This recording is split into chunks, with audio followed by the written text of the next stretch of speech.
Hello everyone and welcome to the Hearthstone Masters Tour Summer Championship. We've got a weekend full of Hearthstone for you guys and we are going to find out how many more players are going to be going to the World Championship at the end of the year. I'm Raven and joining me for a bit of a surprise is literally everyone who's going to be casting this weekend. We have Sottle, Lorinda, Dawn and TJ. Welcome everyone. Are you ready for a weekend of Hearthstone? I was. I don't know who invited the rest of these clowns. This is supposed to be special alone time with you and me, Raven. That's what these intros are supposed to be about. But yes, if there's anything that slimmed down number of events does, it certainly makes us more excited when one of them rolls around, because we haven't done this for a really, really long time. So I am very much looking forward to getting started. Yeah, I've been looking at the lineups and stuff. This looks like an incredibly skill-intensive format. I had to go back through a couple of old tournaments because we don't do as many now. I thought, is this just like recency bias? We haven't done many tournaments, so it feels skill. No, this is going to be great. I can't wait to see these top players address these decks later today. Yeah, it's going to be really exciting to see all of the variations in the decks, especially. I think none of us were really surprised by the decks themselves that were brought, but some of the card choices and the differences in the builds themselves. So definitely excited to see that pan out over the course of the weekend. It's nice to be back in the saddle, isn't it? I think one of the things about having sort of this pared down schedule with just the two Master Tours in the World Championship is that the players that are the ones that we see play in these competitive events are the players that, you know, really want to level up their Hearthstone game and are really passionate about and enjoy the game. And I think that's they commit, and I think that's commendable, and also just makes these events more fun. So I'm looking forward to the weekend. Yeah, 100%, especially with we've been talking about for the last couple of days. As soon as deck lists were actually officially released and we could see them, we've all been talking about all the lists and no doubt all of the crazy games that we've got coming up across the whole weekend. So there's definitely a lot of good stuff coming up, but we'll be able to show you exactly what the weekend looks like now. So take it away, Linda. Yep. First of all, though, an update for the World Championship, how we're doing it this year. China have returned, so in response to that, we've basically doubled the number of people who are going to be in the World Championships, which means we can get to include at least 4 Chinese players, which has widened the scope for other players as well. So we're going to twice the World Championship. It's really important because China versus Europe was a massive story for all of the years, apart from maybe one. So we're going to have that returning. Can't wait to see how that pans out when China have sorted out their qualifications. Yeah, it felt like just as we were starting to see the China players really get involved in more of the Western scene, obviously, unfortunately, got cut a little bit short, but it has returned. And looking at what we're going to be seeing over the course of this weekend and the program overview for the year, obviously, Lorinda mentioned the prize pool for the World Championship, $500,000. That's the prize, or one of the prizes that the players are playing for throughout the weekend. This is our second seasonal championship, each with a prize pool of $50,000. The 16 total competitors that we're going to be seeing today are the 4 invited players plus per region, plus the top 4 point earners per region. And then, of course, the winner and the runner-up of each seasonal championship will qualify to that World Championship and join Wikyu and Piatnitsa from that first spring seasonal championship, and not have to worry about that grind for the remainder of the year. Even though we've opened up more slots, it's still something that these players want. Yeah, and the players are going to be playing this Conquest format that we are accustomed to. This is kind of the typical standard format that we've been using. There are going to be multiple classes, but as TJ alluded to, not just how they're getting there with the decks they're playing, but what they end up ending at over the weekend. And that's especially those 2 coveted spots, first and second place, get that invitation to the World Championship. So yes, there is some money on the line for all of these players, but I'm sure that those players don't necessarily care quite as much about the money. They're really looking to get those top 2 spots to secure their spot for the World Championships. Yeah, of course. As TJ mentioned, it's kind of what everyone laid out. Anyone who's here has decided to do this at the start of the year and grind it out for the World Championships all the way through. And the last month, at least, they have been doing it in Perils in Paradise, which is our most recent expansion. I've enjoyed this set a lot. I've also enjoyed that this meta's kind of been given a little bit of room to breathe, which hasn't necessarily been the case. With the last expansion or two, we saw a lot of development over the first couple of weeks, and then we just hit the first balance window very recently, which I think came at about the right time when things are starting to just stagnate a little bit. That shook everything up for this tournament, and now we're right in the middle of a set of fresh development again, where Overhill Priest and the Infinite Rogues and everything else are all coming out. So I cannot wait. I think this is a fantastic set to play a competitive format in. Yeah, I was mentioning the other day again when we were talking about the deck list specifically for this tournament is a lot of the time in historic Hearthstone tournaments we've seen a lot of lineups with maybe there's one really wild deck, right, which either super high skill cap, really crazy combos, so it's like, oh, is that going to get banned? Oh, well, if it's good, probably, and then we don't see it too often unless there's a really hard counter strategy. But I think with this expansion, and we saw it when we were doing the theory crafting event, there's so many things to test out, and there's still things I want to try that I've not played yet, and it feels like there's so many decks that you can't just say, oh, there's one really powerful, say, combo deck, or, high skill cap deck, I'll ban that away. It's like, well, no, you banned one of them, there's more where that came from, so super excited to see where this weekend goes with that. But for you three below me here, any sort of what your main highlights for the expansion? You three bottom rowers. Stay. There's only 2 spots up here. But yeah, any particular expansion highlights? I mean, Concierge Druid for me personally. Pupil in particular has been a massive game changer for all of Hearthstone. It's in a lot of decks. It does a lot of heavy lifting in a lot of decks. And it's great fun as well. It makes you plan your future turns by what you're going to put in the pupil. Sometimes you can't play what you want to play. And then you play it twice later and win the game. But yeah, we won't worry about that bit. It's for me, that's the best card and most exciting thing. I think for me, it's just the variation in the amount of cards that can be played and used. There isn't really like that set list, even that's already come out, or even that was before nerfs necessarily, that was the perfect 30, where we're seeing a lot of testing, a lot of these players bringing different things, and I think that's reflected in the overall meta as well. So that's been really exciting to see in this expansion. Tej? My favorite thing has got to be just the sheer amount of rhyming and alliteration that exists in Perils of Paradise. If you're a fan of those two things, then you should be a fan of Perils in Paradise, as we'll see throughout the weekend when I say the card names over and over again, especially if they rhyme. And just to set the record straight, Razzle Dazzle Lure does rhyme. It's close enough, so we're going to go with that. Thank you, Raven. Can you say Mr. Vista for us, please, TJ, in your accent? In my accent? Well, So just say it how you would No, normally. no, forget that instruction. Say it in my accent instead. Thanks. Yes, that's on his accent. Nope, Nope, not going down that road. Mr. Okay. Vista. Okay, well, to stop us talking too much across this open and actually get to some Hearthstone, let's check out the schedule of what's actually going to be coming up this weekend. We're going to be playing out 2 groups per day, today and tomorrow. That's going to be A and B today, and then C and D tomorrow, because that is how the alphabet works. And then on Sunday, we'll get to that top 8 single elimination with everything on the line. It's going to be a really, really wild last day, as it is, pretty much this last opportunity for a lot of these players to actually get to Worlds and have that chance. So really, really exciting stuff overall.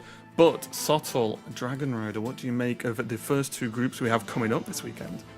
Yeah, I mean, every group in this tournament is absolutely stacked. I'll start with Group A, even though I'd love to wax lyrical about how good Group B is. But Fury Hunter and I think Weekyu will be the 2 players that people will stand out to people in that group.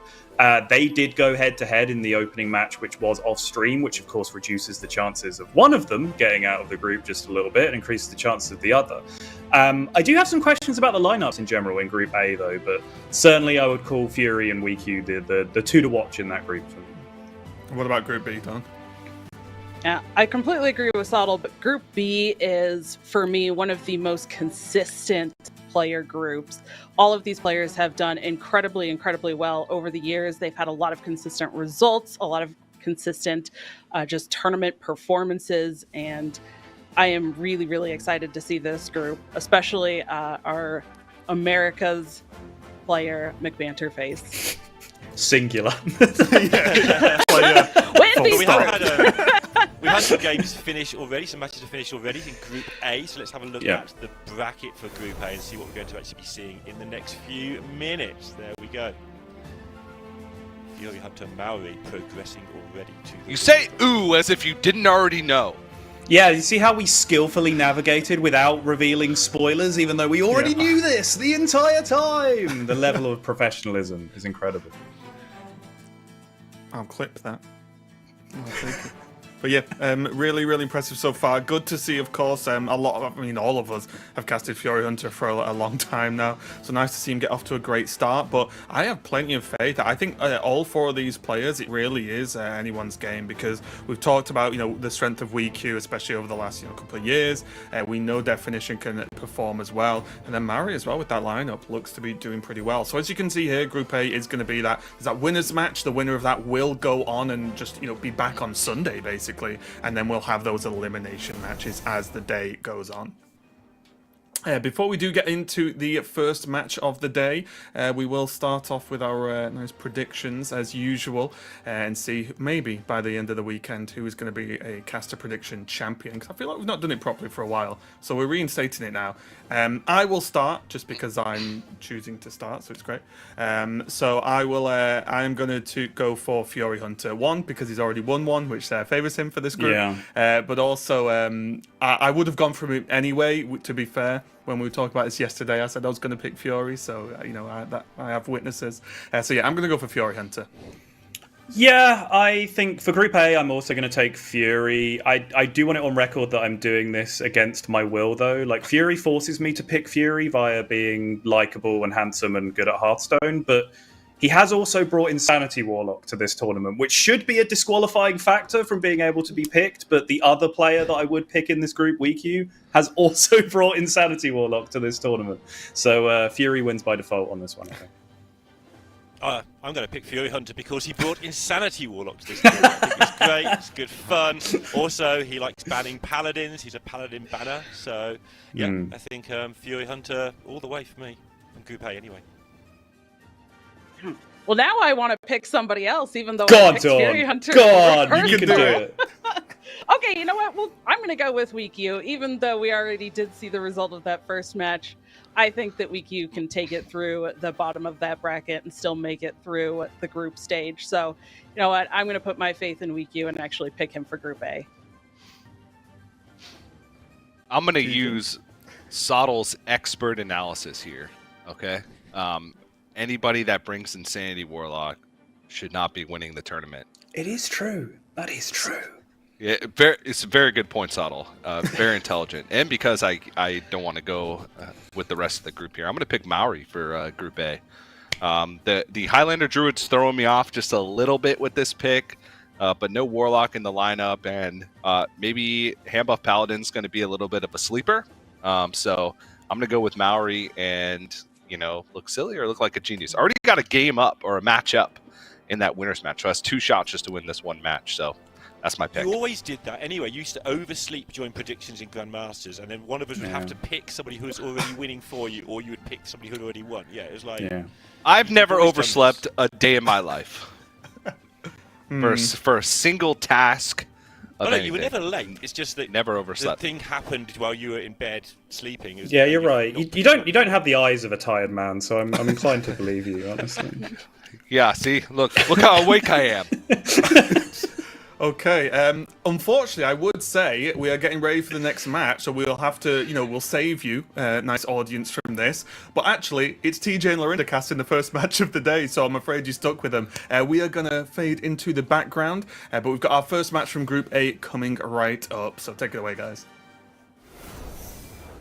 Thanks so much, Raven, and I'm going to start things off with our standard intro. Hello, everybody, and welcome for some Hearthstone action. My name is TJ, and I'm joined by the one, the only Neil Lorinda Bond. How you doing today, buddy? I'm doing great, TJ. You know what I'm like. Day 1, I love it. Day 2, I love it more. Day 3, I'm really tired, and I don't love it even more. But we haven't had much of this. Here's Fury Hunter. There's some stats on the screen. He's won everything apart from the World Championship. And yeah, you can be forgiven for thinking he'd won that as well, because I think we all thought he was going to win it in 2022, and he just didn't get there. He didn't get to Worlds. Yeah, we all thought he was going to win it, then we all thought he was going to quit, and now we're all back to thinking he's going to win it again. That's the story of Fury Hunter, but we're going to be starting things off with the Overheal Priest, which is... I think we're in the same boat here, Neil, in that for some reason, I know it's a good deck. I know that, it is a little bit one of the decks that's tougher to navigate. I cannot win a game with this deck. Oh, I had a positive win rate last time I streamed this deck. 16 and 15 top 1,000. Yeah. It's hard. It's a super hard deck. This version is interesting because of the Vol'jin and the bird watching. The Vol'jin really puts in a lot of hard work sometimes, and you don't have to jam it in like you do with some of the tourists. You just play it because it's a good card. But we'll be up against Maori, who has been playing Hearthstone for 9 years.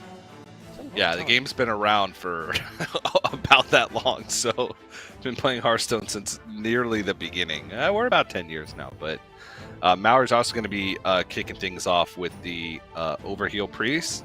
Not that direct mirror because we don't have the Vol'jin, so none of that Hunter splash going on with the bird watching that we highlighted in the last list.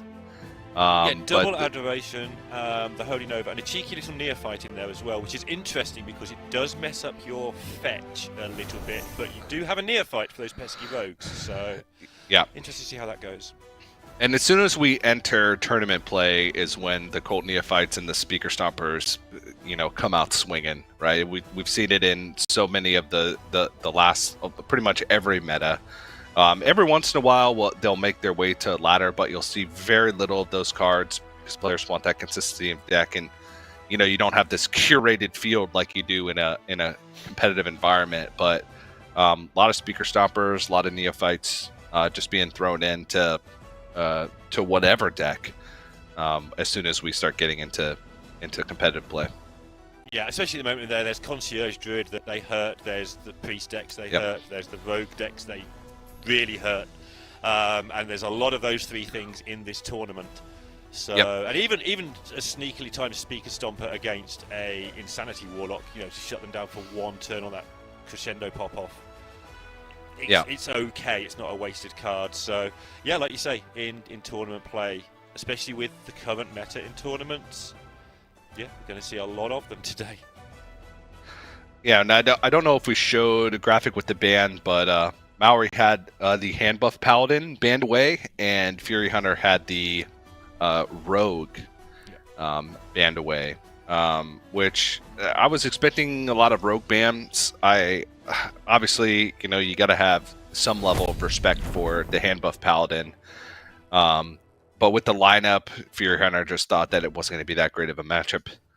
It's not just a regular field. Paladin either.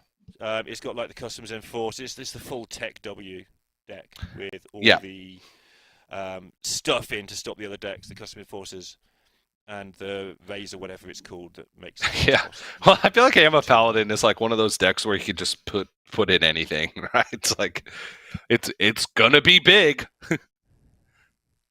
Into this mirror. This mirror is fun. So first of all, you want to draw your clergy because you want to have more cards than your opponent, and then you want to kill your opponent really quickly. And if you don't kill your opponent really quickly, you want to Amanthor their Amanthor before they Amanthor your Amanthor. And you want to keep doing that. And you don't want to draw it because you want to make copies of it, and you want to have a lot of them. Yep.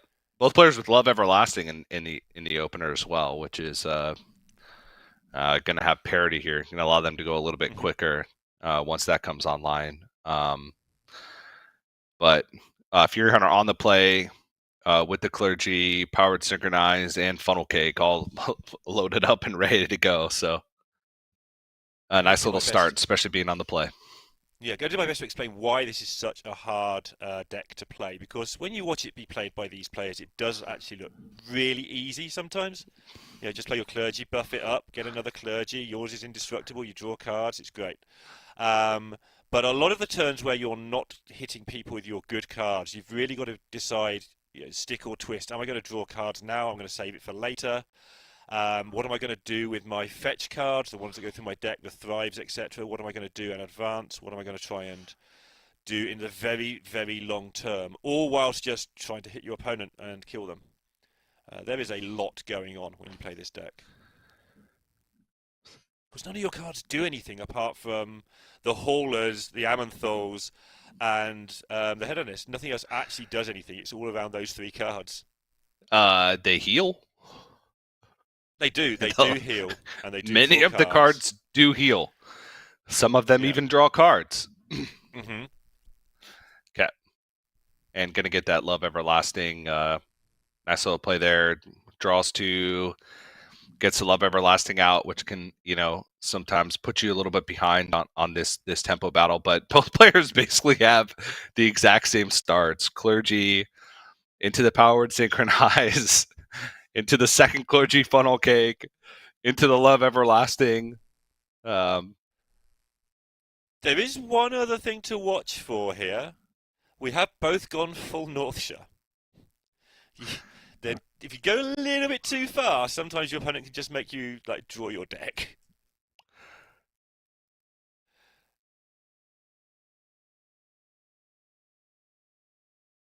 Yeah. No Holy Novas in Fury Hunter's deck, so Maori does have the direct damage advantage with those. The Yep. AoE healing. Yeah.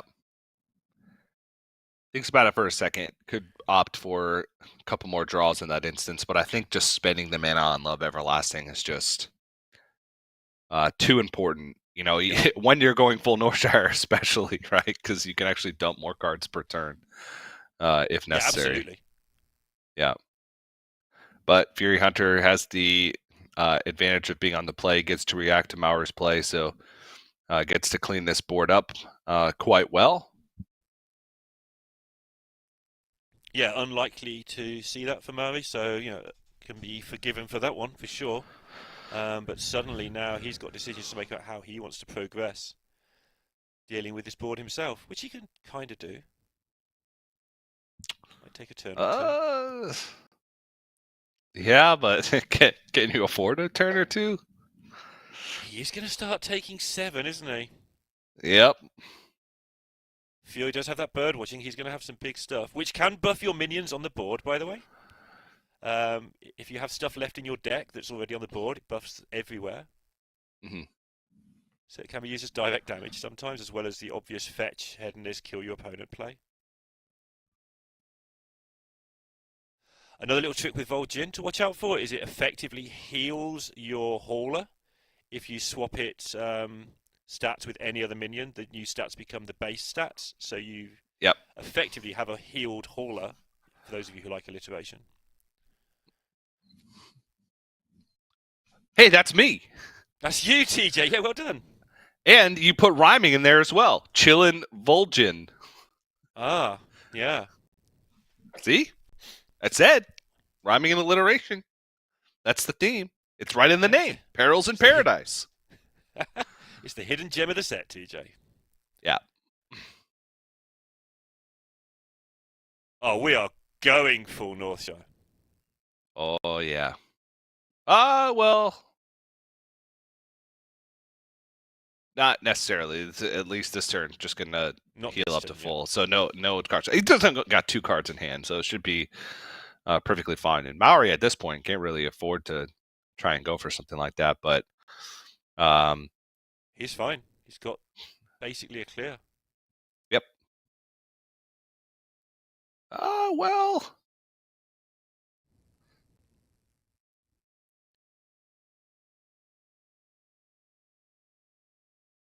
Not a clear. No, but it's a lot. It's a lot, yeah. And the follow-up next turn isn't particularly good either. But Fury Hunter's out of resources here and can't really make much use of these clergies.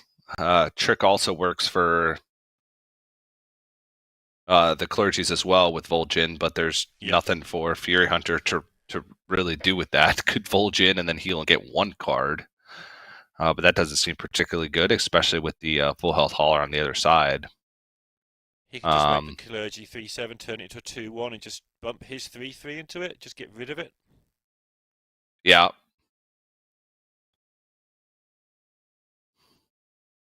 So yeah, this is going to work out quite well.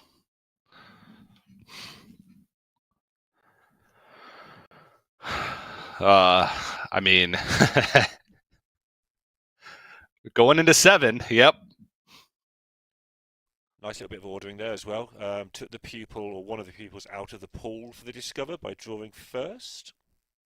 Yep. Those Discovers were more tunable. And still hold us on to tempo advantage by a good amount here. Yeah, Moa's just down to 17 from nowhere. And you're going to see this a lot this weekend with the Rogues and the Priests, where they're fiddling around doing the thing that you're trying to keep an eye on, like the combo thing, and suddenly the opponent just is facing 3 minions and is down to 17. You'll see it with Rogue as well. It's a lot of these decks played by the top players have so much versatility in how they win the game.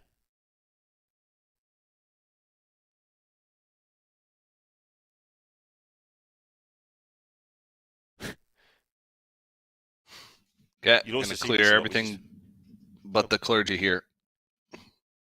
Yeah. Yeah. The other thing you see a lot is Fury Hunter making funny faces at the camera. Ooh. The Amanthul plus the Synchronize didn't have a spell before this, so the Love Everlasting was at risk, but now was able to get this done.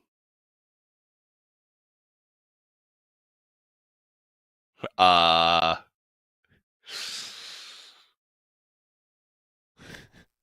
want to see Raza happen, honestly. Is it ever just King Plush, though? I mean, could it be any of these 3 cards? Yeah, I know, it could. All 3 are good. Yeah. Okay, Caligos. I suppose Caligos is... I don't know if it's the most consistent. He's a little low on stuff. Yeah. And it's going to have to be Creation Protocol here and try and find the Amadou on the other side. There it is. I can't copy it. That's the one benefit to this. Fury Hunter gets the last Amanthul say. Oh my god, King Blush again. Definitely not Vona. It's It's tough, right? Because sometimes you just want to take the cheap thing, so you can play 2 minions in a turn and sort of... It doesn't really matter what they do, just a 4-mana, 4-attack thing on the board. And sometimes you just want to hit them with a King Plush, yeah. It's so difficult. Yeah, the only issue with King Plush is that it's every minion. But Maori's been behind on tempo this whole game, so it shouldn't really be too much of an issue. I'm gonna Amanthul your Amanthul until you stop Amanthuling my Amanthul. Mastra. Yep.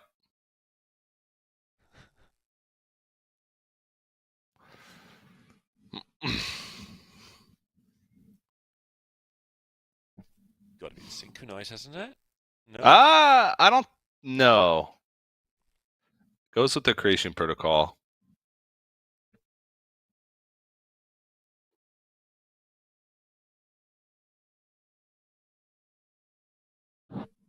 Can't Amanthul the Amanthul. He's in trouble. Draw some cards here, though. Looking for another funnel cake. Okay, there's the Amanthul. Of course it is. Okay, now we got a funnel cake. What can we do with the funnel cake, though? That's the question. Have 4 mana? Draw 2 cards. Draw another funnel cake if there's one left in there. Let me just check if there is. There's not. There's not. So you can't get to 7 and then Amanthul the Amanthul.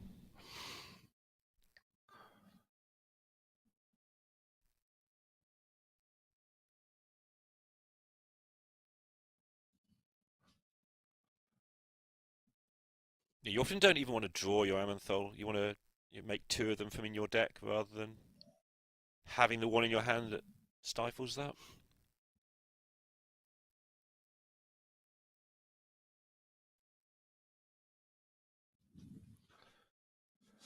Okay.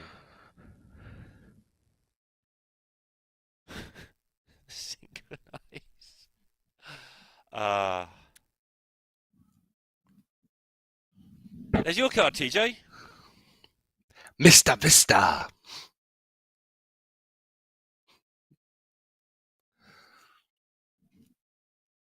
It's probably Okay, fine. God, Mr. God.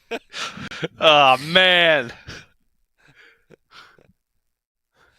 Yeah, this complicates things quite a bit, I would say. Can we copy our 210? Yeah, he looked for it, I think. I think he wanted to copy the 210 and just play it. Because it's such a great shot. He'd get double, he'd put 5 explosions or eruptions into the deck, and they'd have got double buffed.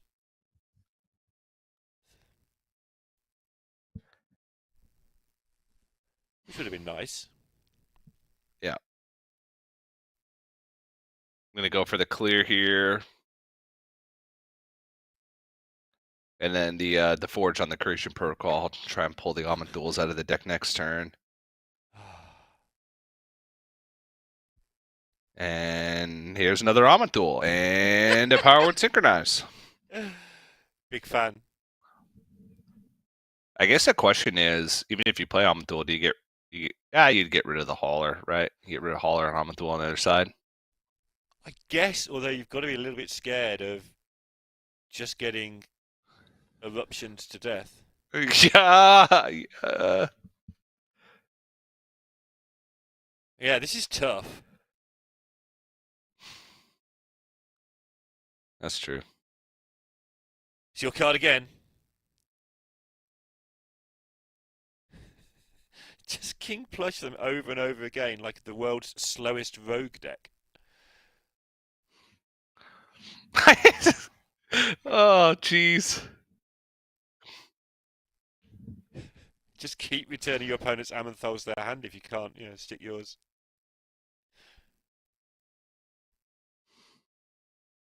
Game 1, folks.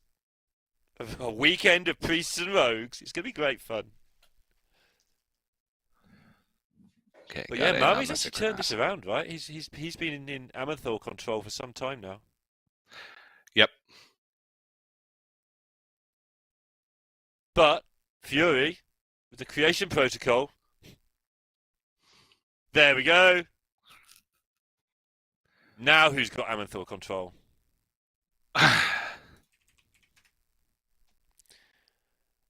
Well, I mean, what happens if... Yeah, I guess. Oh, Boom Boss surely is good here. But the problem is your opponent could copy it and play their own. Yeah, but I don't think it matters as much because Fury Hunter has way more cards in deck. Yeah.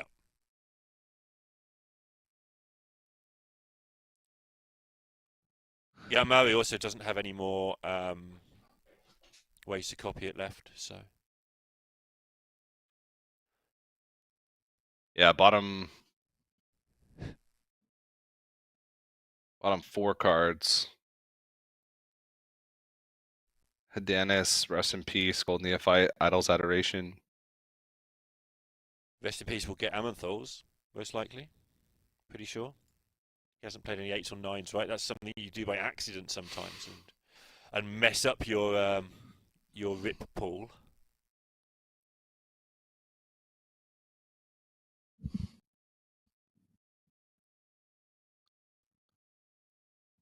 Put another Amadul back in the deck.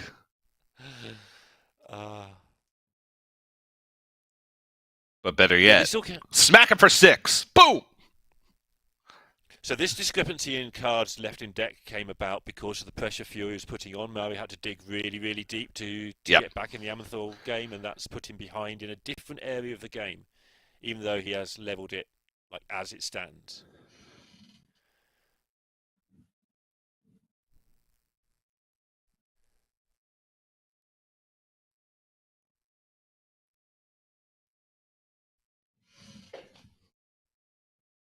Fury trying to count. He was talking the other day about playing Rogue, saying he's now too old to count and play decks like Rogue. Then he brings Rogue, obviously. How even old is he? He's not even that old. He's massively old. He's like 24 or something now, isn't he? Oh, jeez, yeah. Oh. Past his prime. Yikes. Oh! Hello, this is a lot.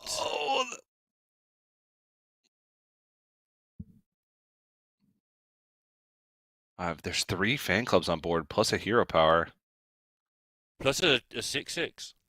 plus a 6/6.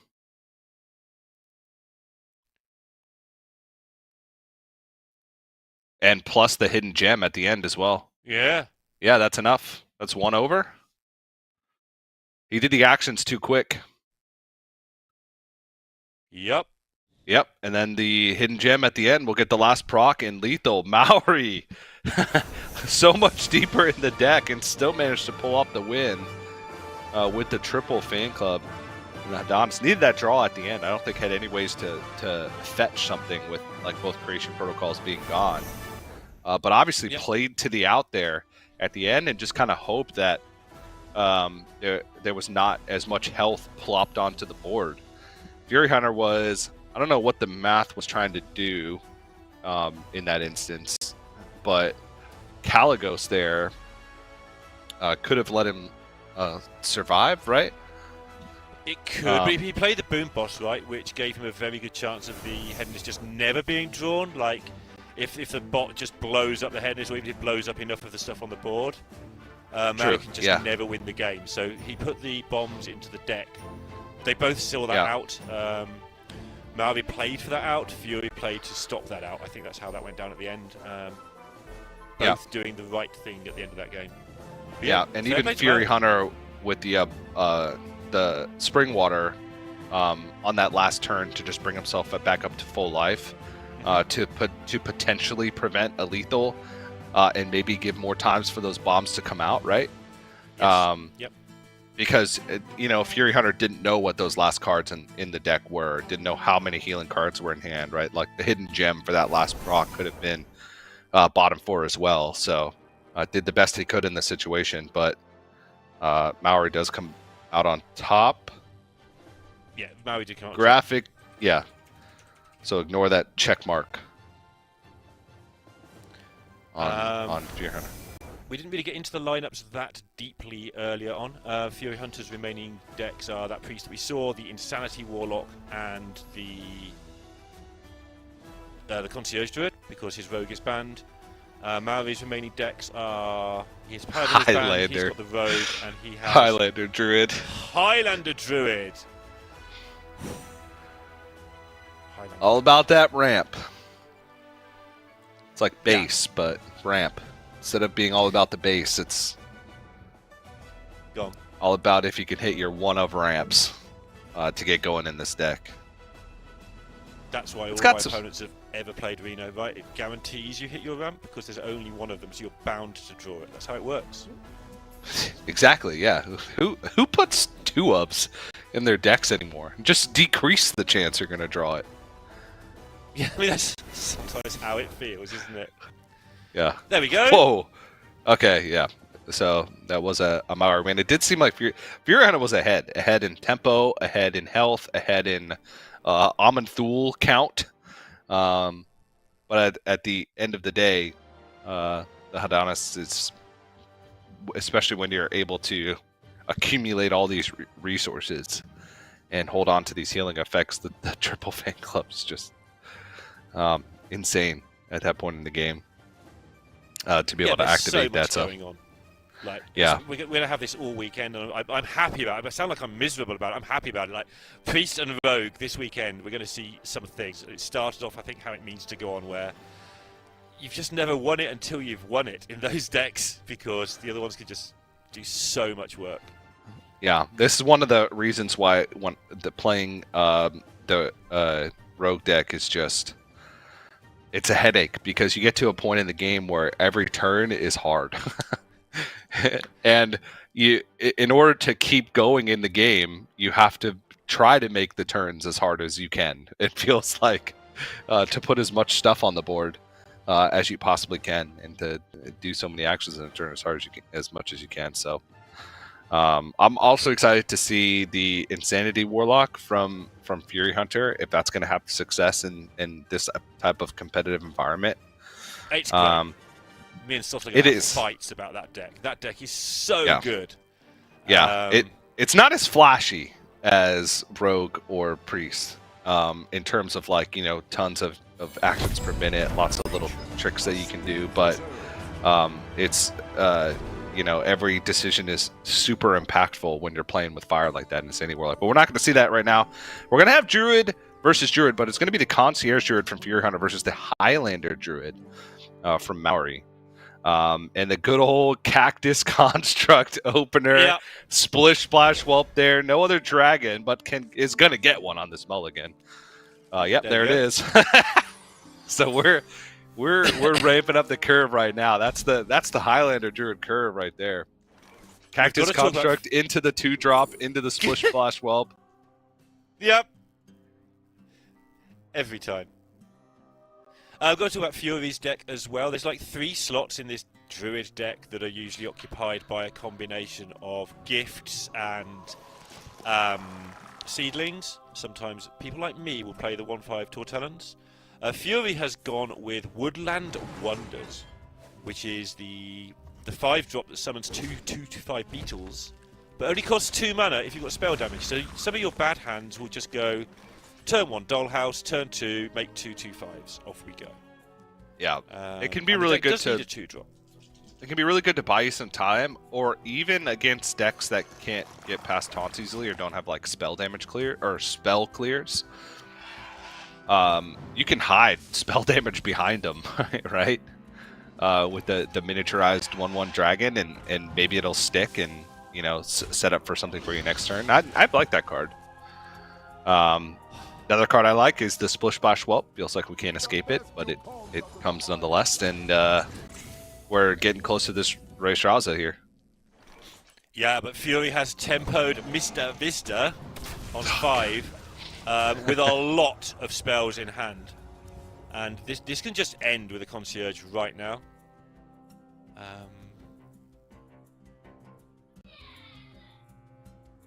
No Sleep Under the Stars, which is a big deal. Like with Mr. Vista and that card, you can usually just launch everything as long as you play that, because then you refill your hand.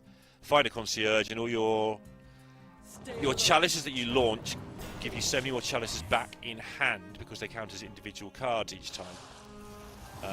From the Mr. Vista, you can just do so much damage. Yeah, Fury's just going to throw the cards out there. Yeah. I like this. Keep him on the back foot. Is a chance that this could go wrong, but very unlikely in this scenario to miss it. Oh. Okay. And this is spell damage sticking on board as well, and it looks like there is... there's an answer, but it's a very unlikely one with the Gem Tosser, and in order to get that activated, you'd also have to use the coin to try and push forward with this. You're not horribly unlikely to do 4 out of 6, but it's not a nice turn.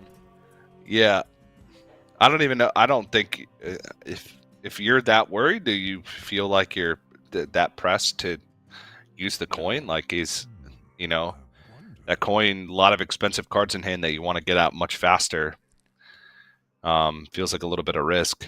May just be some draw play here. Try and dig for a spell that we could use. You do have to kill that thing next turn, though, because if it lives up to the Mr. Vista turn, then it just will murder you. There'll be so much damage. So I think you play... Okay, I might have put it on the Whelp here, but Fury's going with, well, Swipe's the only thing that clears me anyway, so let's save the mana. Yep. I would want to put the Whelp in play, personally, just so there's an extra minion that needs killing next turn.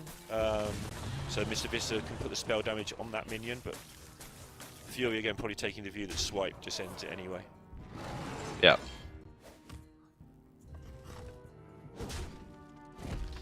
And we can get out the Ziliax this turn, so I think Ari's feeling pretty fine.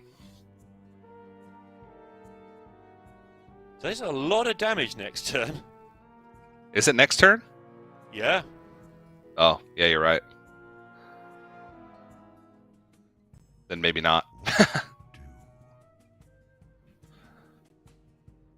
Those turns go fast.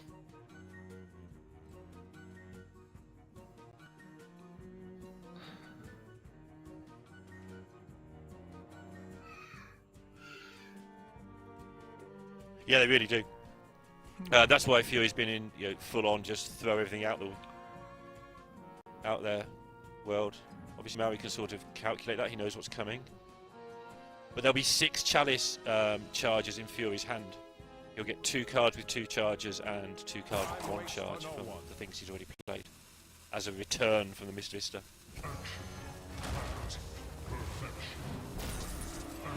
He is going to go for it. So if he'd played the Whelp, Maui would have healed for another 6 here. Yep. Just putting out as much health as possible here. Couldn't go for ENR because if you go for ENR and then you refresh your mana crystals, you only go back up to the original base mana crystals that you would have on that turn, so wouldn't be able to play Celiax. Important swipe! Hit it. That's lethal. And again, the top up of all the stuff that just went back to his hand. The swipe got through anyway. I think it might have been lethal even without the swipe hitting, but the swipe did maximum. Yeah. And Fury levels it up at 1-all. Yeah, and that was a decent start for Maori. Had minions, had ramp, but when you get to that mid game and you just have like not tech cards, but Highlander Druid stuff in the deck, you just don't have enough things to put in the way of, especially Mista Vista. That was just a good start by Fury Hunter as well, and understanding what his win condition was, and that was just playing Mista Vista on curve and then just dumping his hand. Max spell damage, max chalice power every turn. So all tied up 1-1 now. Yeah, absolutely. Mr. Vista's really interesting in that deck on curve because it does just win so often, but you can't really keep it in your opener because it just doesn't do anything for the first 4 turns, and we've seen how much ramp people can get ahead of you if you just let them get away with it early on. So you need that early pressure, so you can't really keep it. I do wonder if we will see people keep it, especially on coin, against Druid in particular. I'd like to see it thrown away and just make sure that I'm a sanity check. But yeah, it's a very good card when you just draw into it on turn 4 or 5. That happens a lot, and we're at 1-all. And things are going to speed up a little bit now, I think. Yeah, and Sandy Warlock goes fast regardless. You win fast or you lose fast. There's not really much in between. Maybe Priest versus Rogue can have some back and forth a little bit. Fury Hunter's Priest versus Maori's Rogue. Highlander Druid still just, I don't know. It's Highlander Druid. I guess it gets behind early, or it starts getting its power cards out early. Oh, this mulligan for Fury. There's a lot happening here. How many of these cards do you want to keep? My answer's 4. I might be too ambitious, though. People with, I don't know, with bird watching synchronize. Yeah. I may just keep. Obviously. I may just keep clergy synchronize. Okay, sure. That's probably the sensible answer, TJ. Honestly.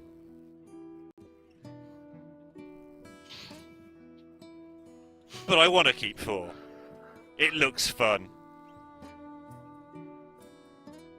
Okay, 3. Yeah, Pupil was the one that I was sure.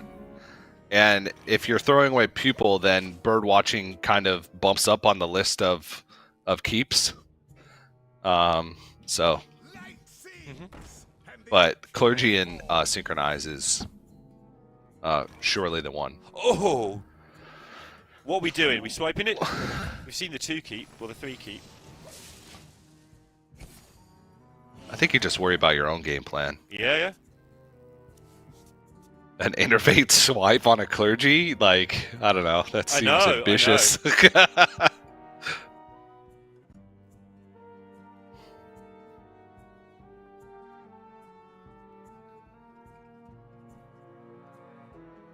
I just panic whenever I'm playing against this priest deck. Even though I've played it a lot myself now, I'm realising that the immediate threats are quite low. I just don't like clergies just hanging around. Don't know what they might do. Yeah, clergy's well known for loitering.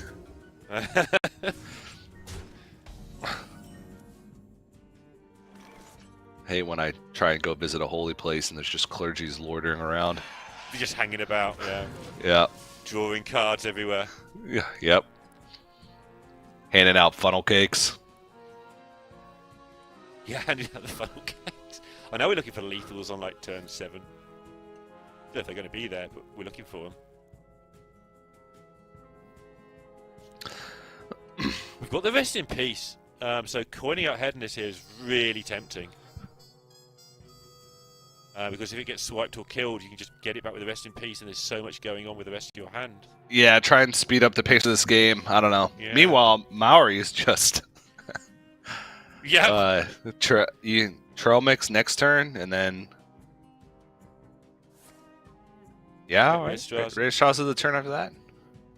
Have you noticed this deck never ever draws Reno? It just always draws Rhea every time. That's how it works. Is that how it works? Yeah. Fury with the sensible. I wish Fury Hunter would stop playing so sensibly. Making me look like an idiot. It's making my interesting plays look idiotic. I mean, your instinct is always, all right, let's make this game go a little bit faster. That's your Hearthstone instinct. Yeah. Let's speed this up a little bit. Whether it's speeding up my loss or speeding up my win, I want to get to that destination. Yeah.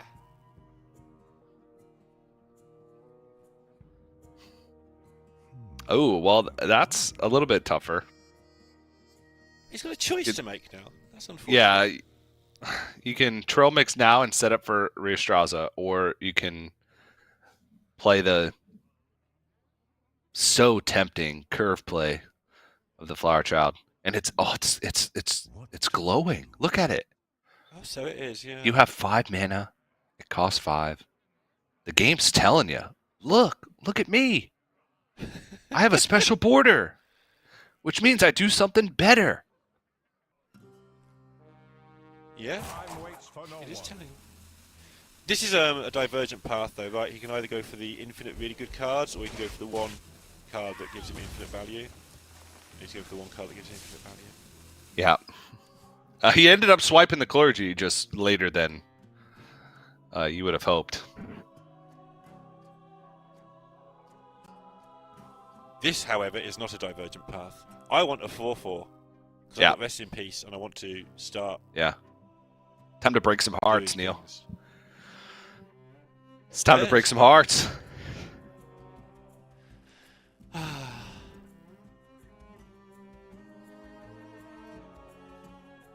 I mean, you play the Hedanus, then next turn you thrive a funnel cake. Yeah. Oh. And draw a lot. And then clergy, funnel cake, draw more heals, refresh your mana, draw some, and then have more mana to play some heals, and then yeah, it seemed like the play. Gonna set up the hidden gem though. I mean, this is a good setup for next turn, maybe. Yeah. Well, understanding. Okay, there's gonna be 8 mana play next turn. Could be Raystraza. Let's just draw cards, find the funnel cake, find the heals, and then next turn go with the Hernandez. Doesn't find funnel cake. Yeah. Yeah, he's setting up for just infinite card draw engine. So when he plays the Hedanis, he has like pretty much straight and way lethal the turn after. Yeah. Oh. That's the route he took. He's not happy with it. This deck makes you not happy with yourself all the time. You will all cheer for me.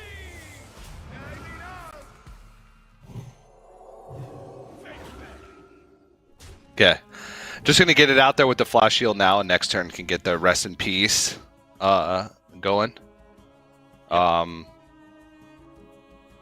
you can tell Fury Hunter doesn't feel too happy about this because he knows that he's vulnerable, and does get the attack in with the hidden gem. It's 4.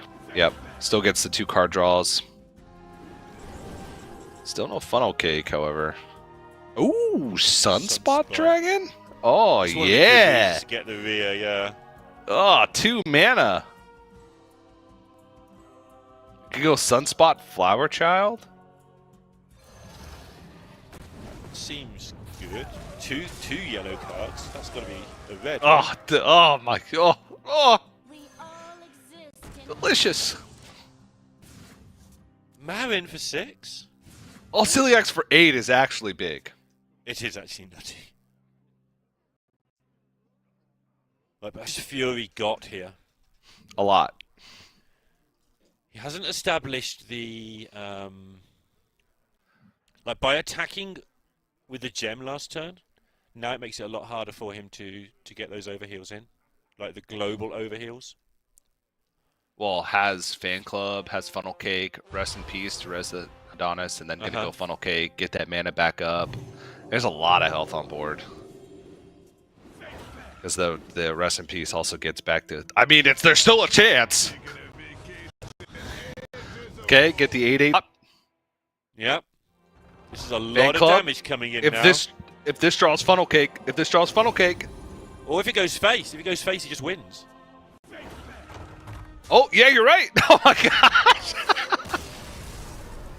Yeah, that's the look of someone who knows they played a perfect Hearthstone game right there. Oh, that was beautiful. Oh, jeez. Yeah, look. Oh, can tell. man. He knows he played that game perfectly. Yeah. That was, what, two 1-4s to be able to win that game? I think so, yeah. I certainly caught it when it was down to 1 in 4, but I think there might have been one beforehand as well, yeah. Yeah. You're doing the I funnel cakes and all that sort of stuff. Oh, I want to draw some more cards and do a bit more damage. I just want to kill him. Point it Yeah. at the head, take 5. yeah. Funnel Cake also could have been... I mean, you still would have left it up to chance, even if you draw Funnel Cake, because you only... Even though you're refreshing your mana crystals and drawing more cards, you still have a limited amount of heals. You probably would have fit in, what, 2 more? Maybe 3 more if it's like second Fan Club flash heal something. I don't know, but whatever it is, he still won the game. Very nicely done by Fury Hunter, and that's gotta be a frustrating one for Maori, because there were some tough decisions. Obviously, there's less decisions that you have when you're playing the Highlander Druid, because it's kind of a 1 or 2 card a turn game. But I feel like made the correct choices, and Fury Hunter saw the out and had to go for it, because at that point, especially with the Zeliax being discounted by the Flower Child, next turn would have been that massive swing. So much health on the board, so much swing back, because there was going to be 2 minions at the very least to heal up with the Zeliax. Now Fury Hunter is on match point and just has the Insanity Warlock left, and Maurer's going to throw out the Rogue for the first time in the series. Yep, these tentacles in Fury's deck, he's playing 2 of them. He's cut a Party Fiend and something else, I can't remember right now, I can look it up in a moment. But the tentacles are there for those hidden gems in the Priest in particular. They also shoot down whelps, they shoot down a good number of things. And also that the little tiny bit of lifesteal when you're playing Insanity Mirrors is sometimes incredibly helpful as well. Just to get yourself in range for an Insanity that kills your opponent. You just live by 3 or 4 health. So, a nice inclusion that he's decided to go with in this pure Warlock version of the deck. None of the cheeky freeze stuff that some people play. Yeah, get that out of here. Oh, I like it. It's fun. Give me some purple cards. Give me some purple cards that damage me. That's all I want. That's all I want in life. Yeah, I thought I taught Fury better than this, actually, about, just draw things that say the word fatigue on them. That's how you play this deck. Well, I mean, tempo is good. Tempo is still very good with this list. It is, yeah. Because it just makes finishing the game off later just that much easier. Though, if you don't draw any of the fatigue cards, and you're trying to close things out with like Crescendo or something, then it's just not going to be beefed up enough. But holds on to Party Fiend, which means got an easy eat the imp activation at some point. Elementium Geode on curve for turn 2. I like the coin on the Miracle Salesman because everything else is pretty like the curve is spoken for in a sense, knowing that he's going to go into Elementium Geode. So, and if these die, then you have Snake Oil to try and improve that curve just a little bit more. Oh yeah, That's the stuff. that's baritone, right? Yeah. It's hard for me to tell the difference between the tentacle and the baritone. Because the baritone imp looks like it has tentacles too. What do you think of this deafen? There seems to be like one deafen in most rogue decks. I'm trying to work out if it's actually got a really important purpose or if it's just a leftover from something somebody did and nobody's noticed it's still in the deck. I mean, there's some good silence targets, right? It's just amusing that it's always a one-off to me.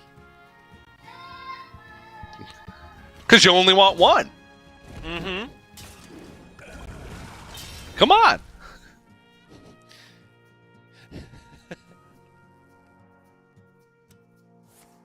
It's the friend of Mr. Vista. It's Grifter. Elven Minstrel, a relatively new addition to this deck. Still see some people play without it.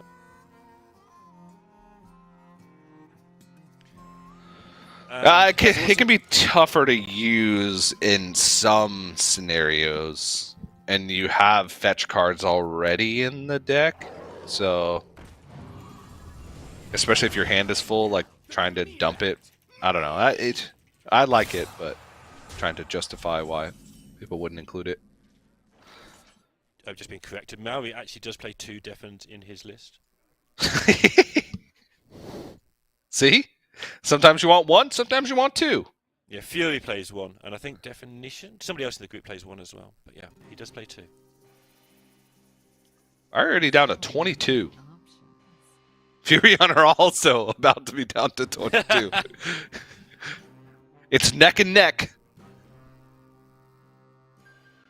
Whose life total will reach 0 first? Or perhaps will they both reach 0 at the same time? Right, and I'm really interested now as a aspiring rogue player who isn't very good at roguing at all. I want to see how, without Mixologist, this build can deal with Conductor stuff. With Mixologist, you just deal two things. Your potion, you play your Tide Pool, you do it again, board's cleared, nice and straightforward. But I want to see how using just Tar Slicks and Fan of Knives and created buys, you can clear a board for Conductors. I think it's going to be difficult, but top players should be able to do it. Yep, just goes right on down the curve with this. Does need to decide whether you're trading or going face, and I think the answer is always go face in this instance. Yeah. This is how I taught him to play. Draw the cards with the fatigue written on them and play them. Yeah, I mean, he's messing around with those rare, 2/2s for at all. Something rare that not a lot of people know. Lorinda taught Fury Hunter everything he knows. It amuses me because he has been hanging around my stream quite a lot recently, and he has ended up playing all the decks that I've been testing. So in my mind, I have this little sort of make-believe world where Fury Hunter just learned everything from me. So I'm going to stick to it. Either that, or he learned everything from Sottle telling you what to do in your chat. You're playing a deck, and Fury Hunter's like, "Huh, this deck's interesting." Then Sottle tells you what to do, and then he's like, "Wow, he's right." Yeah, probably more like it. There's also the element of it. Well, if Lorinda can do well with this deck, it must be good, right? It must be. Meanwhile, Maori's basically trying to set up a clear over 2 turns. Yep. So miniaturized Scoundrel for next turn. Grifta in hand. A lot of damage in hand here. Uh, Shenlong's 4, Trog is 6, is 5. It's 9, 10, 11, 16. Is there any more lurking around?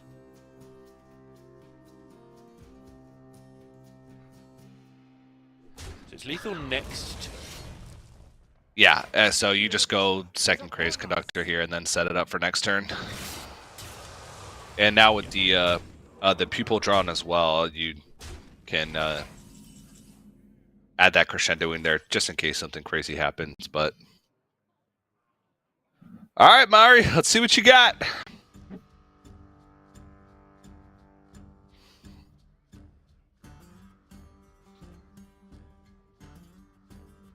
Yeah, I don't just mean in this one game either, where he's clearly struggling a bit. I want to see how rogues cope with this in general without mixologists over the weekend.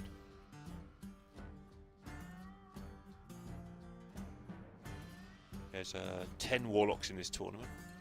9 of them, I believe, are insanity. I think there's only 1 pain. Hello? You're late. Yeah, I mean, this turn test is more than halfway done. There's a lot that's got to happen.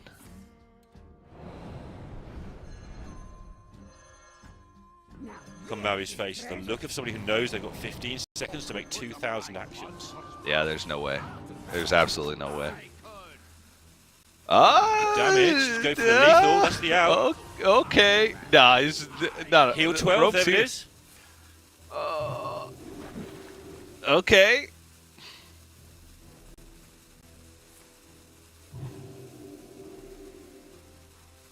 3, 6, 9, 12, 15. I think Fury still has lethal, I'm not certain, because the crescendo will clear. Well, the second crescendo will clear. It's 9, 12, 15, 16. Crescendos do 4 and 5. Which is like 25. Can't get a Sonya is on the board, turn, right? by the way, and will be killed, so that's important as well. That's going to make it hard for Maori anyway. You can't get the second crescendo though, right? There's still 3 left on the pupil. Oh, okay. I thought there was only 1, but okay.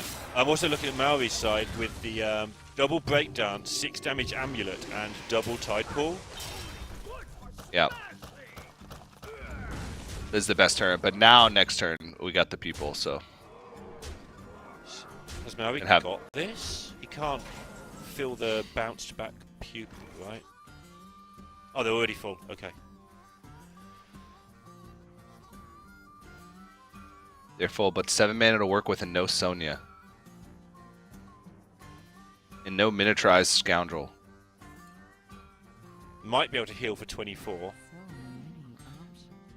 I will confess that I'm trying hard, but I am going to lose track of pupils a little bit. You know the bit where we said this deck is hard, TJ? In the world where Maori goes a little bit faster at the start of the turn and gets to Sonya, he might be able to get that done. Yeah, I mean, there's a certain point with these decks where you just kind of gotta let muscle memory kick in, right? Or else you're gonna run out of time. Which brings us back to Weekyu, who just said in his notes that he's not big brain enough for Rogue and just didn't bring it. Just didn't want to do this under pressure. He's just gonna go infinite with Shadow Steps. Just keep getting the Tide Pools back in the hand, and then Shadow Stepping them back.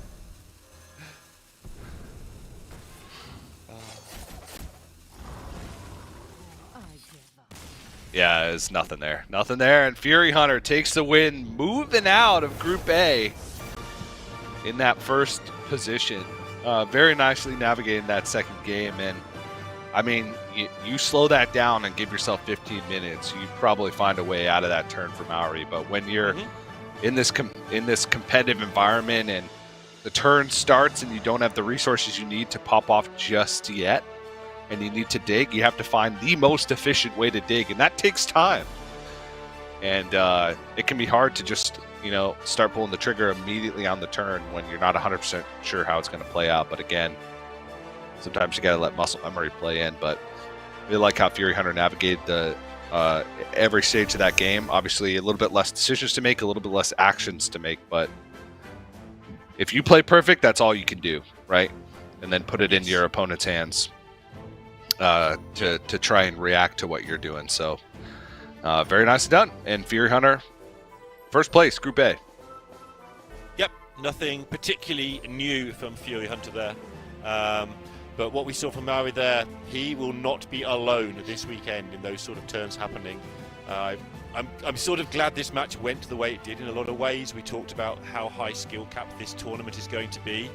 That first game, we thought Fury Hunter had it with the Priest versus Priest, and Maori was the one who found a way to suddenly just win from nowhere by putting the third fan club on the board, do all the damage, because there's so many calculations of outs and what's going on in this format.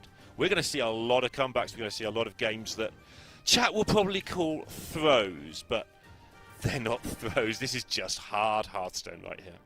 Yeah, so much more so now than in most other metas. Like single draws can change the course of a game, right? And it's not like that's in a vacuum, right? Like, oh man, I'm losing this whole game. I missed playing. Oh, and I drew a card, so now I win. No, it's about setting up to get there. You do have to have the right setup to get there, but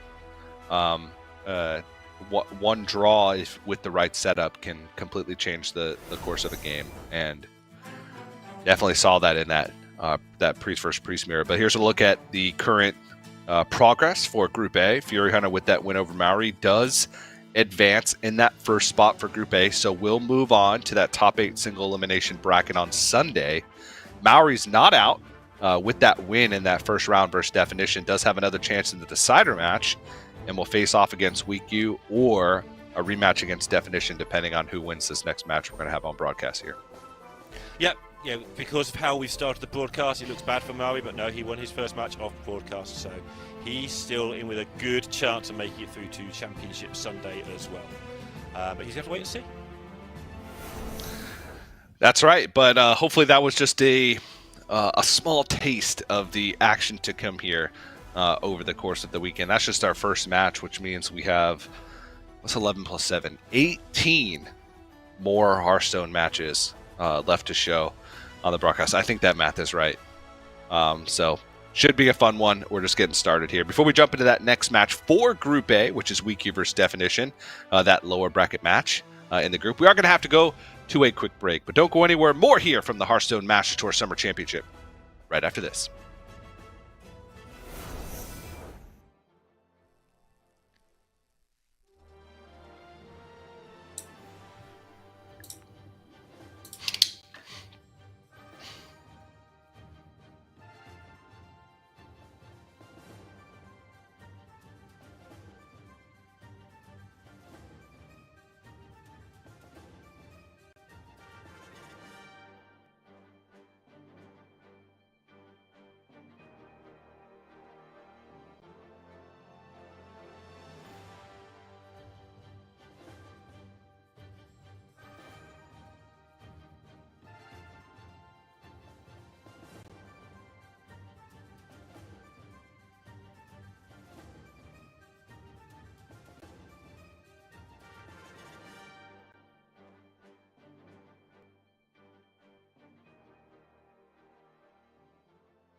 Hello everyone and welcome back. We are getting ready to dive into our next match of the game. I'm Raven, joining me is Sottle for the second time already today, which has been a nice little opening for us all to hang out for a little bit. But Sottle, we finally get to sit down and talk about Hearthstone. Kind of been doing that over the last few days in practice anyway, but I know you especially have been looking forward to these matches and, you know, these decks as well.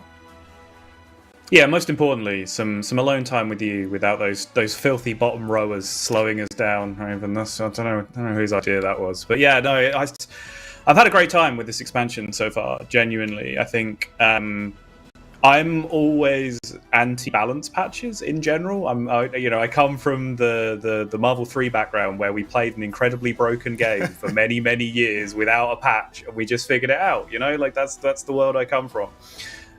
So when the patch was finally announced for Perils, I was like, little trepidatious about it. Mm-hmm. But the spot we've landed into for this tournament meta, I think there are so many high skill cap decks, which, you know, you can have your feelings about any of these decks as a vehicle to play against on ladder, as a thing that you enjoy playing or enjoy playing against, or most likely don't enjoy losing to, as is genuinely the way.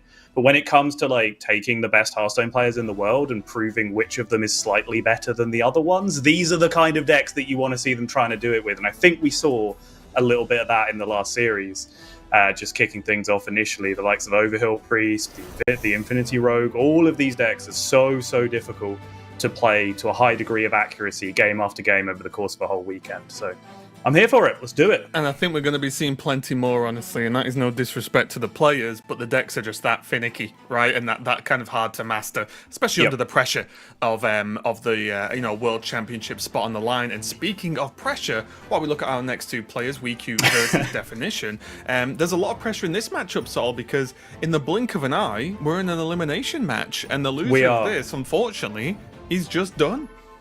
Yeah, WeQ took a loss to Fury early on and now finds himself down here.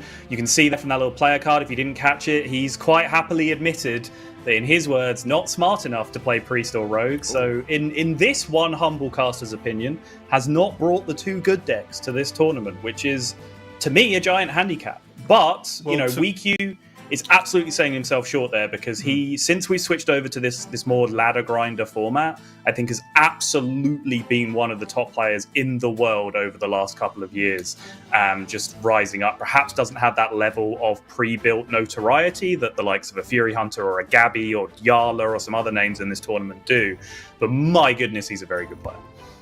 Yeah, for me, I'm on the other side of sort of WeQ's approach to the lineup. I've never felt more seen on a player. I'm not bringing these decks to the tournament, even though they're good, because they're too hard and they're too complicated. I want to just play straightforward, get 'em decks. And I appreciate that, honestly, as someone who would do exactly the same thing in that position, although I am nowhere near as good as WeQ, of course. But we do get to check out his opponent as well, Definition. I feel like a name that's always been just appearing, right? And maybe not had the massive, the amount of massive wins some of the other players we're going to discuss over the course of this weekend has had, but a name that has always been there, and bringing a pretty funky lineup with the Rogue, the Priest, and the Concierge Druid as well, so kind of the complete polar opposite of Definition. WeQ, sorry, apologies.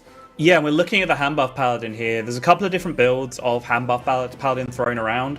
This is based on, if not identical to, the original Banana God list that was built to deal with Concierge Druid, that customs enforcer coming in as a 2-of. Incredibly destructive against drink cards, also incredibly destructive against cards that come out of the 1-mana Naga, anything that Rogue steps back to their hand, so on and so forth. However, Definition's gone one step further with that deck. There is an ETC in that hand buff Paladin, which is a pretty ridiculous build of the deck, containing, I believe, 3 you can call tech spells. So Cold Feet to potentially block minions the next turn, Resistance Aura to increase the cost of spells, then also a Keeper's Strength if you somehow massively fall behind on board, which is not something that hand buff Paladin recovers from particularly well. So interesting turn, and I believe I was told this by well-known player Lasagna just before we came on air.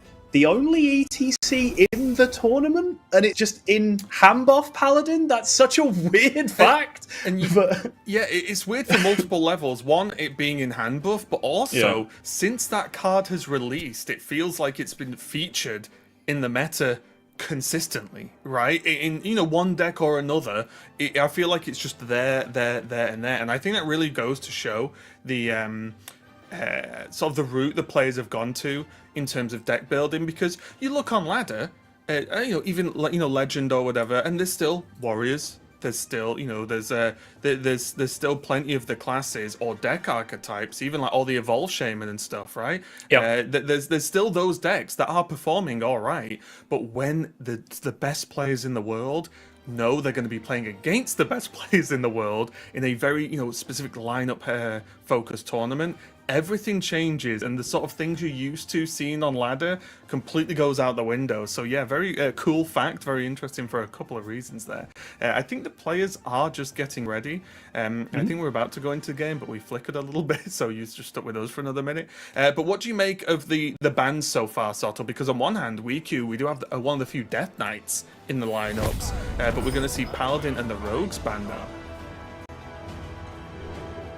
Is that the right bands? My sheet has something very, very different on it. Was it Paladin? Because the Paladin is right in front of us right now. Is it the other Paladin that got banned? It was the other Paladin, I think. It was okay, fine. Paladin, and then the Rogue from Definition, I think. That's what the screen said. I look, my job, I look at screen, I say things on screen.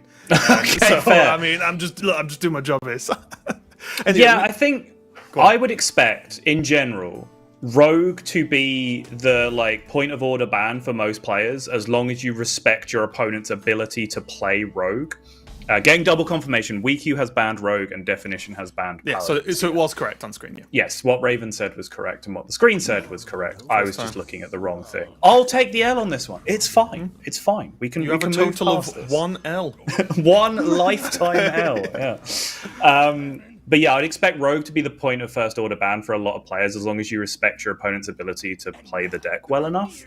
And then if you're bringing the Overhill Priest, Concierge Druid, Infinity Rogue style deck, style lineup, you then have to look at your opponent's Paladin and see how many Customs Enforcers, Stompers, Neophytes, etc. they then have in that deck, and then may have to ban that out if it's if it's too techie up against your lineup. So no great surprise with what we've seen so far.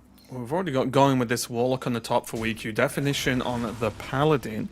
And how do you feel about this matchup? Because I know, especially previous to this expansion, you actually carried a good amount of respect for hand buff Paladin. Obviously, it's changed a little bit. Well, all the decks have changed a little bit. But how do you feel about this matchup? Who do you think's a little, leaning towards favoured here? So this classically is a very, very bad matchup for Insanity Warlock, and I think Insanity Warlock is one of those decks, right, where the people who play it, the only way you can have enough patience to play Insanity Warlock for more than 5 games is if you draw at least 3 crescendos every game in your top 6 cards. So the Insanity Warlock players have a very skewed perception of how good the deck is, because that's what their hand is every game. I think even most Insanity Warlock players would concede this is a very, very hard matchup for Insanity Warlock to win.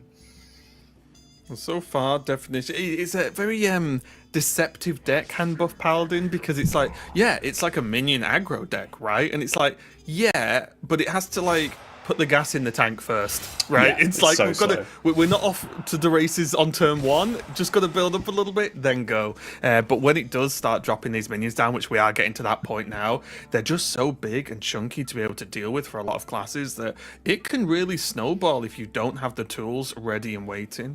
We do see a crescendo in hand. There is also the pop as well, and the domino. So there is options for WeQ to help out here, but as soon as Definition decides to sort of pull the trigger on this hand and start to go, it's going to get very spicy very, very quickly. But it is something I found myself struggle with a few times, where I keep being more greedy, Sol. I go, but what if we just buff the hand one more time? What if I just took one more turn to buff the hand again? Because you know me, I just like big number go. So it's interesting, the decision of when to start playing minions versus still cashing on these buff cards. Why? So I think this is a decent hand to be greedy with. The only major issue is that you're leaving the Virtuoso up on the other side, which is a major issue because you would like the Warlock to do damage to themselves if at all possible. But because you have Outfit Tailor, Audio Medic, and plushies in your hand, you have infinite healing. Like, you are never dying. Right. You need to be killed from 30 this game. It's not really going to be possible to do it any other way. However, I think the reason you want to put these boards out in stages is because of the addition of Pupil now. The ability for Warlock to AoE is so monstrous that it used to be if you could just play the world's biggest board once, right, with like 10 health minions on it, that was never getting cleared. That's not true anymore because they can just go crescendo, Naga, get the crescendo back, play the crescendo again, and it deletes your whole board no matter how big it is. So just going 1 or 2 minions at a time is a lot more effective, which is what Definition is doing right now. Because now every board Definition makes is healing him back to full and demanding another crescendo from WeQ. And eventually,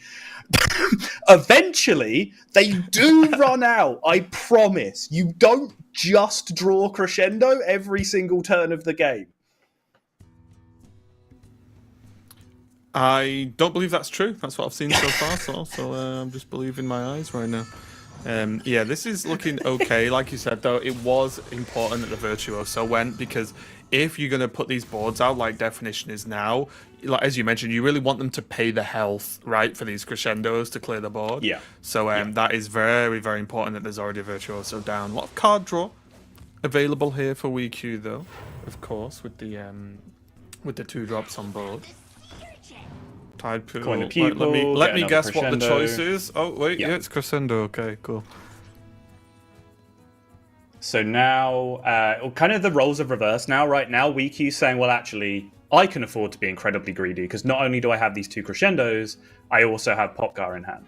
So go ahead and smack me in the face for 14. Not particularly bothered about that. You're going to have to kill me in 1 turn if you're going to be able to get this done. Which actually, if there was a mech in play right now, Definition might actually just have it. Yeah, even there's also things to consider with like Leroy potential too. Although generally 1 mana off the really big stuff, because you like Leroy plus outfit, right, is normally the really big swing that can happen out of nowhere. Yeah, so I only see 23 currently, which is just weapon, swing, go face. Is there Play a the world outfit where tailor buff? this turn is just push the damage, get the weapon Yes. equipped, and like just maybe even play the hand buff again? Yeah, Also? I absolutely think so. Yeah, Because your also, board represents lethal anyway. So there's argument because the list plays reverb from WeQ. There's an argument that you might want to just play a 3rd minion because otherwise your board is a little too easy to clear with just reverb. They'd go for pushing the damage out from the outfit there. This does make sense, depending on the size of the crescendos specifically, right? Because now you just theoretically have a minion that lives. Your opponent would need exactly reverb crescendo to clear your board, and if they do that, they can't play the Popgar, so they die. Right. So Yeah, this looks good to me. Really, this is also sort of just saying you need the 2nd Virtuoso or Popgar, right? Or you're just dead anyway, so... Yeah. Small details, and I'm going to be doing small details. I'm refusing to apologize for them for this entire broadcast because there's so many of them in this meta. Definition, big minion, dead center against the domino effect deck as well, which makes it as hard as possible to deal big damage.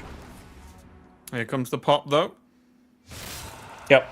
So that means 6 and 7 clears this up, and then you're going to have to use the slime as well to push through. And this is not the order. Going to use both and push? Sure. Wait, what was the problem there? I blinked and missed it.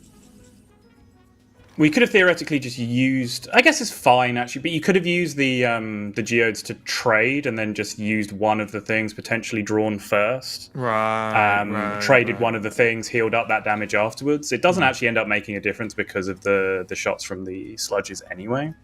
And I think you probably just want to end up playing both that turn anyway. Yeah. Does it... I guess if you're going to trade, it could make a difference with second pupil, right? Because they've only played one, hasn't he? True. Yeah. Yeah, no, so that's fair. if there's a second pupil, then you can then start to cash in some, or have options for more spells going forward. So Another we can just reason. heal with the Muscletron here. Swing in, drop the Muscletron for the buff on the Audio Medic, and then you have to drop the Lifesteal Spark Bot as well, which I imagine you are magnetizing to Muscle Man. Yep. Yeah.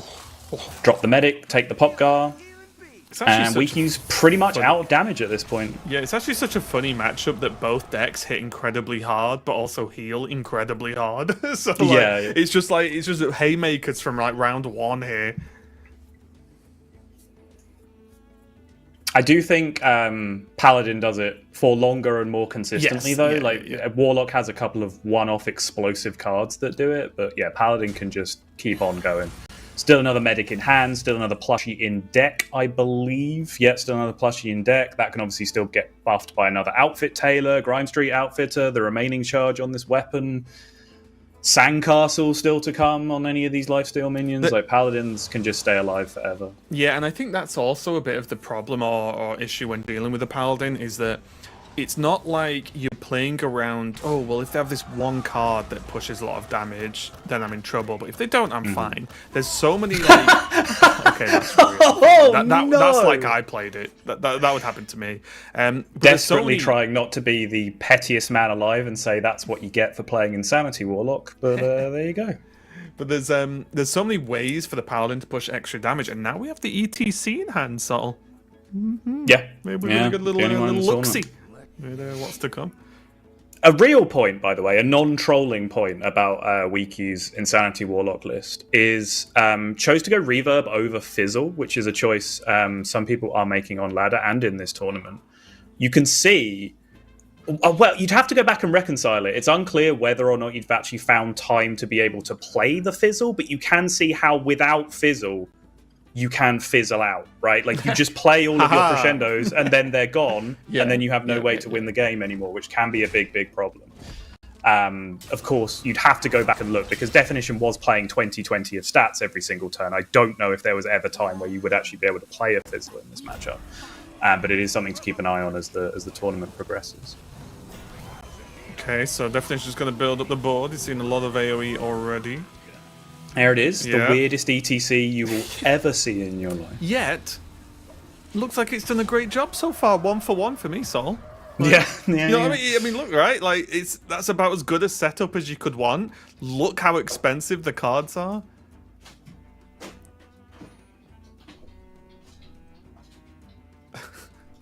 Harp into a tosser.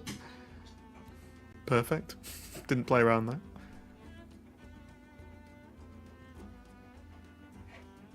Yeah, it's just too much, right? I can't particularly spy a way out of this one for Wiku right now.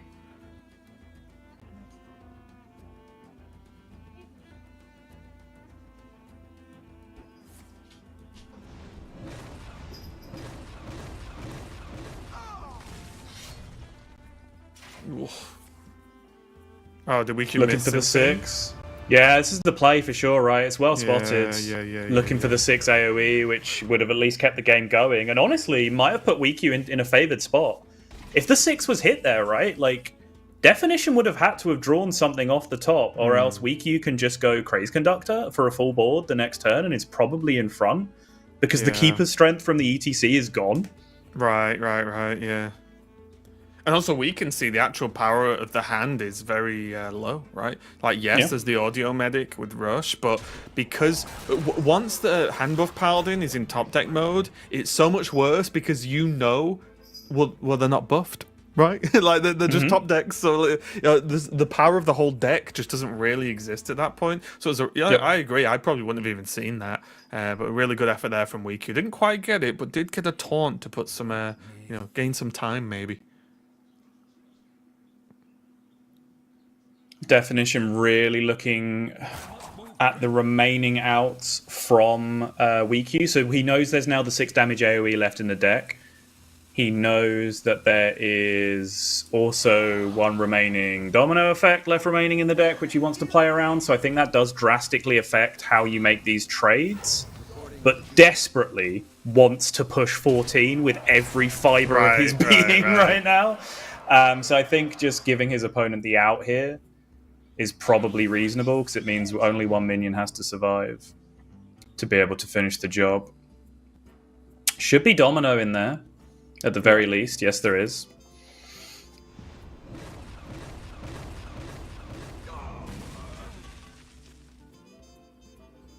And now spend 2 on Party Fiend and the Troll. No way did this miss. WeQ's making gestures as if this hasn't killed something. Okay. He's probably thinking, at last. Oh, Magatha, though. I mean, I was just about to read out some of the key cards that are left in the deck, and I was going to say, well, Leroy, Sank, Magatha, like, basically, and Amethyst, all the legendaries, basically, are still in the deck.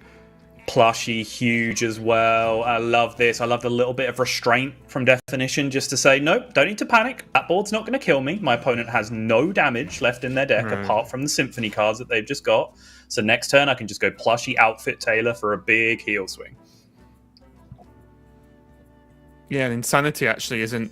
There's nothing been played so far, right? So there's no, like, even Fatigue push. On Definition side, no. Insanity is just 1 and 2 to Definition. Yeah, so it's not as if that's even a threat, right, at this point, with just a few cards left. Still no second Virtuoso being drawn either, so that definitely limits some of the things WeQ can do safely.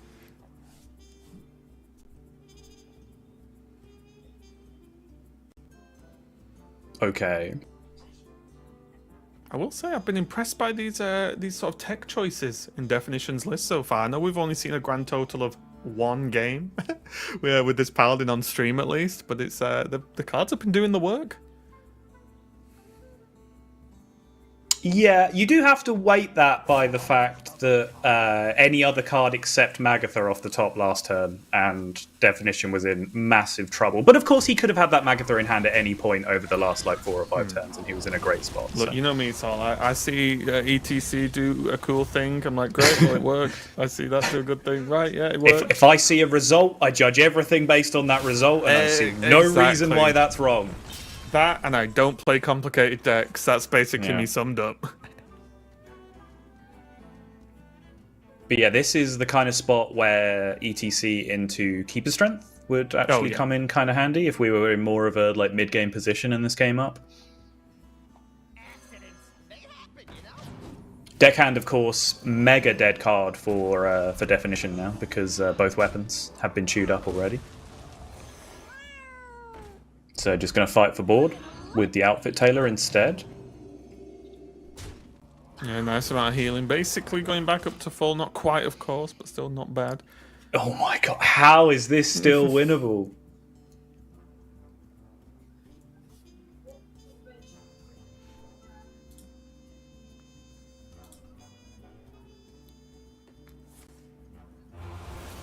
There's, of course, still the Leroy in the deck for Definition. The Sankazol. It's kind of... 6 AoE! No! Oh, disaster!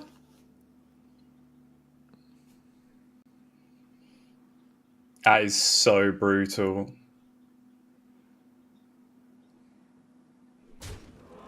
Look, I'm not going to deny how biased I am, but I am also a fair journalist of incredibly high integrity. And yes, WeQ's opening was incredibly powerful this game, but oh my goodness, has it evened out since then. WeQ has had a series of extremely bad beats.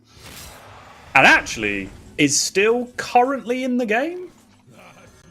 Yeah, I mean, not dead, right?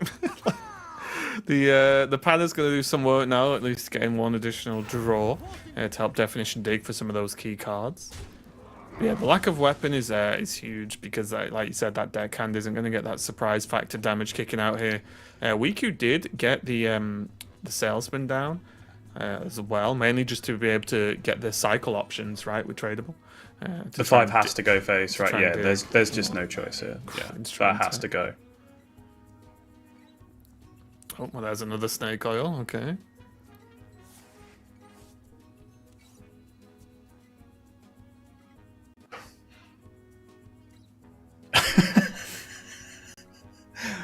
this is painful.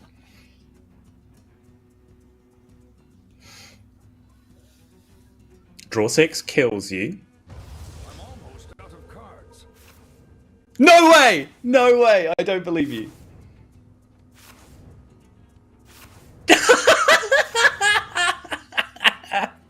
So What's the remaining card, Raven? I believe, if my calculations are correct, I'm pretty sure it's Leroy. Oh, good times. Good times. Well, WeQ not going to be too happy with that outcome.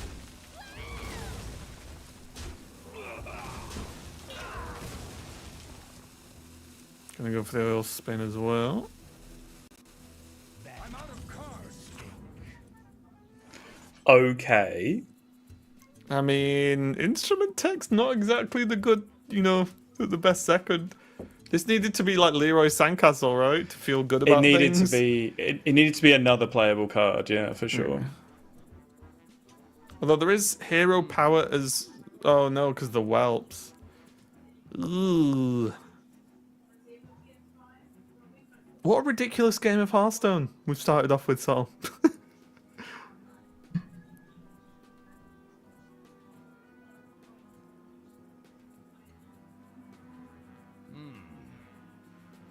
It's so rough as well because I always, when I've been playing Paladin, I always end up like holding on to that last weapon charge for dear life, because it does give you some better options with deckhand. But hey, that was an emotional roller coaster, and that was just game one of this match. WeQ actually took the win when I'm sure that not only we, but he thought it was done and dusted in the wrong way. That was very, very up and down, Sol. Yeah, absolutely ridiculous game of Hearthstone. It's incredibly counterintuitive from start to finish because you looked at WeQ's hand at the start and you're like, well, there's no way you can lose into more crescendo, into pop gar, into more crescendo, right? That hand just doesn't lose to anything. Yeah, that hand doesn't lose to anything. And then that was very definitively losing to hand buff Paladin, as it's known to do. Then all of a sudden you're like, okay, definition card. Yeah. Missing trogs, missing 6 AoE, hitting nothing over and over again, definition top decking the Magatha, still just managed to scrap and grind and get there. I think this turn, by the way, the positioning against Naga Domino was slightly worse than it could have been. Right. I think maybe if the 2-4 and the 8-4 were reversed, that puts him in a better spot against it. Whether that's too niche to play around because it's Naga Domino specifically, who knows? Whether it actually ends up making a difference with like a 3-3 trading into it as well, you'd have to look at the game state specifically. But those are the kind of fine margins that can really, really make a difference. And actually, final point, and I'll let you speak, I promise. He won't. Right at the end, was Leroy actually the best outcome for WeQ to be exactly remaining? what I wanted to talk about because I don't think it was. We're so in sync. I actually think wasn't Titan better, right? Because you can do that with hero power, and then the trades go into the Titan. The 2 minions that was all that was there have to go into the Titan. They don't even kill it, and then you have the token and the instrument tech, and then go from there, right? If Sandcastle was left as well, right? You draw the Sandcastle. Sandcastle would rush. It would kill one of the minions that was remaining. You could then use that to buff the instrument tech that you'd also have on board, and then your tech goes 1-for-1 with the other minion that was left in play. Still hero power. And still hero power, and then you win in fatigue because as soon as WeQ hits 1 fatigue, he dies. It's like 20, Yeah. So actually, I think the Leroy being the last remaining card was close to the worst outcome for definition possible. Yeah, it was really tricky funny. with exactly what was left. Yeah, really huge there as we go into game 2, maybe another roller coaster.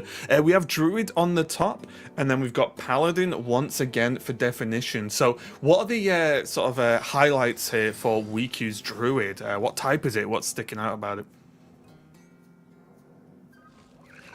So WeQ does have the conventional ramp druid, none of the concierge stuff that we have been seeing from some other players so far, Fury Hunter, for example.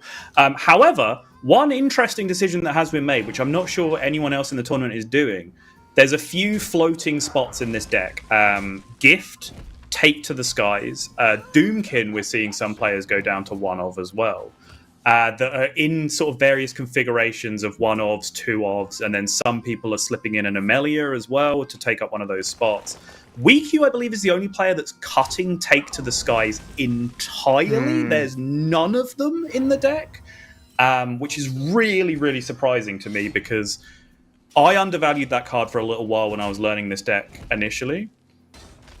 But you come to appreciate that a lot of the time, like, playing Take on 3 is better than playing Whelp on 3 some of the time. Like, unironically, it's so good for a turn 4 tempo play if you hit the Nest Matron a lot of the time that I am very surprised to. It's one of those cards where you might underappreciate it until you realize in Druid, all you ever want is stuff to do, right? And, like, that helps get you there as well, in terms of just getting hold of those dragons. But we are, of course, getting off to a fairly quick start here. And is this the way to go with Druid here? Go for a tempo start against the buff Paladin to kind of put them on the back foot, maybe make them have to defend a little bit, as opposed to freely just buffing and buffing and buffing every turn? Yeah, absolutely. You want to control tempo for as long as possible early on, just so you can trade minions for minions, or even better, push damage. And then your most important cards to then hit on the follow-up are, conveniently, Ziliax and Yogg. Because those are the two that can actually interact with Paladin boards in meaningful ways. Even big spell damage swipes don't really mess with the boards that Paladin can put down. No, so Zilly is the best follow-up to a heavy tempo start, right? Because when you already have a couple of minions in play, very often Ziliax can come down against kind of a scrambly Paladin play, clear out the minions with Rush, and you just push even more damage with the minions you have. Just the Yogg is the best for when you fall behind, because it's basically just a full nuke. Now that the most decks, if not all decks, that you see at high ranks at least, have switched from the colloquially known Unkiliax, the virus module Ziliax, to the copy module Ziliax. Because it is generally better in more situations when you're not then reviving it over and over again for the rest of the game, which you can't do anymore. Hooray! It kind of does the same job, but in an improved fashion at the moment. But once again, here comes ETC. So it's going to be Cold Feet. Okay. Insta Cold Feet. But this is the scenario I was describing last turn, right? Because of this strong start, WeQ can actually go, well, tempo Ziliax, and now if you want to waste 2 mana playing Cold Feet, well, I have the board already, so go ahead and waste 2 mana playing Cold Feet. Next turn, so, as Druid is wont to do. And this is a really tough spot, because, again, just as a reminder, there's going to be no big AoE now from Definition, because Cold Feet was chosen, right, from the ETC. So there isn't a way to sort of reset this board, let's say, without, a really big board being made on Definition's side, basically. So I'm very interested to see how this is going to be cleaned up and how Definition is planning to actually progress in this game, because for me, yes, we can see the hands, but I feel like it's a very slippery slope once Druid gets to freely play a Ziliax and keep a Ziliax as well over the course of that turn. And indeed, innovate into Aeonair. Describe to me your level of respect for this ETC tech card. Oh, none? Okay, great. So you could have not done this kind of thing, right? Okay, he's actually going draw instead of refresh, which maybe does respect it a little bit. Because if you go ENR refresh, play minion, like play Fi or play Yogg or whatever, and then they for some reason picked the Keeper's Strength from the ETC, then you'd be in massive trouble. But WeQ Definition has done no such thing, wouldn't have had a cheap enough minion to play it on with a big enough size anyway. So in the end, WeQ just absolutely getting it done with the Ramp Druid. And so far, Handbuff Paladin failing the test, not passing the vibe check right now, looking like it is struggling to get over the line in some of these matchups. Yeah, I'm glad as well, because it's one of those things where I genuinely was trying to think of a way out there for Definition, and I couldn't. As soon as that Ziliax came down, and it went to Definition's turn, and then Definition ended the turn, and there's one Ziliax still just sat there, it's like, you're never coming back from this. So yeah, I'm not too surprised to see the concede there, but I do think it's maybe, again, we can dive into this maybe throughout the weekend if it comes up, but I think it's a good idea to just get out of that game if you're Definition. That's what I would want to do anyway, and just say, I could try and uphill climb this for the next 4 or 5 maybe turns, if that, or I could just get out, reset, and say, I'm going to beat up this Death Knight for the rest of this match and go. So I think it was the right play to just step back and say, no, thank you, and we'll move on. But it does mean, as I just said, WeQ only has Death Knight left. And I feel like out of all the casters, I'm the only one who likes Death Knight. So we'll see if this is going to be the weakness or the strength for WeQ, because I know you don't really like it. I know Lorinda despises it with a burning passion of 1,000 suns. So yeah, we'll see. I should clarify. A week ago, I thought it was a fine deck with a fine place in the meta. Over the last week, as everyone switched to Overhill Priest and the Infinity Rogues, no, Death Knight's too slow. It doesn't put on enough pressure quickly enough. It doesn't reload boards consistently enough so that Rogue and Priest just can't do their own thing. Like, you kind of just scoop to haul a heal on 4 if you're playing against Overhill Priest a lot of the time. Yeah. So I think the meta evolution has forced Death Knight out a little bit for me. But I don't think there's anything... It's not a weak deck in a vacuum of generic power level. I just don't think it has good matchups in this tournament for me as a Brit. Well, we are going to see one of those potentially bad matchups, although I do think it's really a tricky one, because yes, if Priest does the thing early, that's definitely tough. But I do think Death Knight does have the ability to put out a good amount of damage, especially with the likes of, if you get the location secured, if you get the early Eliza down, you can start pressuring quite a lot. Even though those things do die to the Priest AoE, so I'm definitely not saying it's favoured, but there are things that can happen. We'll just have to see if it actually applies. That said DK on it, so it was promoting Death Knight. I'm assuming for safety we probably shouldn't translate the rest of that. Couldn't if I wanted to, so it's not a problem Okay. for me. Okay, so we are going to see if this is going to be a turn 1 spend mana approach, because I do think in these dicier matchups, it's good to just use this. Like, is the extra charge really going to, go crazy? Well, Wiki's going to hold on, okay. I feel like because there's always stuff to sort of spend mana on in Death Knight. Sometimes, especially with this opening, I feel like it can just be good to just get that played.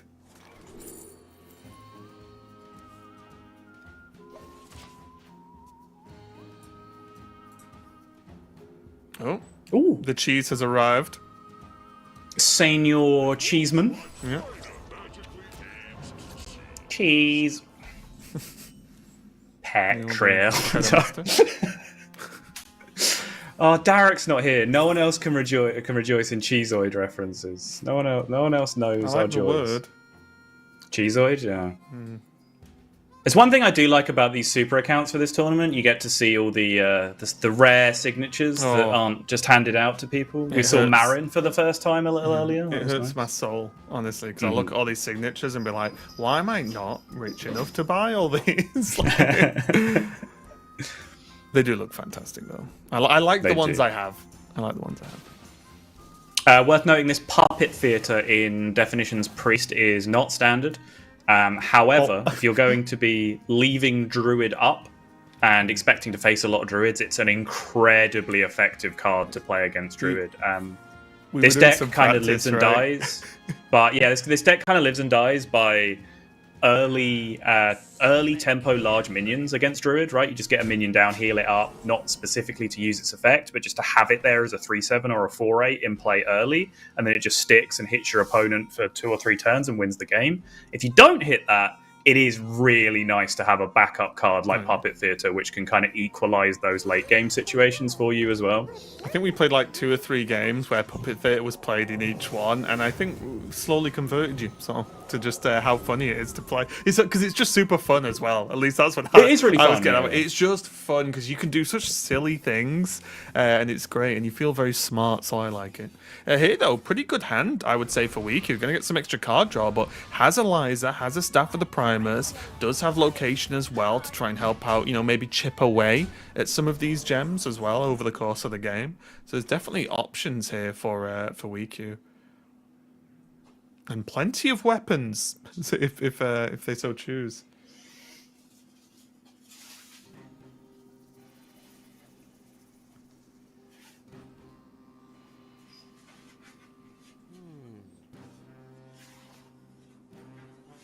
Definition having a lot of options here. Probably doesn't want to go too heavy on gems because, again, it's one of these... this is one of the matchups where you can't just say, sweet, my minion's got stealth, so it's safe, because of threads, mainly, right? There are a few other things as well that can cause a problem with the... the card I like, but I forget the name. A Ghoul's Knight, there you go, that can also target stealth as well. The fact that they're buffed, though, does play around the biggest worries for me, which are Malted Magma and the locations. Yes. A lot of the time, if you just play 2/2 gems, they just play 2 Malted Magmas and they take that trade a lot of the time. And then, obviously, if you just have like 1 in play early, they can drop location and have a pretty good chance at sniping it away. So you do have a little bit of security for it that way, but... What I really like about Definition, and this is something that I did more and more as my time with this deck increased, is just understanding you're playing against Death Knight. Like, you don't actually have to do anything. Like, Definition could have played a second gem that turn, played the Injured Hauler, coined Funnel Cake, played some more stuff, and then the gems would have overhealed the Hauler and the board would be cleared, right? Mm-hmm. But Definition's not dying this turn. Death Knight pushes 0 from here, pretty much, really, from on top of hand. So Definition knows he can just chill. He has plenty of healing. He's got plenty of gems. So he just wants to patiently wait for a board that he actually has to react to before he starts using any of these precious resources. Yeah. And actually, WeQ, I think, is being smart in return by just saying, nope, these 3 minions, that's all you're getting. You're going to have to AoE this board. And also, weirdly enough, it's when Eliza dies, you have to be a little bit more afraid, right? Because things are just, especially Ghoul's Night. I mean, we saw that in the theory crafting event, right? Where like Eliza into Ghoul's Night is like, oh, that's just a lot of damage. Like, okay. So you have to be a little bit worried when this Eliza goes down. So I'm sure, as we can see now, Definition saying, you know what? Fair enough, let's get cooking. And he's going to start powering this out. Also has a good... probably second gem's fine here, right? In terms of healing up to, what, 18? Seems fine. I think I power chord the Hauler. Oh, so I'm not sure. Have a second one. Yeah, so I'm not sure what the spell school count is on specifically, in which case I'd be able to give you a definitive answer. But like the play I'm scared of right now is Razzle Dazzler hitting a rush minion. That trades with 3/7, you click the location, that clears the 3/7. That's a game you can lose. I'm struggling to find a game you can lose any other way from this position. So I was tempted to power chord to the 3/7. Lanissa. A lot of obstacles. It may be the case that Razzle Dazzler isn't very big at this point, in which case I'm absolutely fine with this. So a Corpsicle's not been played, a Threads hasn't been played.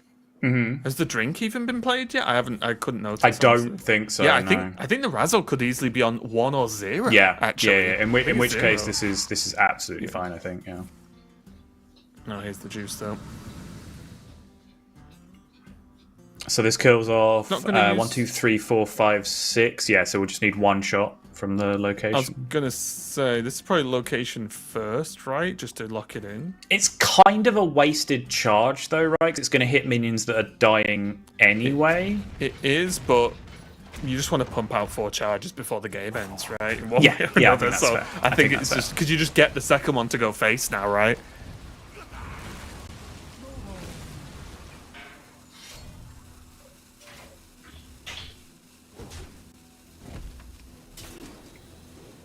Frost Plague, actually. Probably the best Plague to hit, actually, in this matchup, right? Oh, we can see now. Oh, yeah, Dawn is letting us know as well. Now you can see the picture of malted magma. You can see there's only 2 cups left in the picture. Oh, I couldn't see it because the hand size was too big. Exactly, but thank you yeah. for that nugget of information. Yeah.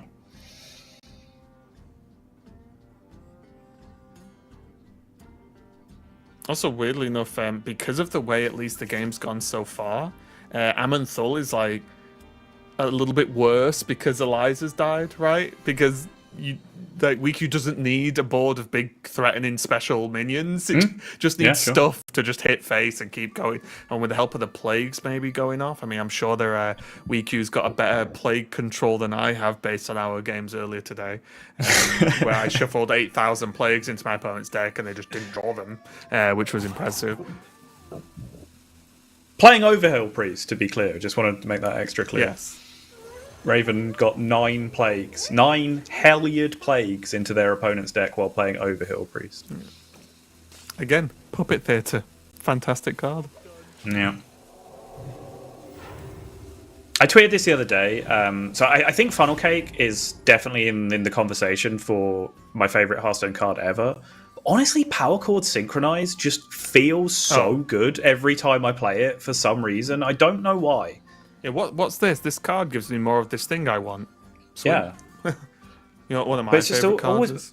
all of these like Clergy, Funnel Cake, Power Chord Synchronize engine decks. It doesn't matter whether it's like Zarimi Priest, whether it's been like Robot Priest, whether it's Overheal, like any deck that's used this engine, I've just been instantly on board with. Naga Priest, oh, what a deck that was. Come on, those were the days. I like Kill Command. Thanks, Raven. No problem. So, Puppet, yeah. Oh, yeah, and look at it! Puppet. Oh, it's so good! Insta Puppet. Yeah. Imagine not having this card in the deck. Imagine not having the ability to do this. It's so bad in some matchups, though. It's not. It's good in every matchup. Oh, look, Eliza. Who's the aggro now? I think it's a good shout for this tournament, honestly, though, because like the matchups where you just die because you drew a Puppet Theatre are like aggro Demon Hunter, aggro Shaman, you know, those kind of things, and they just don't exist in this meta. You can become the Sonya deck. Yeah, there's enough ones in this deck to like. Yeah. Also hilarious that it actually ends up being a 1/10 as well, because obviously the Primus ability gains the health, so it's not even just a 1/1 that dies. Because when you do this... already, by the way, become the Sonya deck pretty often, because it's in the pool for Amanthuls, and you play, you play on average about 7 Amanthuls a game, so you do see Sonya. It's like the promotional video of this Priest deck is, do you want to become anything? You can with Priest. My parents told me I could be anything, so I became the Sonya deck. So I became a priest. So low definition, fairly safe health-wise now. But there's a Hellion. And also these weapons can have a big impact as well. There's 2 of them, 2 generations in them as well. So can start to stack up. Especially if like a foam render, for example, comes down, because what is that, 11 corpse right now? So like foam render can cause havoc. I completely forgot about the cheese just being at 7, because of course. I honestly, this breaks my brain, because my instinct, whenever you say that, after 10 freaking years of knowing you, is what, like, it could be any noun. What noun did he just refer to when he said, I forgot about the cheese? Now you literally mean cheese, and that's the one word you never mean when you say cheese. Welcome to the brave new world, Sol. When cheese means cheese. And now we've got a Primus fight. It's not going to go too well for Wiku's, of course. Yeah, I'm not sure this res does an awful lot. Is it just gaining tons of health? It gains 9 health, yeah, which is something. And also, this minion's actually kind of just hard to kill right now, this Primus, right? That's because fair. this Death Knight doesn't run the hard removal, right? Or anything like that, so... Yeah. And also, to be fair, it's 1 mana get a minion in play, which is great for your Funnel Cake this turn anyway, so yeah, absolutely fine. I love it when things are great for my Funnel Cake. Yep, same. And I will be honest, maybe you've not been paying attention as well. There could be anything in these tide pools. I have not clocked it. Here we go, though. Okay, that was good knowledge. More rest in peace. Wait, is this the way? Infinite Primus kill Primus? Infinite health? Infinite health? Yeah, how high can you get your max health total? Your opponent just makes a full board of Razzle Dazzle and you just pass for the rest of the game and they still can't kill you or play any cards. And you just win in fatigue. So what's this? Another Primus? Oh, got the 11-10. All right. Primus. It's just more health for definition, Sottle. I don't know. Seems like a strictly losing play. Stop making big minions. You'll heal your opponent. I mean, this is actually pretty good for definition, right? Just chomp, chomp, chomp, chomp, chomp. What are we chomping? Hang on. Take your pick. There can be 2 Primus on board. You want to just trade some stuff in while their board's full and just start rezzing Primuses? I think so. Or just trade stuff in to, like, not even kill anything, right? So they don't res. Yeah, exactly, yeah. Yeah, that seems fine. And just like, because what seriously, like, what's WeQ actually gonna do if you just keep eating this and gaining like 8, 9 health? Like, again, this is the situation, right, where this deck is so fun. It's like, if I'm on ladder, I don't care what the number next to my legend rank says. I'm doing the play where I just res a million Primuses because it's hilarious. But when you're playing for a direct route into the World Championship, you have to think a little bit harder about whether that's actually correct or not. Now, do you want to just get to the World Championship, or do you want to get to the World Championship in style? That's what you've got. I mean, look at this.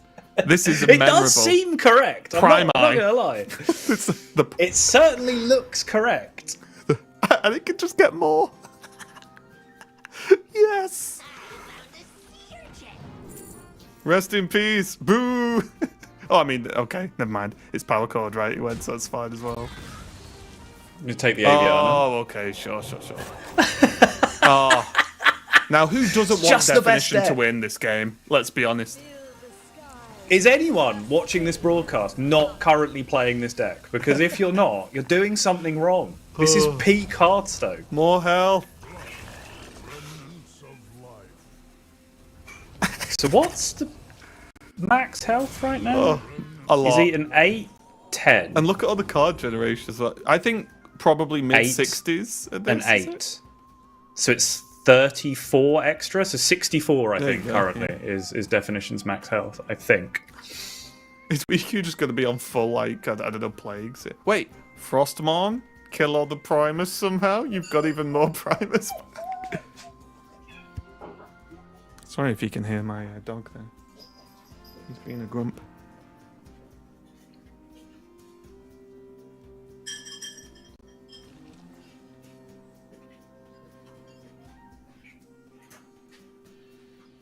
I mean, what? I mean, WeQ did go for Frostmon, but I think WeQ's going to need some kind of plan that stops, like, actually kills these Primus when they get to the point where they can actually attack. It's going to be scary. Which is not very far away at this point. Yeah. Can they generate the, what's the card that just does, the insta-kills the board? I can't remember the name of the card. Soul Stealer? Yes, yeah. Is there a way you can get hold of that? Yeah, Primus can generate them. Oh. But wait. Oh, that's a full art I need as well. That's a signature I need. Corpsicle.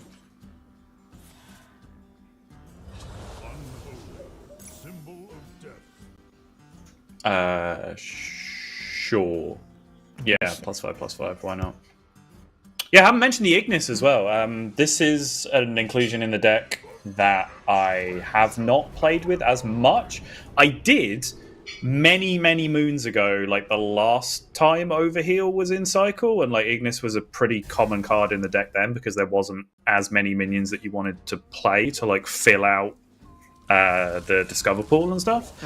But it is a little bit weird. It does seem kind of natural, right? You have a card in your deck that you forge, and then you discover extra copies of minions, and then a minion in your deck that does something awesome if you forged something previously. Like, that does make sense. But it hasn't really been a core component of the deck for quite a long time at this point. So Definition definitely likes to cook a little bit when it comes to these lists. And when we get to see a game like this, I just appreciate it, honestly, because this is hilarious. Yep.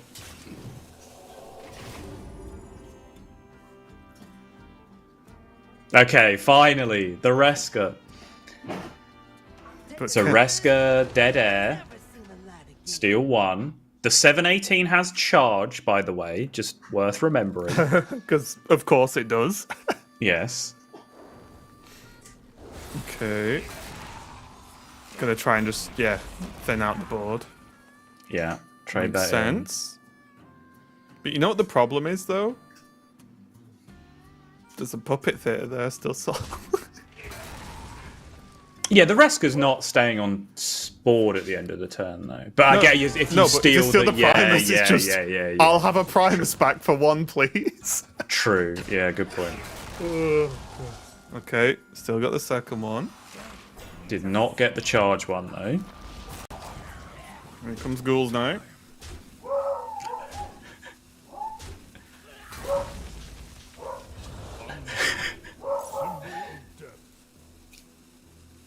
Is Stitch Giant free?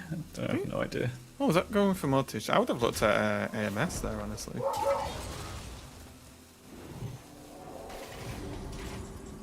Okay. Okay. Oh, no. Sasquatch. Oh, my brain.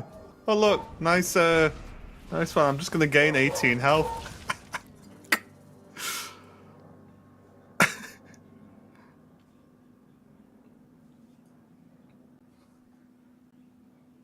Gonna threads, bump, then Primus, then eat? Sure. It's kind of the same. Your Primus ends up taking the damage either way, right? Yes. Oh, never mind. Actually, just gonna hold, sure.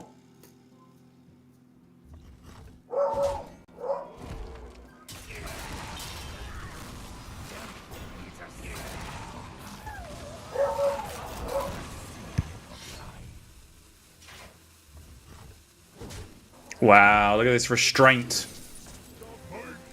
Just full clearing. Well, Taking the board. When you've got a one-cost Primus in hand and ready to go, it's not so bad. But this Frostmourne is going to start getting some work done at least. And there is double Corpsicle, right? Which can basically, with, what, 31 corpses is that? You know, you're not worried about that anymore. So you can just throw those out every single turn.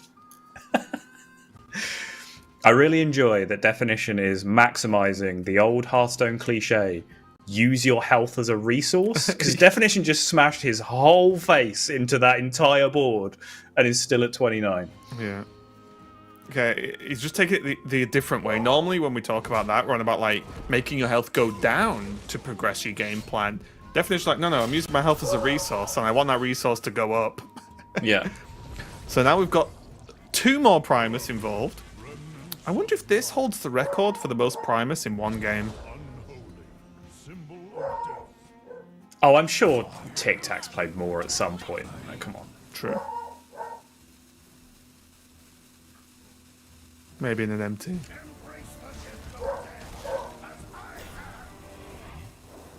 I do have questions about just kind of like throwing out the Primus to be easily slapped by the Frostmourne on the previous turn. Because it did allow for this massive swing turn.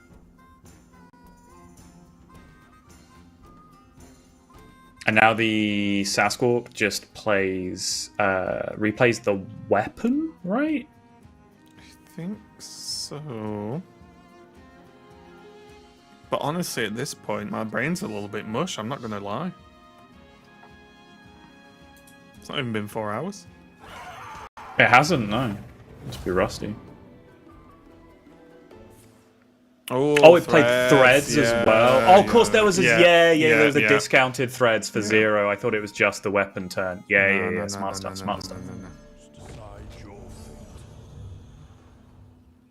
Okay, well, there's 14 more health. Of course. Look at Wiki, he's just like, not like this. So I think there's an 8, a 10, an 8, an 8, an 18, a 6, and a 14. So it's 20, 38, 48, 56, 64, 72. So I think he's past 100 maximum health now. I think it's 102. Right. Generate an Aeona? Right? It could happen. There's still legendaries in the deck, right? Yes. Yeah. We need to see it. There's still just the regular Amanthals in the deck, right? Yeah, there is. You could just get Amanthal in play and just get an ENR from the Amanthal. True.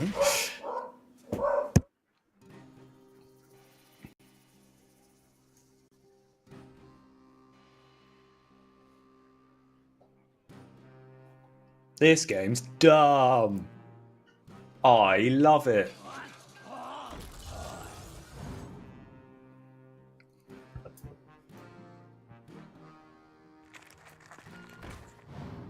Soul Stealer? No.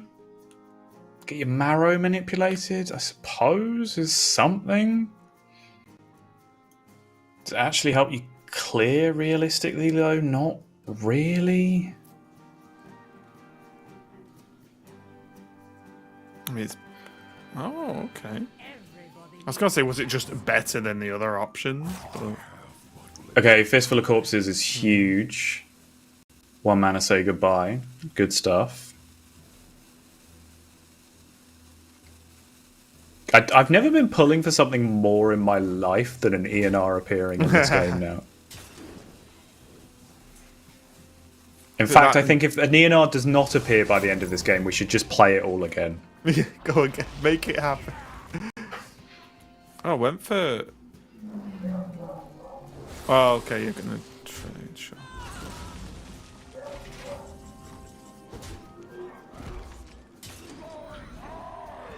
The old mishmash mosher.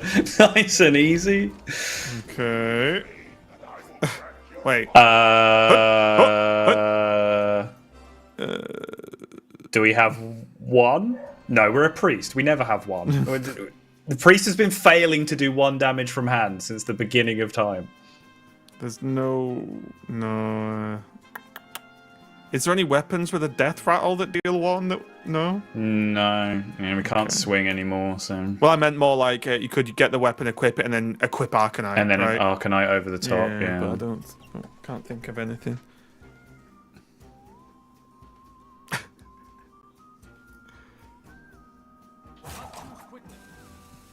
Week was just thinking, I didn't bring this deck.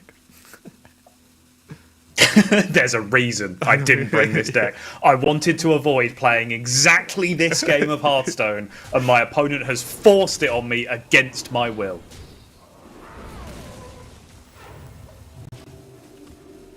Interesting not using the location there.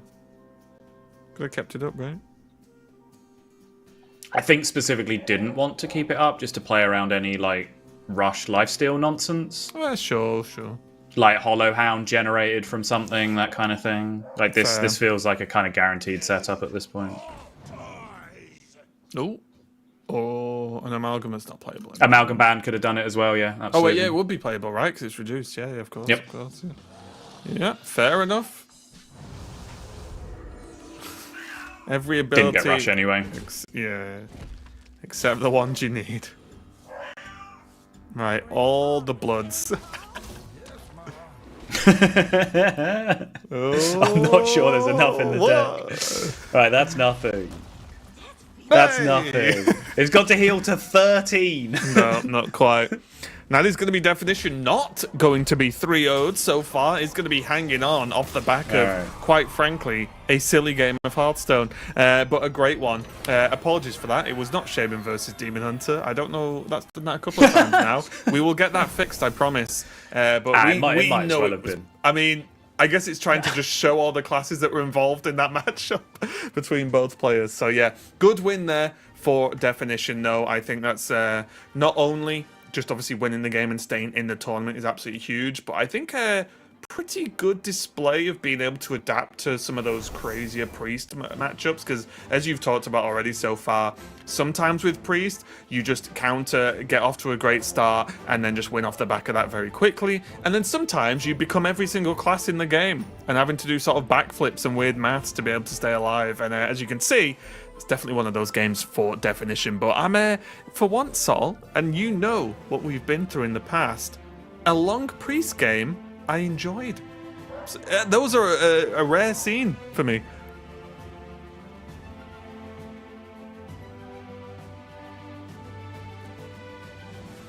Respect for how much that time is worth. Please go rewatch that game and tell me actually what the number that Definition's maximum health was at the end of the game, and just tweet it at me at Sotul on the platform still known as Twitter. Looking at what's left here, Wiku, of course, still just has his Death Knight, but what do you make of the Death Knight versus the Druid and or the Paladin, right? Is there a matchup where Wiku's going to be feeling very confident in, or are these just a couple of 50-50s?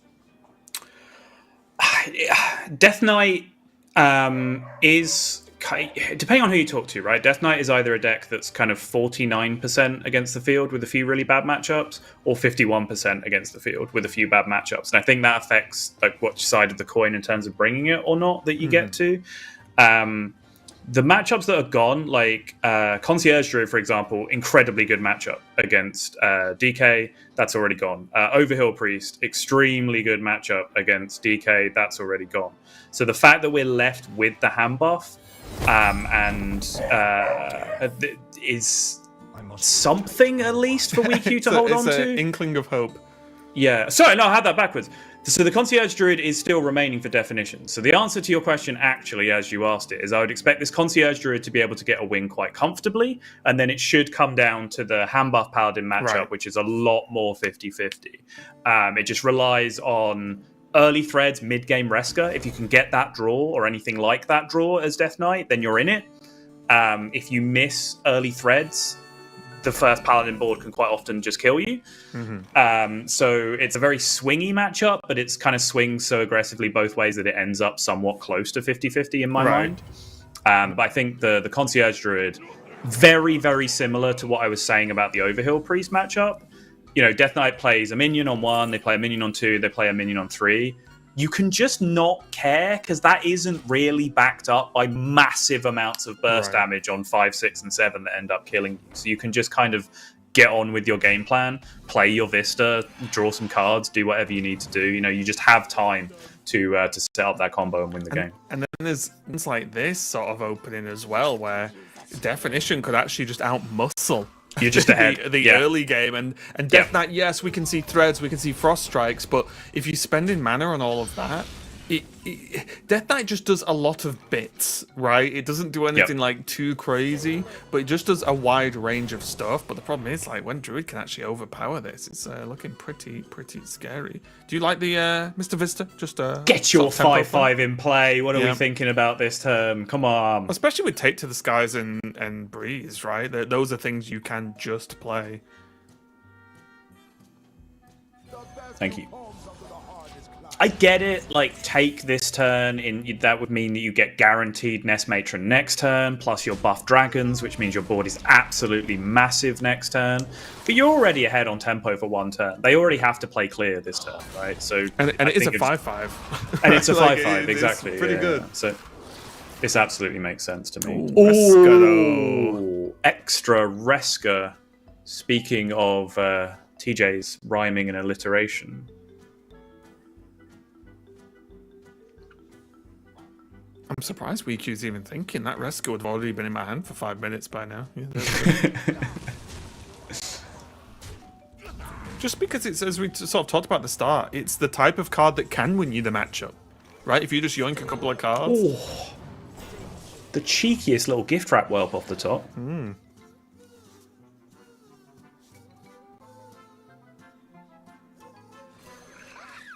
Start chucking these chalices, right? I guess theoretically, yeah, because you're playing Sleep next turn, you can just hit Concierge and then, you know, all your chalices become free anyway. Right. Still got one more turn to get it all done. There's also an option of going like Cheer Drake, miniature, Seabreeze next turn if there was some kind of emergency situation, right? Unlikely, but it was an option. Yeah. But I think, honestly, I think Definition has caught on a little quicker than I did there, that this isn't the kind of Mr. Vista that we saw from Fury's game earlier, where it's just going to win the game single-handedly. Like, this is a value engine Mr. Vista, and then Definition's just going to hold on to this entire chalice until he can find Nagas and Concierges, and then just OTK with it from there with the resources. So far, the WeQ's doing an okay job. Obviously, we'll start to see all these spells get replayed again soon, but WeQ's found Eliza, which is huge. He's got an extra Reska, building up the board a little bit, keeping up, sort of, with the board pressure, or the board base here from Definition. So, not horrible for WeQ on the Death Knight so far. Does have the Primus as well, if we get that far. Might of Menethil can help out just a little bit too, but I think the issue with this, or with Death Knight in general, from my experience, it's probably the deck I played the most this season, is when you start falling behind, you have the tools to get back in the game, but you just can't play them all fast enough. Because they're all a bit chunky in cost, right? So it's even like, look at this, right? Like Horizon's Edge, fantastic card. It does cost 4 though, and when you're on like an empty board, it's very hard to warrant playing that. And then you end up, you fast forwarded 5 turns in the game, and you've still got it in hand, and you wonder why. I do have a bit of a vendetta against the card Horizon's Edge. Much like I have a bit of I did have a bit of a vendetta against the card Vendetta, ironically enough. But there's a lot of situations where I see Horizon's Edge get played, and then I just replace it with like a 4-drop in my head, like a Yeti, right? Like they played a Yeti that turn. And that Yeti would end up pushing like 12 damage as a minion anyway. I feel like it's a fairly overrated card. It's good enough to be in the deck, but I think when people saw it announced, they were like, oh my god, this is like a disgusting amount of damage for 4 mana. But I don't think people appreciate the hidden card text. Trade your minions, which is on Horizon's Edge. There's a lot of cards in Hearthstone history that have hidden text, trade your minions, and that's what you have to do with Horizon's Edge a lot of the time. I don't want to trade my minions, ever. That's not what I'm in the business of wanting to do. You can't make me. I do think although I understand the comparison, a Yeti can't kill 3 different minions in the same turn, right? Which is where the Horizon's Edge becomes, I think, more clutch. But it can, after you've gone 1-drop, mining casualties, 3-drop or whatever, like the deck does quite often, continue to hit your opponent in the face turn after turn after turn for a lot of damage. If they make Yeti go pew pew pew now and again, then I'll play it, okay? I'll take out the Horizon's Edge, but that's fair. You've got to say something for animations and sound. Yeah. Well, that is also a lot of spell damage right now, and a lot of spells.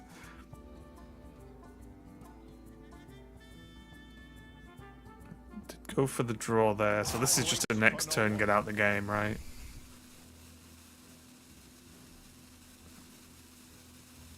Yeah, I was too busy arguing about Horizon's Edge to look at the start of this turn, like what the state was and how much mana we had, but 2 locations are in play. There's 2 swipes in hand.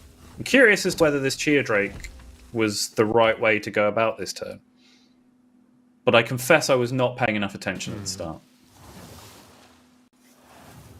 I mean, it's probably the option of how does WeQ heal out of this next turn? So, do you just take it slow and then really pop off?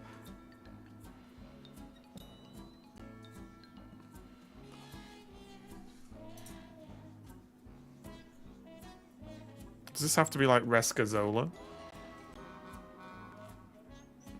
Oh, okay, so both dollhouses were only put in play that turn. Oh, yeah, so they're both. Yeah, okay, fair enough. I was going to say, if they started in play, then I'm fairly sure you could have just killed your opponent. But yeah, they were just played that turn. It's fine.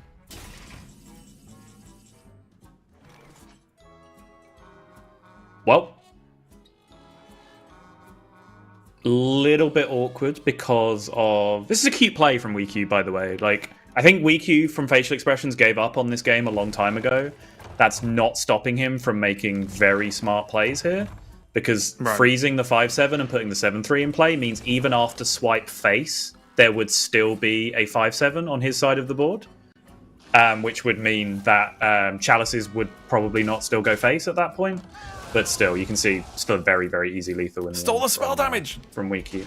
Just getting those swipes to go face. No problem whatsoever. Yeah, not too bad at all. And again, WeQ, did their best to get off to a good start, but I think just as soon as the... Oh, sorry, I've seen someone he does not appreciate outside the window. As soon as you... where was I going? Oh, as soon as the Druid gets those dragons down early, it's so hard for the DK to fight back in the sort of rampant Druid type matchups. When you're against the Druid that can then just kill you in 3 turns later, you've really not got the time as Death Knight, right? To really deal with everything. You want a more of a slow plodding game as opposed to, oh, I'm just dead now. Yeah, you mentioned it, whatever it was, turn 5, turn 6, somewhere around there, and you're like, it's not too bad. Like, the Death Knight is relatively level on board, they're keeping up with the pressure, but the problem with that is, it was your job to be massively pressuring the Druid at that point of the game, because otherwise, even if you do just neutralize and reset the board back to 0, well, by that point, you've given them time to play sleep, draw concierge, combo you. In the end, there was so much pressure from the Druid that wasn't even necessary. It was just a couple of swipes to the face that ended up ending it. But yes, that was probably not the matchup that WeQ had this series pegged on from here. I think this Paladin one is, since about 4 turns into that Druid game, I think WeQ has been a little bit more focused on getting this Paladin getting this Death Knight over the line against the Paladins. And I think for that game as well, we saw the power of just play the Mr. Vista, right? Because it required so many resources for definition that the game then just sort of snowballed out of control. But we are on the last game of this match. Unfortunately, the loser is just going to be done and dusted for the tournament, with their hopes and dreams of worlds kind of out the window. But the winner does get to survive and continue to fight through that group. WeQ on the top on the Death Knight once again. Definition on the bottom on this Handbuff Paladin. Both decks players have kind of struggled with a little bit because not too long ago WeQ was 2-0 up. Casualties off the top was so huge there for WeQ, by the way, just making sure to have maximum board. Oh, hello. Yeah, just play off the top. That's how it works. Straight into Eliza. This is about as bad a hand as it's possible to have that has a weapon in it for Paladin, by the way. Right. Double weapon, so that's -1 minion being buffed. And then because you have double weapon, you also then drew the biggest brick in your entire deck, which is Instrument Tech at that point. It's about as bad as it gets. Okay. No hand that Handbuff has that has a weapon in it at the start of the game is bad. They don't exist. But this is as bad as they get. Yeah, and Sandcastle's helped a little bit here. Because that getting buffed is really going to help with some way to fight back on board.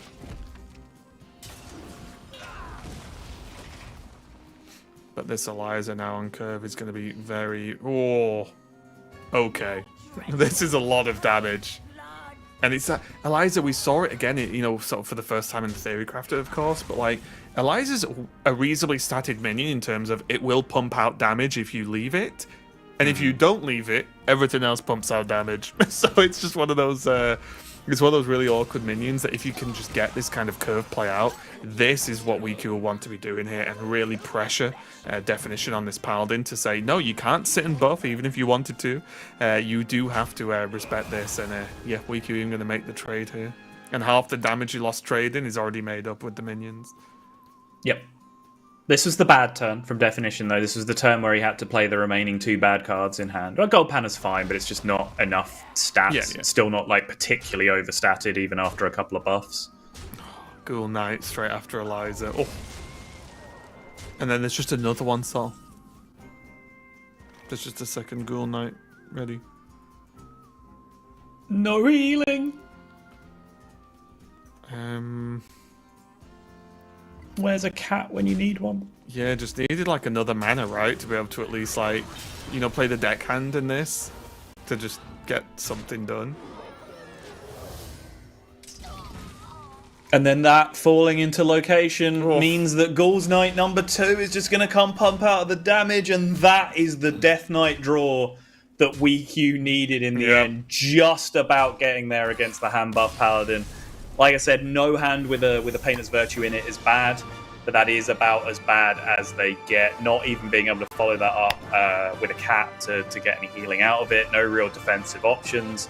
turn 4 after 2 buffs being a 3/4 instrument tech and a 3/4 gold panna is just, it's not it, right? When the rest of your game is passing to get to that point, Right. it's just not a good enough reward if your opponent actually manages to pressure you very effectively, which for once the Death Knight did actually manage to do. 100%. But what a matchup overall. We had Riku taking a 2-0 lead very early. Definition fighting back with that frankly ludicrous Priest game, and then we did have the sort of quick finish between the two decks that had been struggling for each player basically in this series. And I think so far, sort of for the first match for us to cast, of course, in this sort of meta, this tournament meta, I'm happy with this one. If the rest go like this, I am all in this weekend because we had a lot of crazy matchups, and I think a good, well-rounded display of the tournament meta. Right, we saw a lot of the decks we're going to be seeing over the course of the weekend. Yeah, I think these are the kind of the main pockets, right? Is there's a group or two that's very rogue and priest heavy. There's a group or two that's very warlock and DK heavy. Those are the main little pockets, and then obviously there's like druids and paladins and stuff all around that, scattered throughout.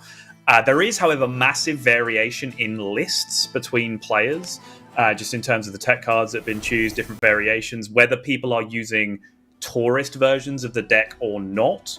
We're seeing that with Insanity Warlock, we're seeing that with Overheal Priest, both decks that are available to be played with or without the tourist package, with the Hunter cards respectively coming in.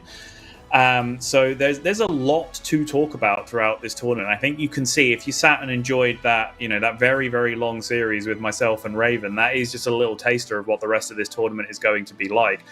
Wildly varied swings. If you like fast, blowout, powerful looking things, games winning quickly, intense aggro, or big early combos, if that's what you like, you will see some of those games. If you like games going to turn 35 and every board being 6 minions against 7 minions back and forth and just constant board tension, as a certain no-hands gamer would say, you're going to see a lot of that too. So this is really a tournament meta that I think everyone will find something to connect with, and I think this series just was a fantastic example of that. Yeah, for sure. That was the second match of the day. We've got one more match from Group A to play out, which will be coming up next. And then later on, for the second half of the day, we're going to be doing the same through Group B. So we are going to go to a quick break while we set up the next match. And again, the final one, see who's going to join Fury Hunter to make it out of Group A. Don't go anywhere. We'll be right back. Go walk that dog, Raven.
Hello, everyone. Welcome back to the Hearthstone Masters Tour Summer Championship.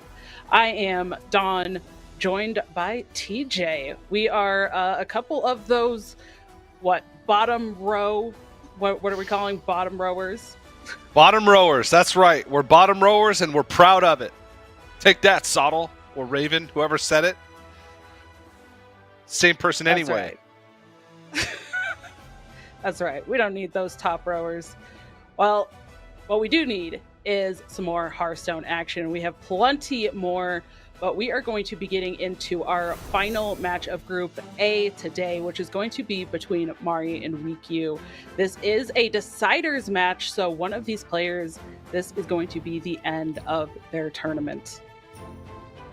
Yeah, Mari looking for that World Championship slot. Weekyu just looking to continue to prove himself because it's been a fantastic year already for Weekyu, and we've gotten to see both of these players play on stream coming into this point. So we're a little bit more accustomed to their decks. The bans are interesting, which we'll get to in a moment. But take a look at Mari's deck. He's got those three more meta decks with the Overheal Priest, the Infinity Rogue, and the Hand Buff Paladin. But then he's got that Highlander Druid thrown in there. And I was thinking to myself, Highlander Druid, it feels less popular. Most of the time, at least on ladder, when I see people playing, it's Concierge or it's just the Ramp Druid. But I was playing during that last match, and I played in the 5 games that I played against 2 Highlander Druids. So maybe it's picking up steam. It's becoming more popular. It was the only Druid archetype I played. Small sample size, but deck definitely has the tools to win, especially in those long value games, which honestly we've seen a few of already on stream today. Yeah, it's going to be really interesting to see how this performs throughout the weekend if Mari is going to continue in the tournament. But let's take a look at Weekyu here. As was mentioned earlier, claims that he's not smart enough for Priest or Rogue, so didn't bring either of those, which has made for a very interesting lineup overall. We're seeing this Ramp Druid next up, which is going to be the Ramp Druid into that Highlander Druid first game mirror match. So what do you think of this Ramp Druid deck going up against that Highlander Druid? I think the deck's very consistent in what it wants to do, and that's ramp, right? But when you're coming in, that's all well and good for when you're playing on ladder and you want this big sample size of games to improve your rank. In competitive play, when it comes down to, say, a mirror matchup against the Highlander Druid, obviously the Highlander Druid has more tools the later the game goes, but less consistent ramp. But all it takes is that one game to get that ramp. That one win to get through, to make it through in a decider match. So should be quite interesting to say the least in this first one.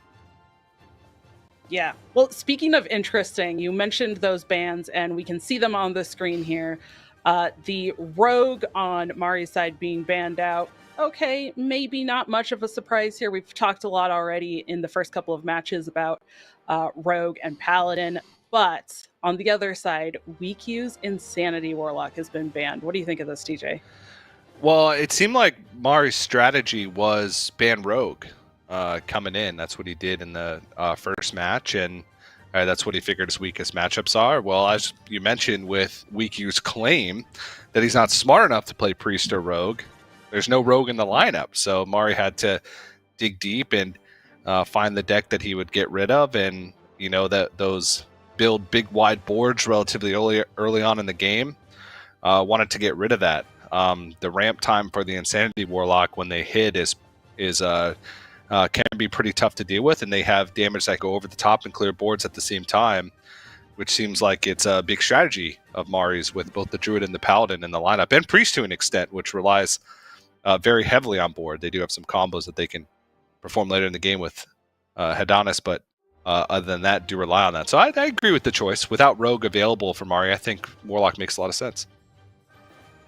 Yeah, and I think it's interesting leaving the Paladin up, but we'll talk about that Paladin a little bit more later as we get into this Druid game here. First, Mari on the top. and Wiku on the bottom with the Ramp Druid, and again, Mari on the top with that Highlander Druid. New heights in hand for both players. Yep, and Innervate. And Mari has the Innervate with New Heights and the Marin. So this should be some pretty quick ramp. The one benefit of Highlander Druid when you're playing that Marin and drawing 3 for free, you have so much at that top end that you're bound to hit something good. So you get that early ramp and can continue to make things happen. Awesome. And Cactus Construct first thing and gets the Groovy Cat. That's I mean, it's just a bonus, right? Just a little bit of a bonus, and it's a way to fill out the curve and maybe take some of Wiku's attention. So it makes some sense here. Now a pretty smooth curve to this Marin. Even the Doomkin. Yeah, both players with Doomkin in their hand now at this point. But turn 3 here, Riku just going to go for that new height. It's going to start into ramp. Going to possibly be able to play that Flower Child next turn. But then on the other side, Mari playing the new heights as well. Little bit of pressure on the board from that Cactus Construct minion that you mentioned earlier. But who do you think is going to take this with the Doomkins? Wiku gets the first Doomkin out, so looking pretty good. Market coin Innervate Doomkin. That might be honestly, it's the only real play here. The only issue is that Mari's gonna not really have anything set up for the following turn. But this has the ramp effect plus the sort of anti-ramp effect from across the way. So not too bad. And now the turn has all of a sudden become very awkward for Wiku because had multiple options for activating the Flower Child and now has none. Can't even get this Gem Tosser unless it's with a swipe. But I don't know if you're really in the interest of trying to push damage this turn. Maybe you are, actually, because this is 10 damage going to the face. And Mari right now, Wiku doesn't know this, doesn't really have a turn. Ugh. Yeah. We've talked already about how much tempo is good, and this is definitely tempo here. But as you mentioned, Wiku not knowing Mari's hand doesn't know how good it was in this situation.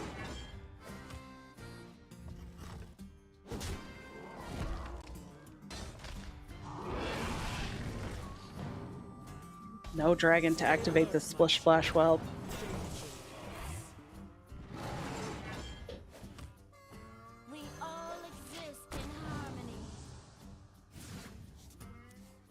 Ooh, Ziliax discounted at 8. It's going to be pretty big. A lot of push tempo. I mean, there's just 10 damage being represented on board that Mars just not going to deal with. Could have a big turn next turn, but needs something real big. And with Ziliax not in the deck to be able to pull for free on the following turn, and ENR even to be able to pull for free from the deck to maybe even just heal for full in a desperate situation. Not looking great, and Wiku just continues with the nice tempo curve here. And Mari's staring at a massive board, down to 4 health, needs a miracle from this wand. Reno?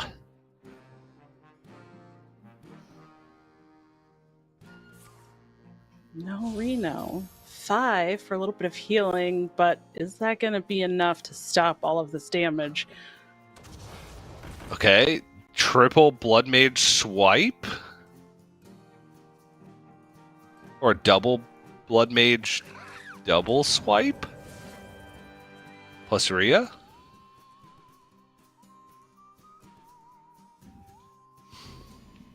This is disorienting because what he's playing from his hand is different than what he's playing on the board.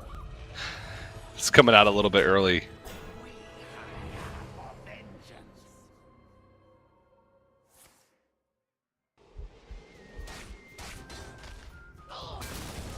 Okay, not too shabby. And that Phi getting to pick off the second Ziliax and go back up to 10 with the hero power armor. with only one minion sitting on the other side of the board for Riku now, and at the same time, not only essentially clearing the board, gaining health and stabilizing a bit, but Mari also able to create his own board. Yeah. That was pretty good, and the Ziliax coming in next turn to maybe even stabilize further. It looks like... Oh, nope, there still will be a minion on the board. But yeah, the 3-card draw, too, from the Blood Mage. Pretty insane. Nice little pickup there. Mari might be back in this one.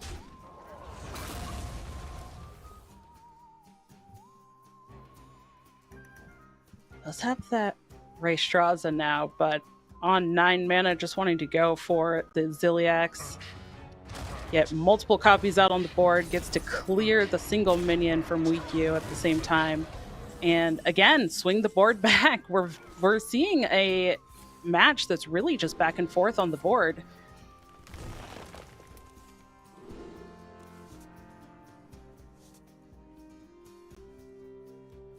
Could do double refresh and Yogg.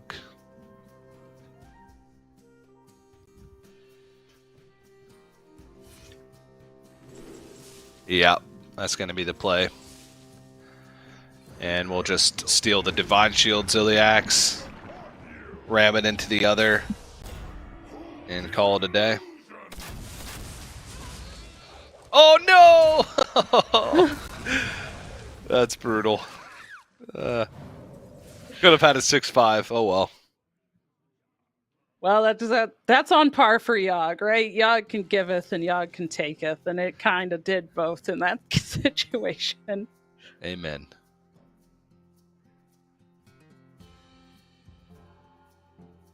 You know, for the consistency that you mentioned for the ramp druid from Weekyu, this Highlander deck on the other side is kind of holding its own this game. I'm finding the early ramp was definitely important, but Yeah. now that A&R coming down, as you mentioned, the Raystraza, and enough attack here to be able to clear off that Yogg at the same time. Again, keep swinging the board back in his favor.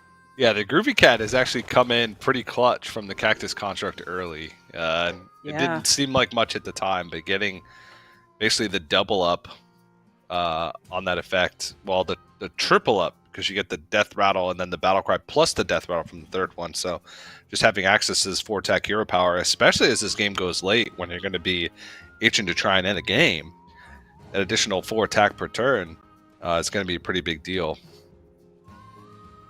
And Wiki's got to think this one through. Keep in mind, both players played a New Heights. So we're going to be going over max mana here.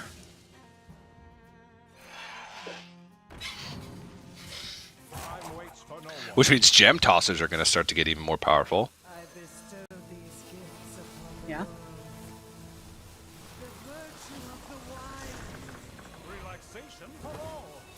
Now Marin's coming down for Weekyu, going for that Wondrous Wand. Both players have picked Wand at this point. Yeah, not really much time to react to this. Oh, Greybow! Oh my gosh! Double Greybow. A huge board from nothing, basically. Ooh.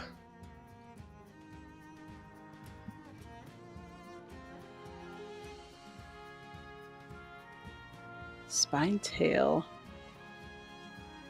Yeah, it's just a good way to kind of snipe things off on the board, but Handed's going to get pretty interesting here. The Night Elf Huntress is also kind of a cool inclusion, but this is definitely going to be a puzzle to try and clear this board in the most effective way possible.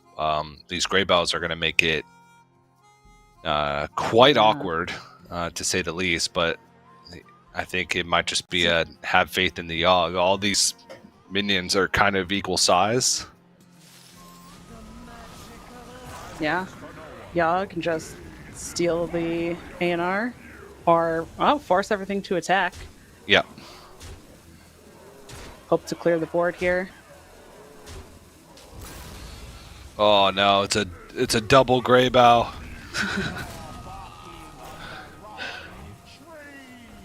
That actually worked out quite well. Gets the full clear with the Yogg. and then keep going. And now WeQ gotta put faith in the golden kobold. Yep. Let's see.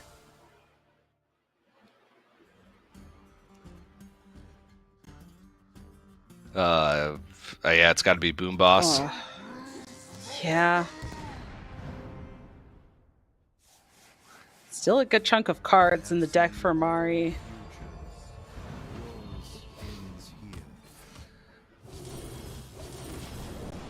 Is there any chance that WeQ has at actually winning this game from this position? Not if there was no bomb on the top. Yeah. Yeah. I mean, minions are big on the board, but 2 Titans with abilities still left to activate. And that's a Sunspot Dragon, plus looks like the swipe picked up from the gift, so that should be more than enough to end this game. It is. That extra attack hero power really put in a lot of work that game. It really did. It really did. It was able to clear 2 pretty key minions with the Yogg-Saron in that 3-4 in the early game, which may have stuck around through all the board clears. So, I mean, definitely just a nod to... What? I didn't even notice that it was Priest versus Shaman. It changed partway through. Yeah. It's Yogg at work again. Yep. Well, that does mean that Mari takes that first game with that Highlander Druid, so gets that out of the way. And as we saw, both players starting out with that early ramp did get them kind of to that end game quite early, which both of the decks want to do in the first place, but especially that Highlander Druid. Yeah, absolutely. So much strength and flexibility at the top end of the deck just made for, I don't want to say smooth sailing, because it certainly wasn't smooth sailing for Mari, but had a lot of big options at his disposal, especially with the not free dragon, but this kind of dragon each and every turn. So 1 on the board for Mari, 1 step closer to moving on to that top 8 single elimination bracket on Sunday. Another chance for qualification at a world championship. And with Priest and Paladin left remaining in the lineup, the holy duo. Yeah. And not only 1 step closer to competing in top 8, but 1 step farther from ideally getting knocked out, because that's what this decider match is. Basically, is deciding who is ending their road here and who is going to make that top 8 on Sunday. So pretty high stakes, this match here for these decider matches, and I'm sure getting a win on that Highlander Druid first game has to feel pretty good for Mari. What do you think is going to happen now with this next game we're getting into, as Mari queues up the Overheal Priest and WeQ sticking with the Druid? Yeah, so this one will be interesting. Despite me thinking that this matchup is decent for Priest, I can never win it. You got to stick a board early and then keep the board the whole game. And sometimes, especially the traditional ramp druid, can have trouble stabilizing, especially if they don't have sufficient ramp in the early game and can't get to the big cards like Ziliax and Yogg-Saron. So Clergy start. There's no power word synchronize anywhere in here, but currently WeQ is just severely lacking in terms of viable plays in the coming turns. May have to... oh, there's the power word synchronize right off the top. Right but on the hero time. power from WeQ will make it so that...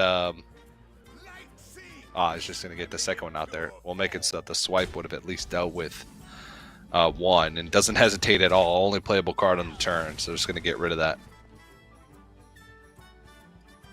Yeah, Clergy is a really good removal option as well. So anytime that a player has the option to remove one of those, not a bad option at all to just take care of it when you can. But that does mean that one of those swipes is gonna be gone. And we talked about ramp last game. No ramp yet this game, but WeQ just kind of going for the on-curve plays every turn here with this turn 4 Puppet Master Dorian. Yeah, and this is quite frightening, to be completely honest with you. So I wouldn't be surprised if we see maybe a bump, a Holy Nova, and a trade.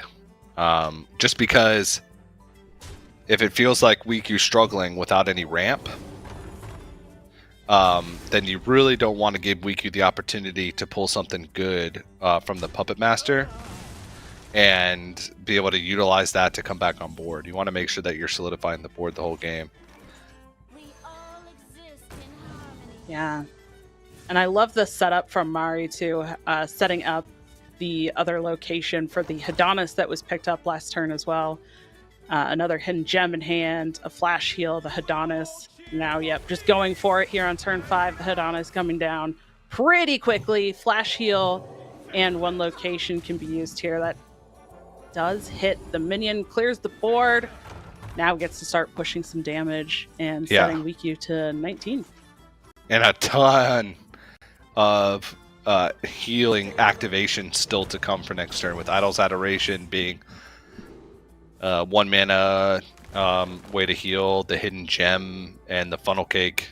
And with the funnel cake, you also have Thrive in the Shadows to try and pick up an additional one. So WeQ gonna do what he can to put things in the way of this Adonis and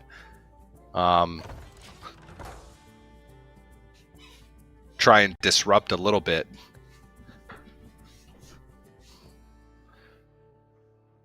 Yeah, also more chances to draw with that funnel cake on the clergy. Draw into some more healing, but it's going to be Love Everlasting drawn. Not sure if that's what Mari was looking for there. Really just wants to go in on this healing and damage. Yep.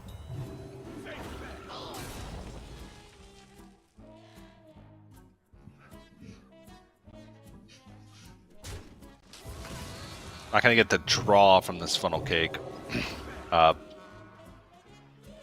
or the additional mana reload, but it's gonna get 5 extra damage at the end of the turn. No real outs for lethal with Thrive, but can just kind of set things up for next turn. I might have just played Love Everlasting there and then tried to move forward next turn, but Mari might be worried about potentially like Ziliax coming down, discounted from the Flower Child to be able to deal with this. Oh, actually, there was a lethal out because if you'd hit what exactly, Fly Heal or Funnel Cake with that second Funnel Cake, it would have been enough. Forgot about the attack of Adonis. Oh, WeQ down to 5 health. Just trying to dig a little bit, refresh some mana here. Could try to go for a Trog Gem Tosser, but that's not going to do much. Just going to go for the Phi, make a trade into the Adonis so that it's damaged and there's a little bit of healing plus a taunt in the way. Not really a ton of options here for Mari to get a lot of healing, so just going to start with that location. Get a little bit of heal. No, nothing else picked up.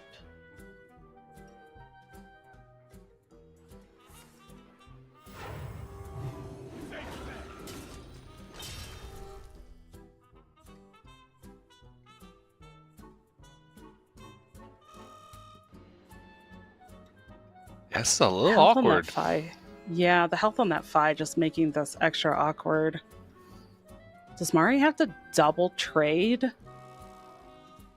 Or just want to start with digging through the deck to find maybe Amanthul for next turn?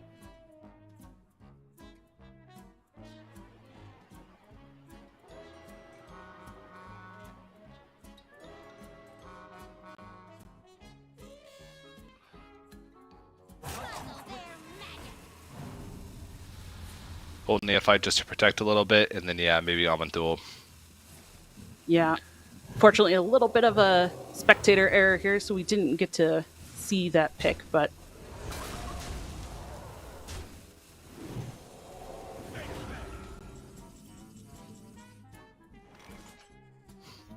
Mari doing really well to just keep this Adonis on the board, continue clearing and pushing some of that damage, setting Wikyu to 2 health.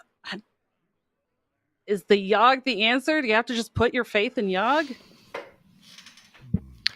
The health is a little bit weird on the board here. Like if the attacks start with like the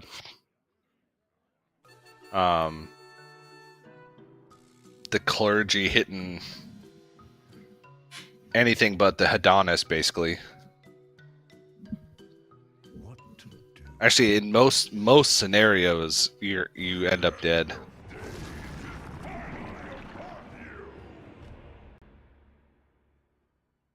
But you always have the spells after to hopefully try and clean up the rest. No! We didn't get to see it. I'm just going under the assumption that it didn't clear and Wikyu is down 0-2 now. I don't want to believe it, but that looks like the very likely scenario based on what we saw on the board. Don't have faith in the Yogg-Saron? I mean, you know, maybe if he had played it like the instant play, go for it, put the full faith in Yogg, maybe. But he really doubted the thought about Yogg, it. so Took the his time. Yogg He is not going doubted, to yep. deliver if you doubt the That's how it Yogg. works. Yep. Yeah, I don't make the rules. I just share them. So that's how that works. It makes a lot of sense.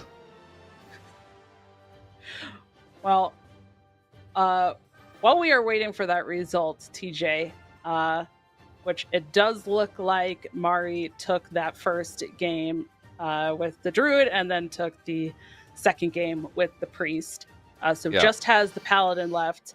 How do you feel about Mari's Paladin going into the rest of Wikyu's lineup?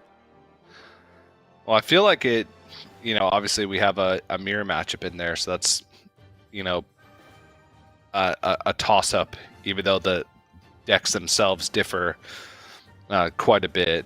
Still the same archetype. And the other two matchups are close. It's hard for me to evaluate Rainbow DK a lot, but we got to see the hand buff Paladin. Oh no, that was against the Insanity Warlock, the insane one, and a Priest.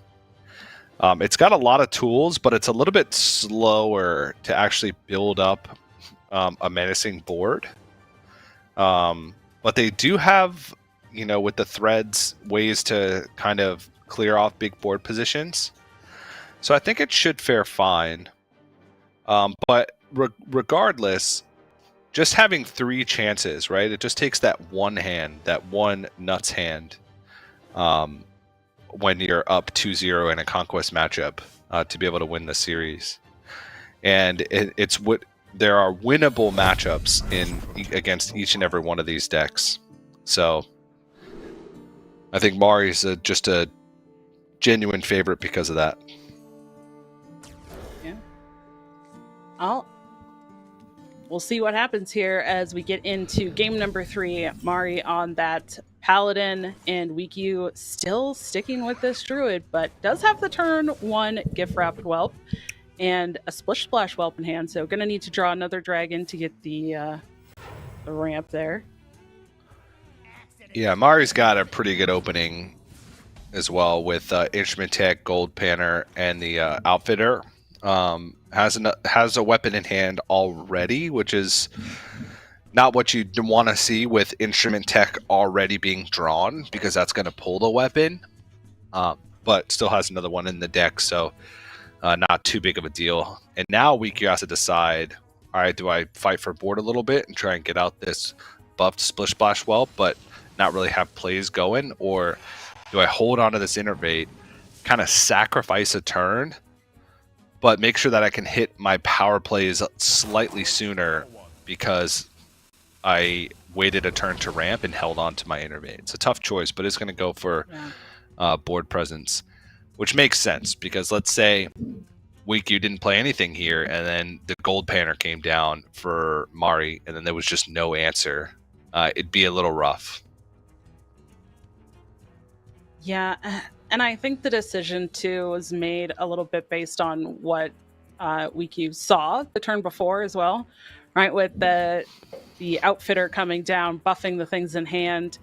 Feels like if you don't get on board as the druid, you're just going to start to get run over very quickly, especially based on the context of WeQ's hand. So I agree with the play. I feel like, the coin or innervate and just getting on the board with the buffed minion was right. And goes ahead and top decks the Puppet Master Dorian on turn 4. God. That is Skills rewarded. brutal. I love WeQ's reactions while he plays as well. It's amazing to get to see his cam and watch him react to every little thing that happens. It's a minion. Oh, it's a minion. Oh, it's just a Nest Matron. But that is good board presence. Yeah, Mari hasn't really gotten to buff a ton either. Yeah, and this actually allows the fight to come out. So actually, this is nuts because it's a double dragon. I didn't even think of that already in this game. Yeah. So that is like the ultimate sequence of draws for WeQ after innervating out the Splish Splash Whelp. Now Mari's incredibly far behind, which is just not a position that you want to be in. Is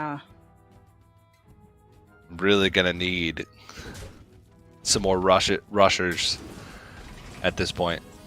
Yeah, I was going to bring that up as well. There's just no rush minions in hand for Mari as well. So even if he is able to get value off of this Painter's Virtue, play out some buffed minions, they just come out and sit on the board and don't do anything the turn they come out. And now we're seeing WeQ just smack all of those minions into Mari's face, putting him down to 18, and just still have this giant board.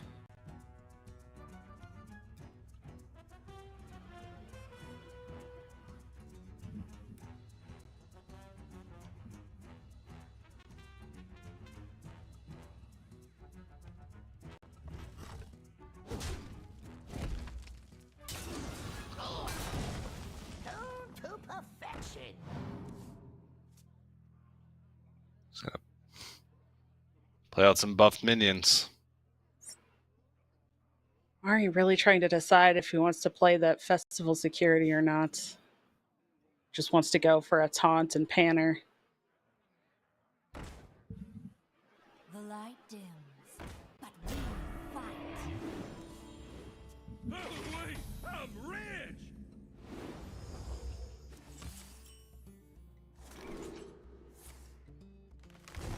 This is a pretty expected with the Puppet Master not really picking up anything on the previous turn. Yeah. We all exist in harmony. WeQ really said it's go time. Oh my gosh!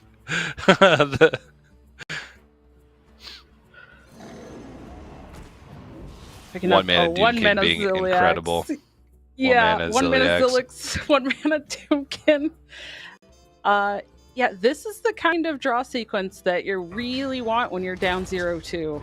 Try to get back into the series.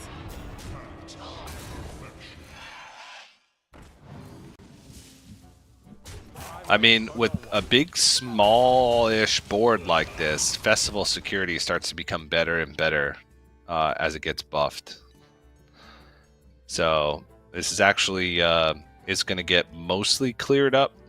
Yeah, it's 4/7. No, it's not going to get mostly cleared up.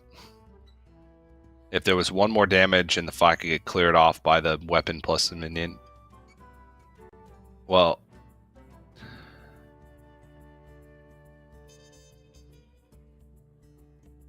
just a tiny bit awkward.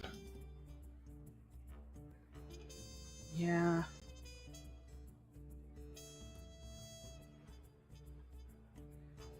The 1/1 Ziliaxes with taunt make this just extra awkward.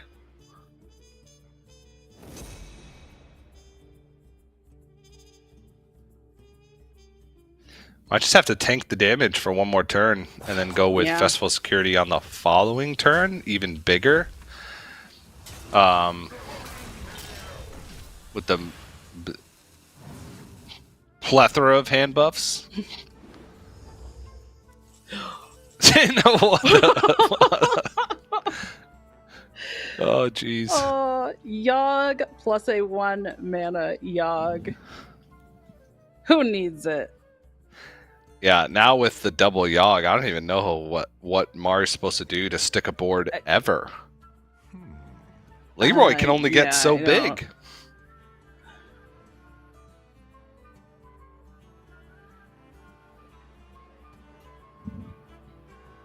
I mean, I almost feel like I just want to see WeQ trade in a 1/1 and then just play the Ziliax. But gonna go for Gift Wrap Whelps and Splish Splash Whelp. Yeah, he's trying to empty the hand to make sure that he can go for the Time waits for no one. Sleep Under the Stars.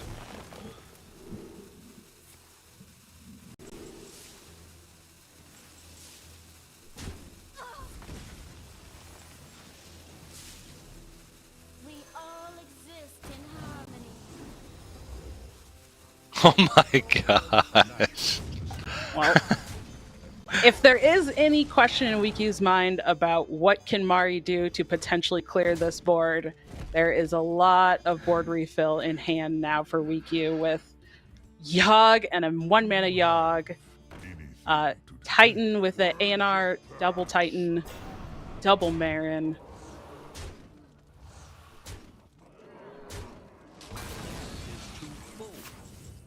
I didn't need that Flower Child anyway. I mean, is there even any high cost cards left in the deck at this point? Like, everything's already been drawn.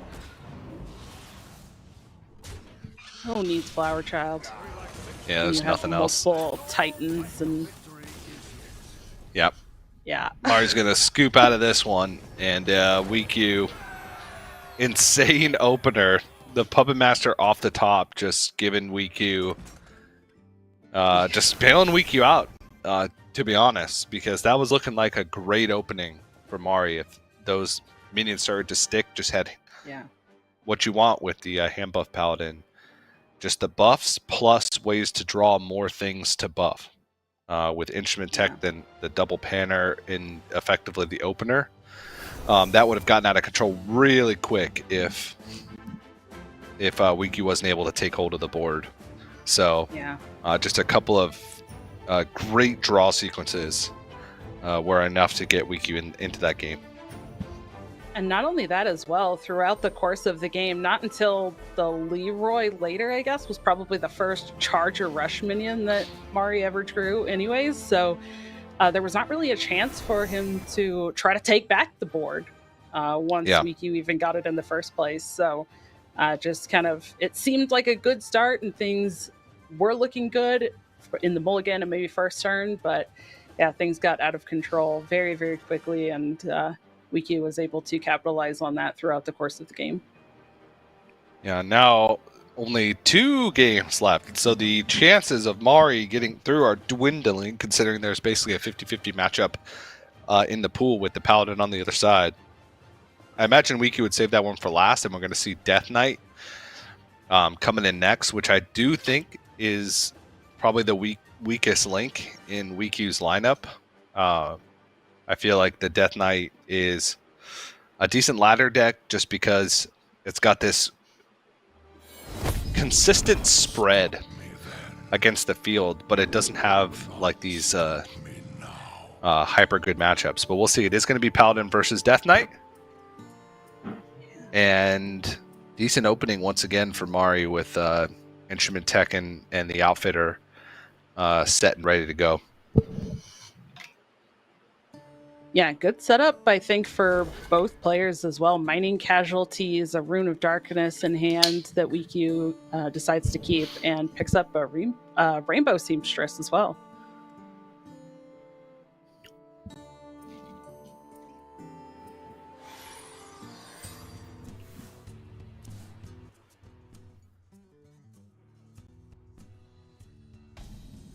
one of the painter's virtues drawn immediately for Mari. Still another one to draw with that instrument tech, but always a little bit of a feels bad when you have instrument tech in hand and one of those gets drawn. Yeah, since Death Knight's typically a little bit slower, we might see a slower game plan from Mari as well. With just a forge, especially with the outfitter thrown away. I was gonna say like forge this turn, play Muscletron next turn, then go instrument tech gold panner on the following turn. But it's just gonna scale up the curve normally and try and at least make sure, like you mentioned, that this instrument tech pulls a weapon and Mari doesn't get caught with both painter's virtues being drawn.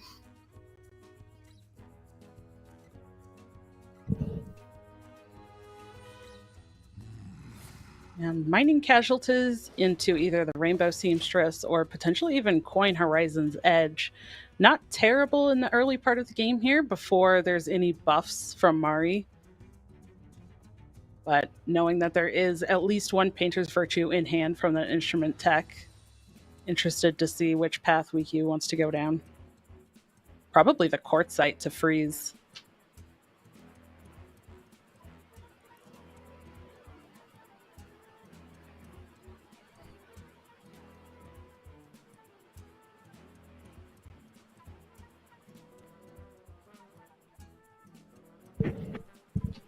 Could just see Festival Security here. I wouldn't mind that at all. Yeah. Going for just forging the Muscletron feels a little slow. It is going to be the Festival Security. Yeah. So let's Mari keep control of the board. Yeah. Which is incredibly important. And it's gone.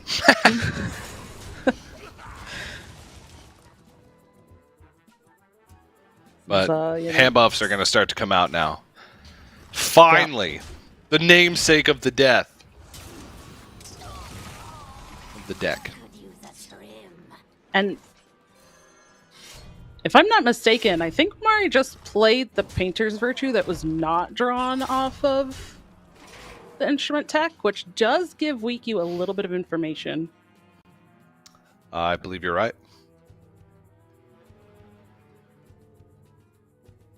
As was mentioned previously in a previous series, that is one less minion that's getting buffs.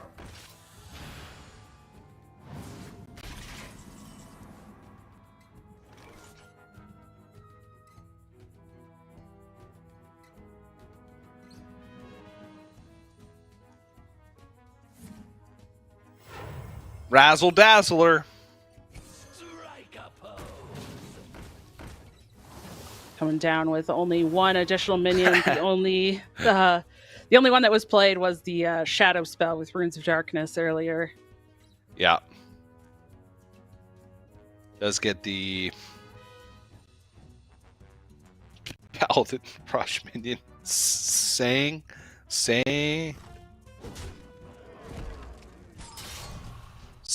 Is that the one? Sandcastle. Yeah, turns into a location.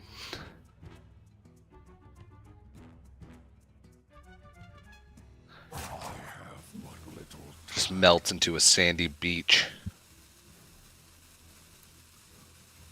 Very sculpted sandy beach.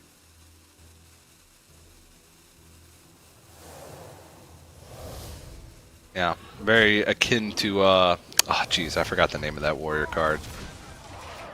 It turns into a weapon, then rushes, turns back into a weapon, except it's a location. Yes.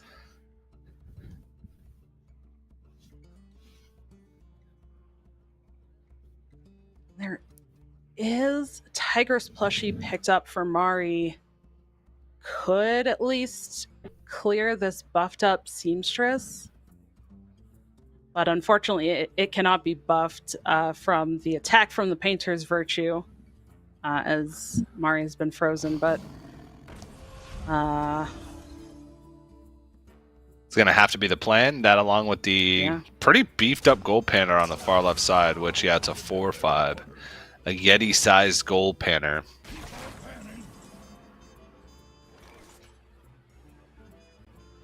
But Wiki's putting on some damage and sticking some damage.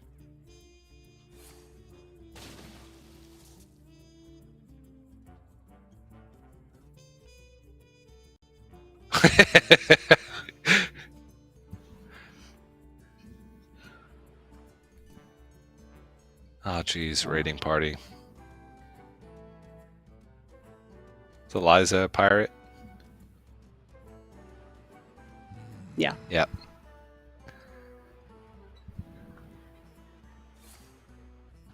Unfortunately, that Wayward Sage not in the outcast position, but more courtside Crusher. Absolutely just not going to allow Mari to have any more buffs off of the Painter's Virtue. Yeah, this Wayward Sage just stuck in the middle. You're never outcasting this. Just get it on the board. Yeah. I'd like to play.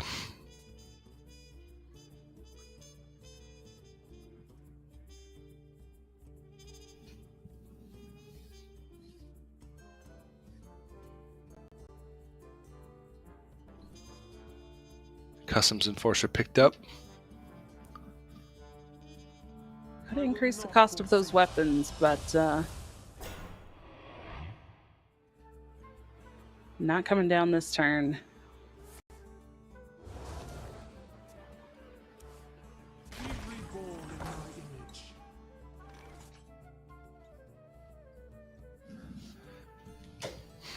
It's a lot of health to get through on this Titan here on the board, though. The Horizon's Edge, not really going to be able to kind of pick that off very easily. There is some extra damage from the Sandcastle location on the board. But the Ghoul's Knight picked up could have been something as well, though there hasn't been extra attack added from Eliza.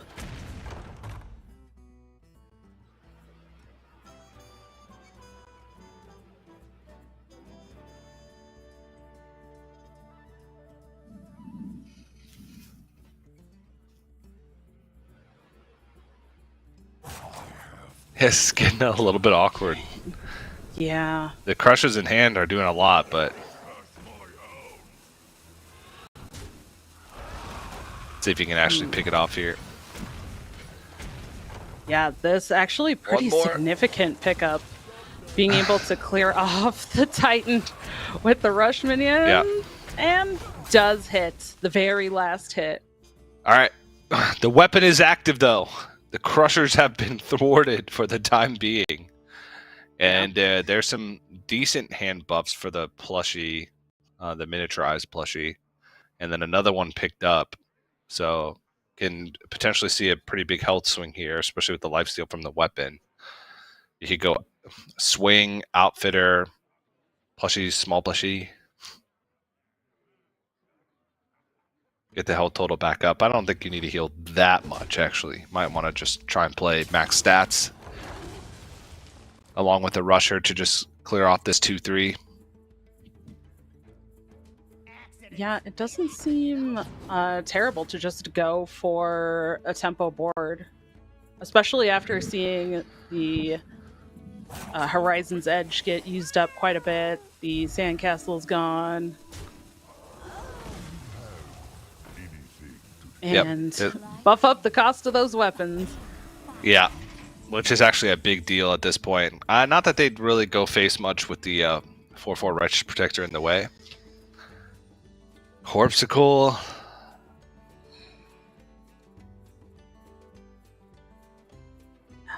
The fact that Eliza has not come down and had the Death Rattle triggered is pretty significant for Ghoul's Knight as well. That could be a potential clear, or at least help clear some of the board with the charge of the Horizon's Edge, potentially pinging off the Divine Shield, Ghoul's Knight, but not going to happen. So instead, WeQ has to use the hero power, use this rushing handler and a threads to try to just clear up as much of this as possible.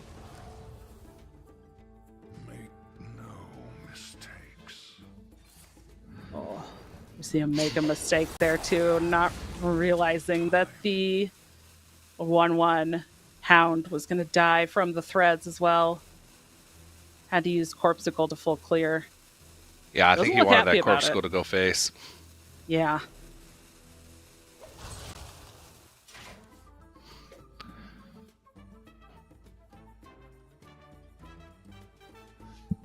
Significantly, there are no minions on the board for Riki right now either, though. So the Tigress plushie in hand for Mari can't attack in and get some healing.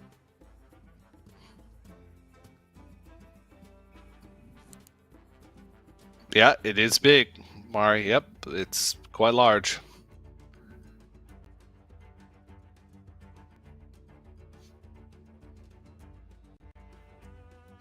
A lot of stats can still come down, though. Yeah, a lot of stats. It seemed very difficult and took a lot of resources for Riku to clear the previous board of stats. How's he going to handle another one at this point? Yeah, gonna go with the Toy Captain just to beef up this taunted mech here, and then Gold Panner. And once again, big stats. Yeah. Ooh!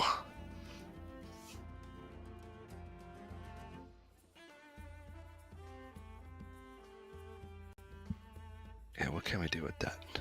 A lot of things.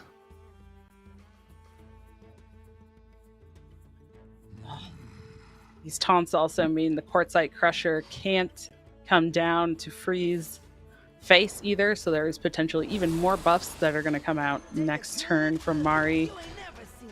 But the Reska does get to clear something, and steal. Does it steal the taunt? It doesn't.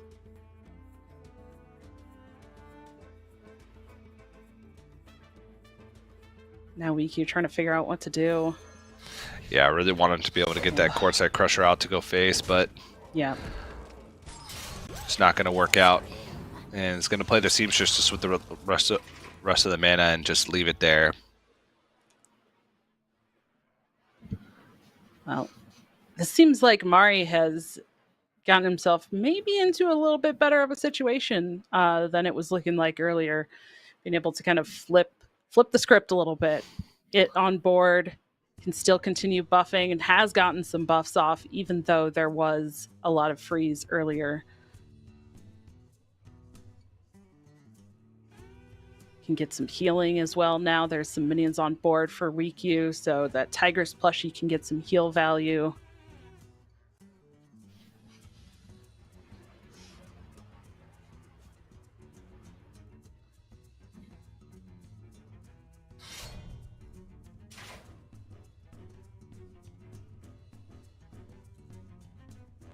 Now for Painter's Virtue, Tigress plushie.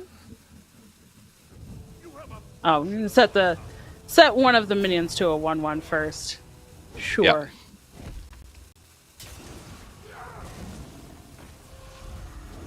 That Tigress plushie.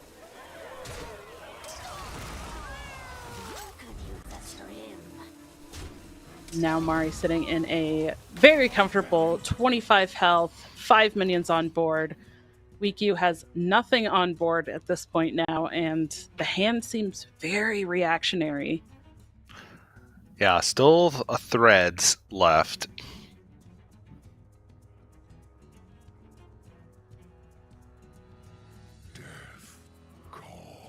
So we could go hero power threads, attack into the 4/4,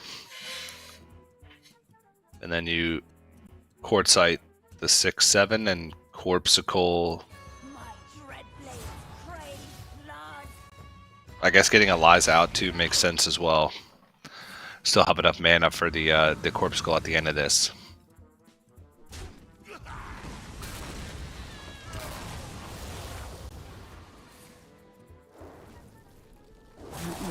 Tiger's plushie gonna get Yeah. cleared off with the remaining threads there. Yeah, now, the Eliza finally let Riku. him. Yeah, Yeah. not bad. But now we get a Magatha. That looked like quite a few minions in hand. Was it all 5? It is.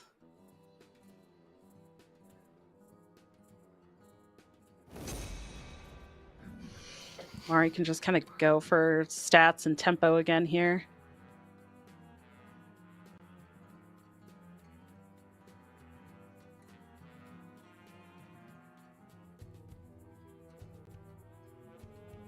Try to set up for a 2-turn lethal with the Leroy Southsea. Yeah.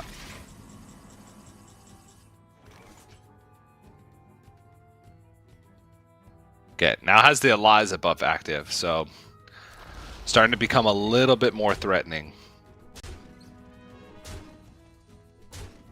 It still has the Corpsicle to help clear things off as well. Yep, and this is So nice, that- clean. Gets to just hero power, clear this off. Get the Crusher going to face. And still out of range, I believe. A lot of hand buffs, but not enough. Yeah.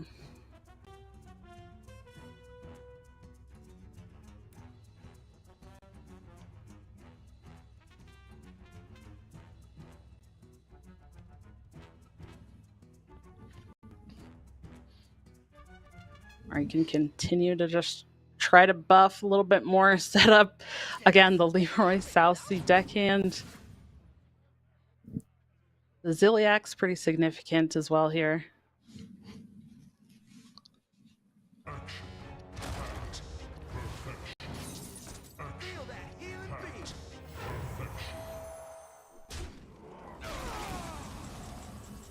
And it's another large board and Miracle Salesman. Yeah. Not really going to do much right now.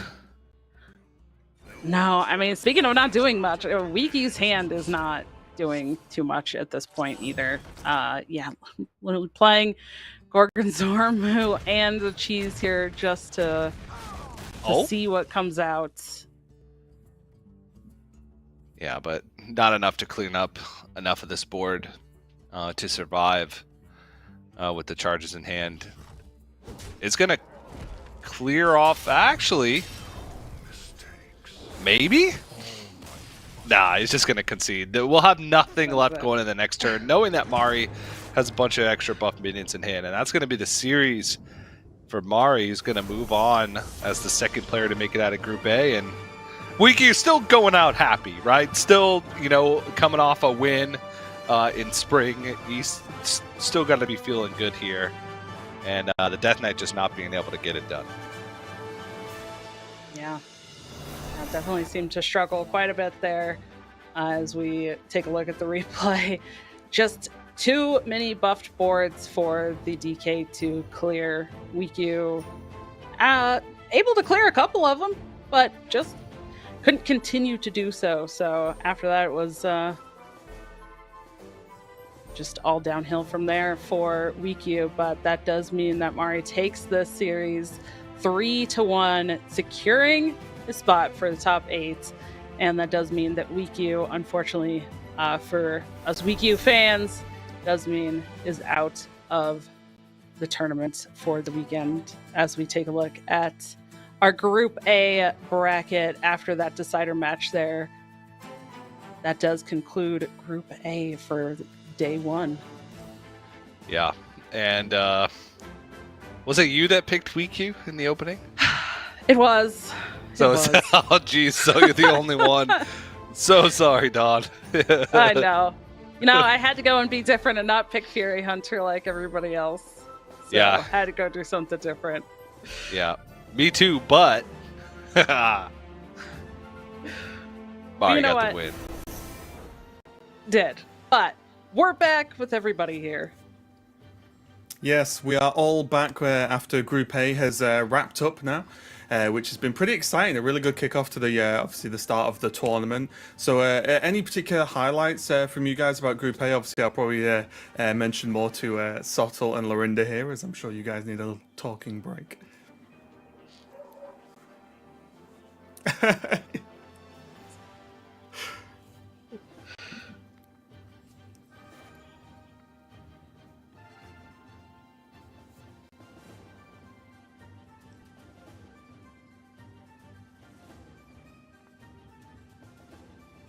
only exception ending up being Insanity Warlock in the end. It looked dead and buried after the hand buff Paladin got over on board. So, yeah, pretty effective first group for me. Did you unmute Subtle? I did. I am unmuted. Okay, good. Just checking.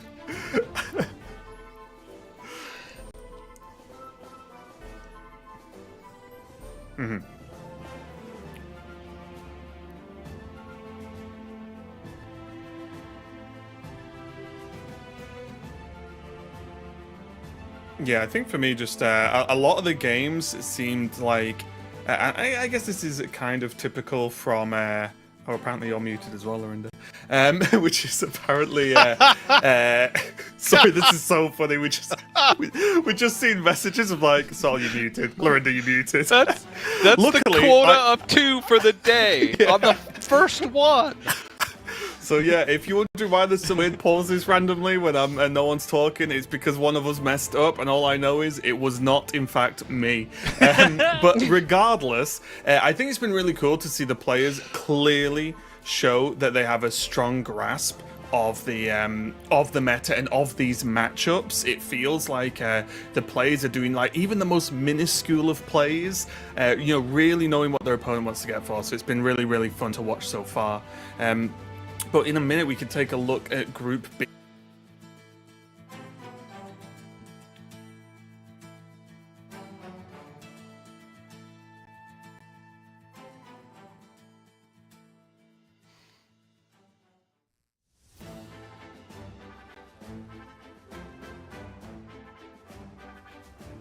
Notes on Group A for you, Dawn, or TJ?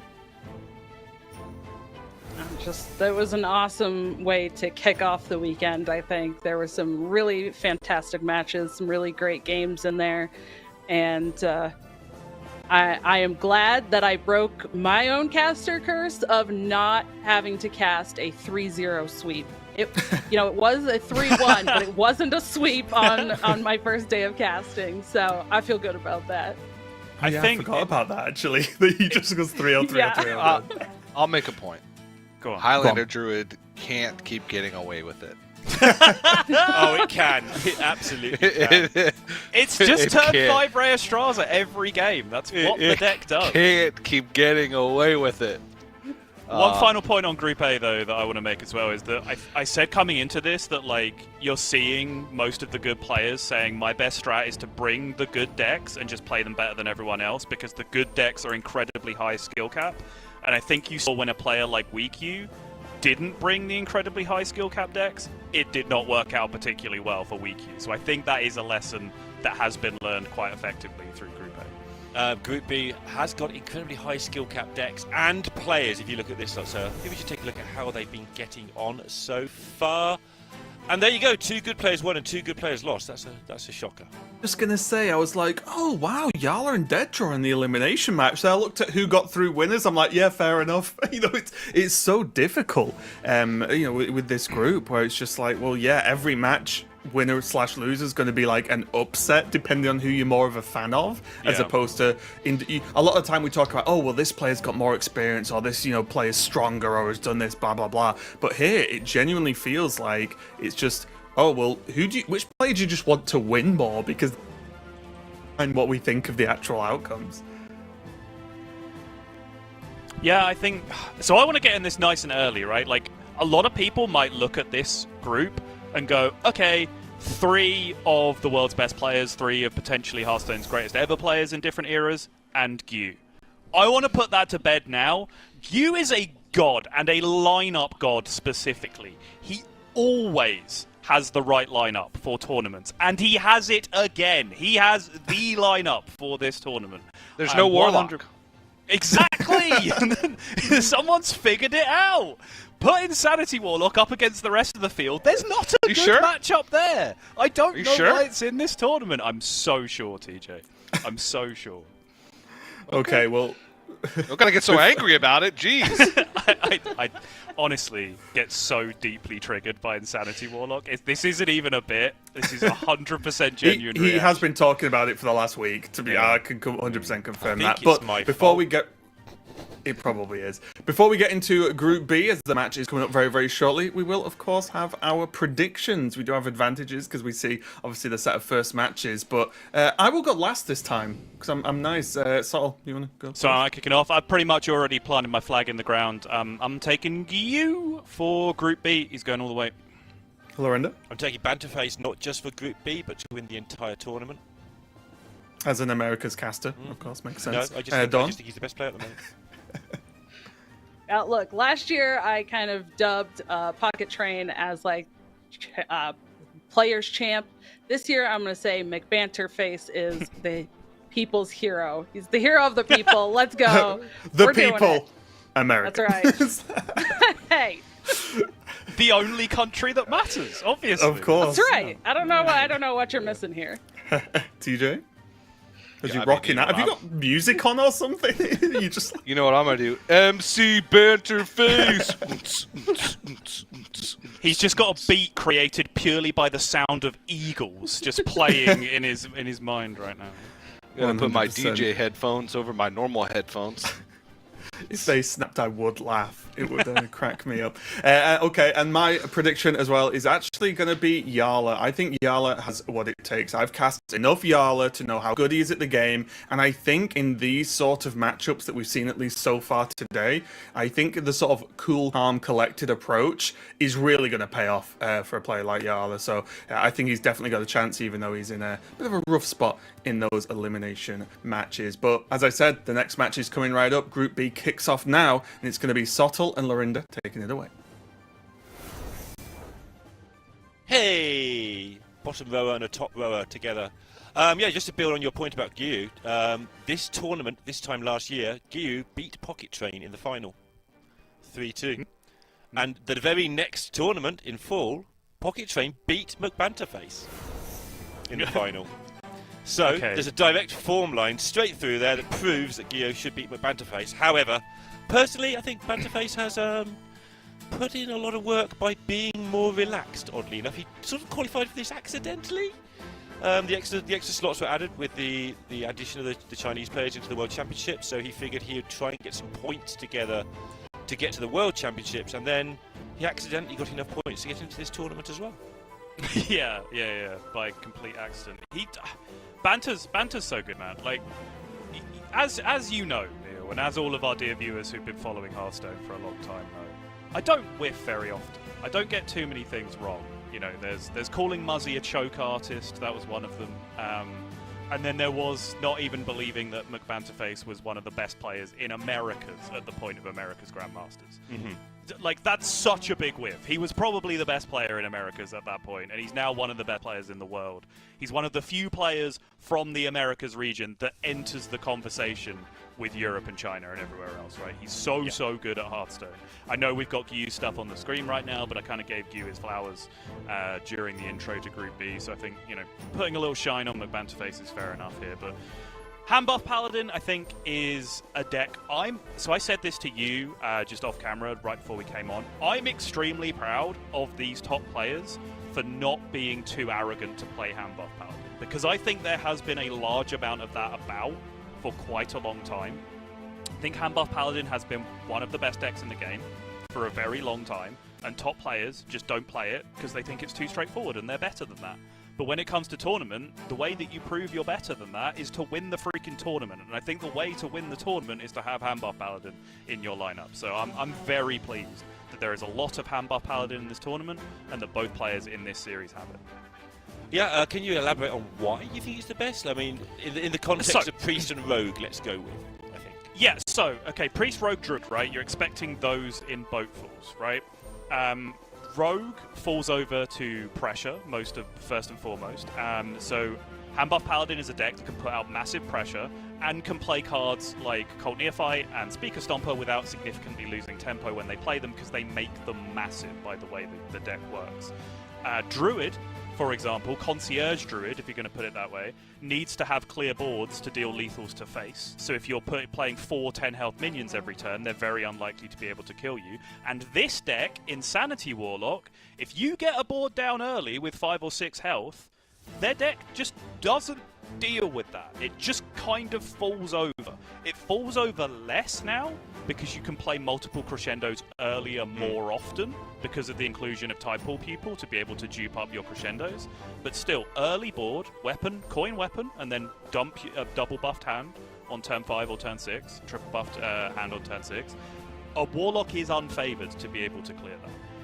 And on top of all of that, you then have to sort of save up to be able to OTK them because you can't chip them down incrementally with Insanity and then Crescendo and bits and pieces here and there because they'll heal to full with cats over the course of the game. Yeah. How on earth that game happened earlier where the Warlock just ended up winning in Fatigue, I still don't know. We can go back and watch it at some point and figure it out. But I think this is a decent edge for the hand buff. I do think they lose bits and pieces for all of the Druid and Rogue and Priest tech that they have now, right? All of the Stompers and Neophytes don't necessarily hit the Warlock hard. They can, or if you get it down on the absolute perfect turn, but they're not necessarily constant pressure, which is how you win more often, in my opinion. But I do think it's a good matchup for the Paladin overall. Yeah, even though I agree, and I'm sort of the biggest advocate of the Insanity Warlock. Yeah. What I'm not an advocate for is, why is there no Druid in Banterface's lineup? Was he scared of being targeted, or like, is there a target Druid lineup we haven't seen? A thing that he wanted to sort of avoid? That's all I can think of, because Druid is surely one of those big 3 decks. I would think so, yeah. Ramp or Concierge, one of the two, I was expecting to be pretty much ubiquitous, like on par with Rogue for how much it was brought, was kind of what I was expecting to see. And then Overheal being the 3rd most popular, that's what I expected.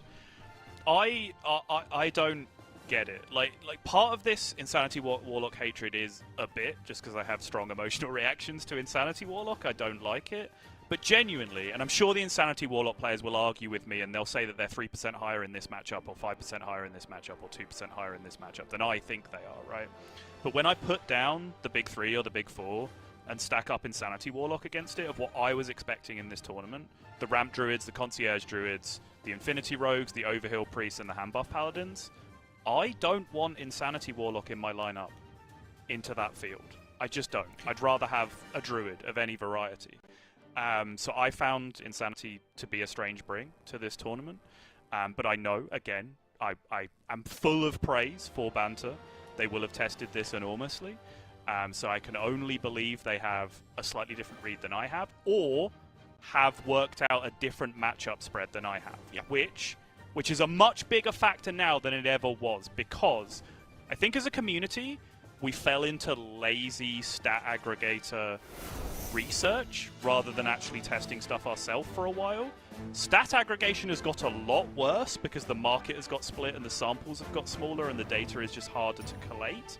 So the value of testing stuff yourself has actually gone up enormously, which means a lot of top players have just gone back to extremely long testing sessions of matchup versus matchup themselves. So it's entirely possible that Banter knows something I don't about some of these matchups. If so, please show me. I am here to learn, as always. My argument's going to be, this is me working backwards, not me making this up and go, oh, I know how this works. This is me working backwards that Banterface is clever and has reasons, right? Yeah. Is he soft-targeting Dragon Druid, or Ramp Druid, sorry, himself? So if I'm going to argue that Insanity Warlock is 55% against Druid for this to work, which I know you don't agree with. Against Ramp Druids? Against specifically Ramp Druid. Okay. I will accept that premise for the sake of allowing you to continue. Your Rogue is then pretty decent, I think, if you're the top players. Your Priest is fine if you're one of the top players. I don't know. Maybe you're getting a soft target. I mean, the Rogue isn't great, but maybe you're getting a soft target into Druid here.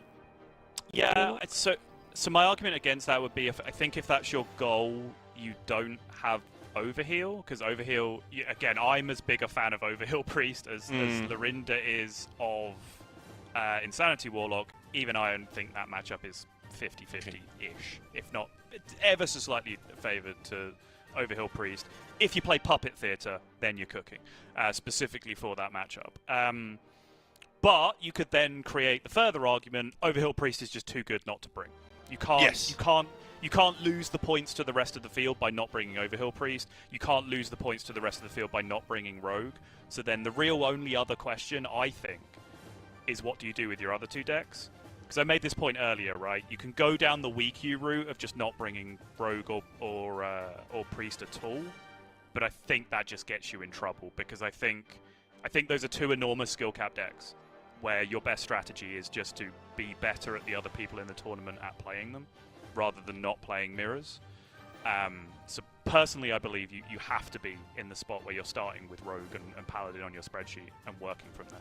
Because we're not Rogue and banning Priest on your Druid spreadsheet as well, is the other sort of pointer that maybe that's their spread. Yeah, that's fair. Bingo Warlock don't ban Druid, but again, like Concierge Druid is pretty murdery against Warlock. Yeah. So Yeah. You're really banking on everybody bringing ramp in that situation. But I do know he was testing with Fury Hunter and Gamer, and one of the many reasons that Pocket Train has done incredibly well over the years is that when you test with Fury Hunter, you build matchup spreads, and Fury Hunter argues with you for 4 days. You get good matchup spreads, really good ones. Outside of Boar Priest, which you can't do matchup spreads with Pocket Train because he's different. He is just simply built different, indeed. Yeah, the other interesting thing about that is that they prepped with Fury. Fury ended up bringing Concierge Druid, right? So you would imagine it's human nature to an extent that your prep gets influenced by the things you find to be good. Which is why we'll often see when we see it in this tournament, right? Some of the people who have Concierge Druid also have the Customs Enforcer in their Paladin, because they came to the conclusion that Concierge Druid was good. They expect other people to do the same thing, so they're countering other people doing the same thing as them.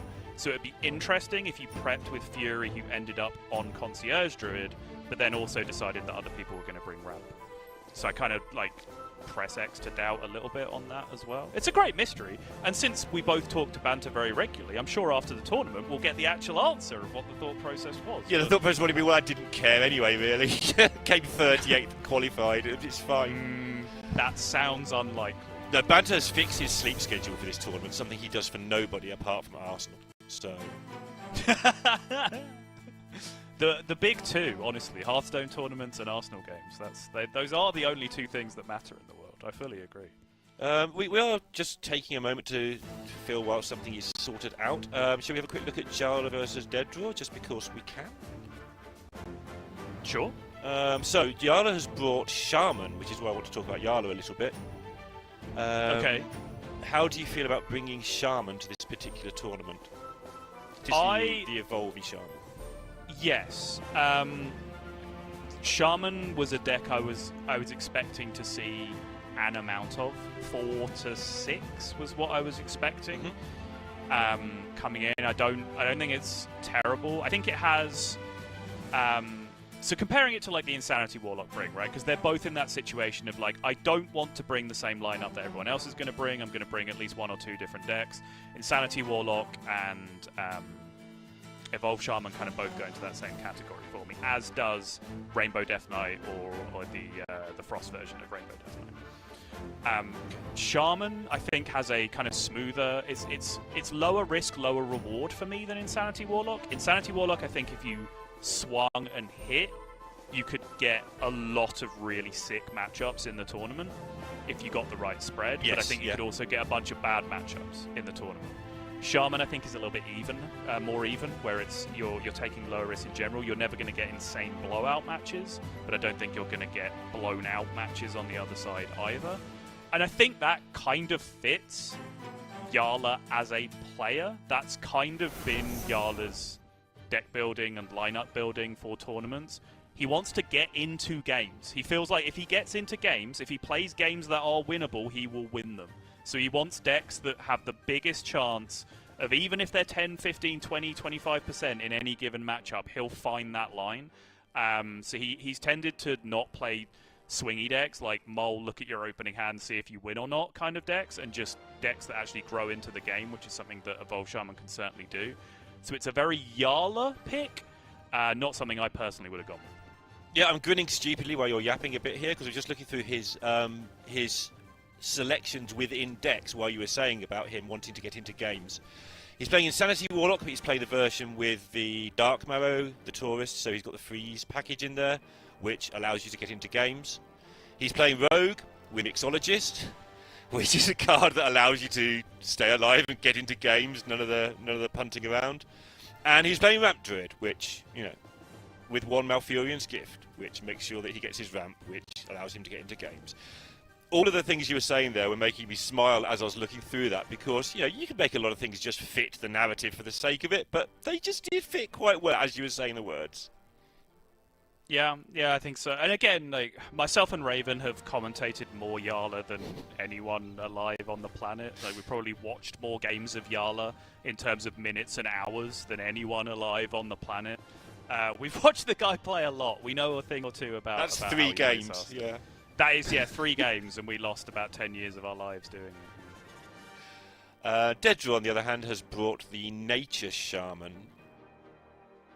He's also gone with the Priest, he's gone with Ramp Druid, and he has gone with double Mixologist Rogue. So just the Nature Shaman really in there of note, I guess.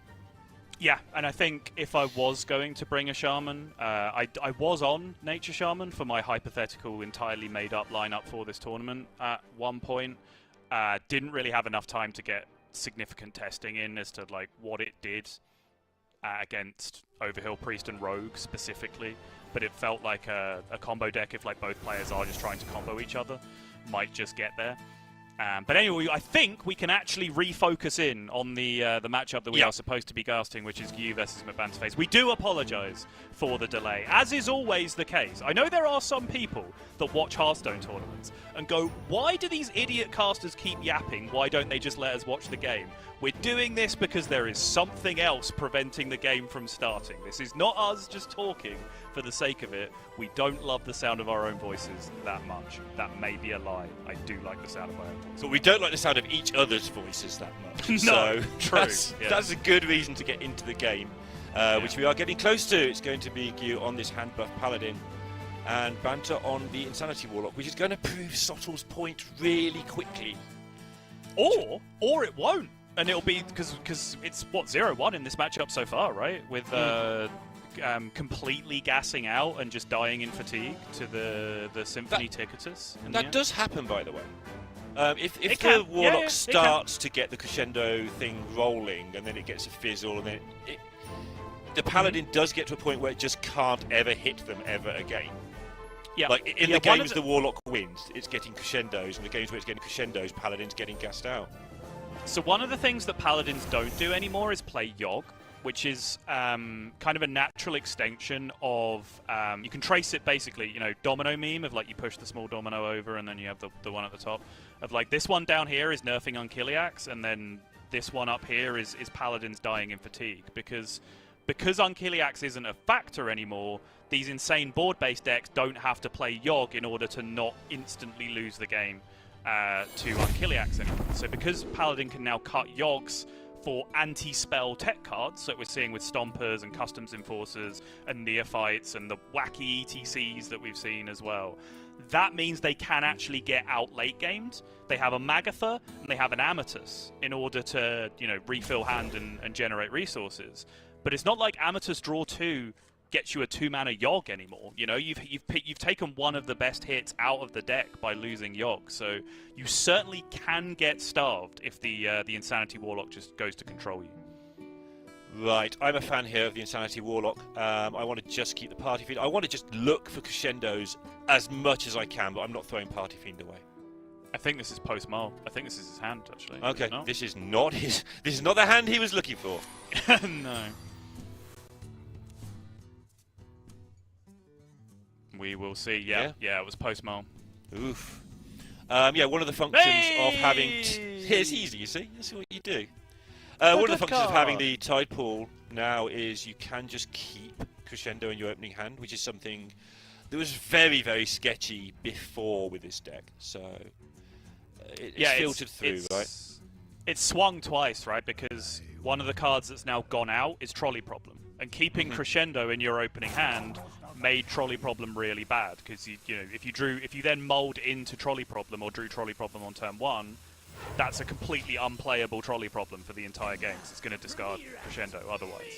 But now Trolley Problem's gone, and one of the cards that kind of you could argue directly replaces it is the Naga, which instead now just allows you to just play Crescendo on 2 if you really want to in some situations. Yeah. To ramp into a conductor.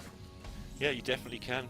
Also, weirdly, the Trolley Problems went out, but you've got to play something because you need some spells to fill up the tide pool, which is why we end up with the weird freeze package or the weird easy imp package, and the frackings are definite now where there were only sort of maybes before. So the deck did a bit of a reshuffle, but it's landed in a spot where I think most people believe something very close to this build now is the build. Again, Jarl is still sticking with the freeze package with the weird tourist, which I really like, but I can't make a logical case for why it's good. Yeah, we sat in dispute about that for most of the last week.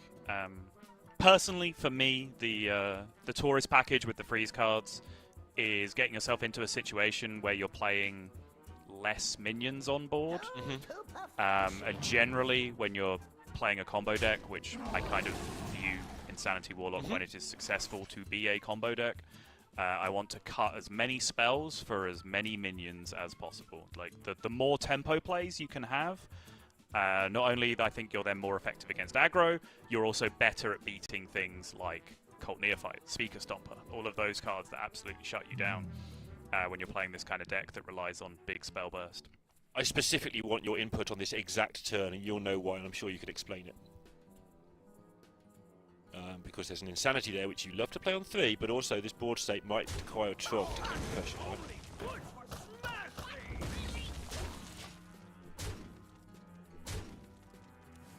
I'm surprised that the trade and the Trog happened. I was going to say, like, part of the argument of the Trog is maybe you can just play the Trog, kill the 1/1 and start pushing anyway. Personally, I would have still favoured the Insanity there. But Banter does get rewarded for holding on to the Insanity. I was going to follow on and say it has gone down in estimation a little bit, playing Insanity on 3, because sometimes you don't have a Naga in your hand. And you really, like you said, you are low on spells in the deck. So sometimes if you just start playing spells without a Naga in your hand, you then draw the Naga later. And it's just a completely unplayable card because you just never fill it up with spells. So Banter holding on there did get a little bit of reward at least. So look at Gyu's hand. The Medic's going to be the saver of this particular hand because there's nothing doing here until turn 7 in terms of not dying. And Banter was smart and had drawn Crescendo like a good player would have.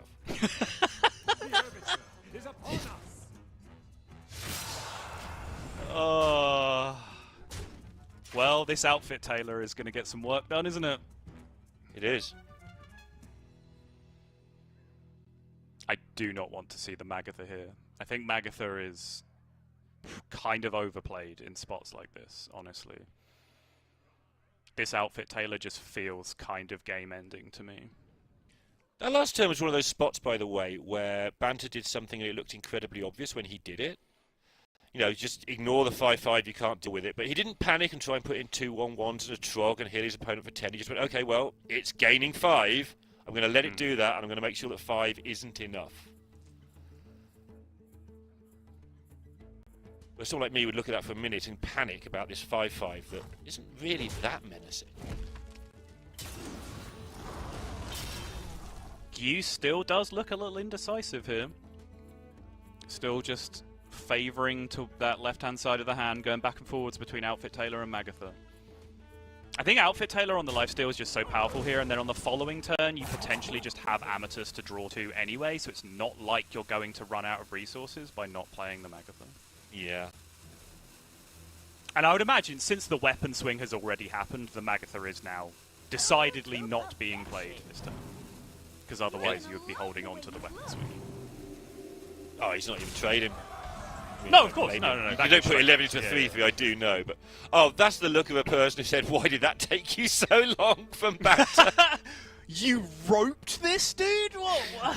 I could hear him saying it right now. I can hear me saying it right now, actually, but yeah. Again, going to point this stuff out.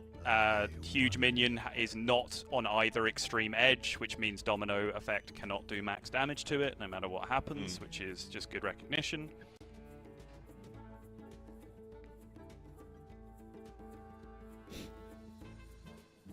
Banter looking suitably impressed with the situation he finds himself in. Can't even just aim for... You start looking for things like, can I trog them 6 times in the head, but even that's not enough.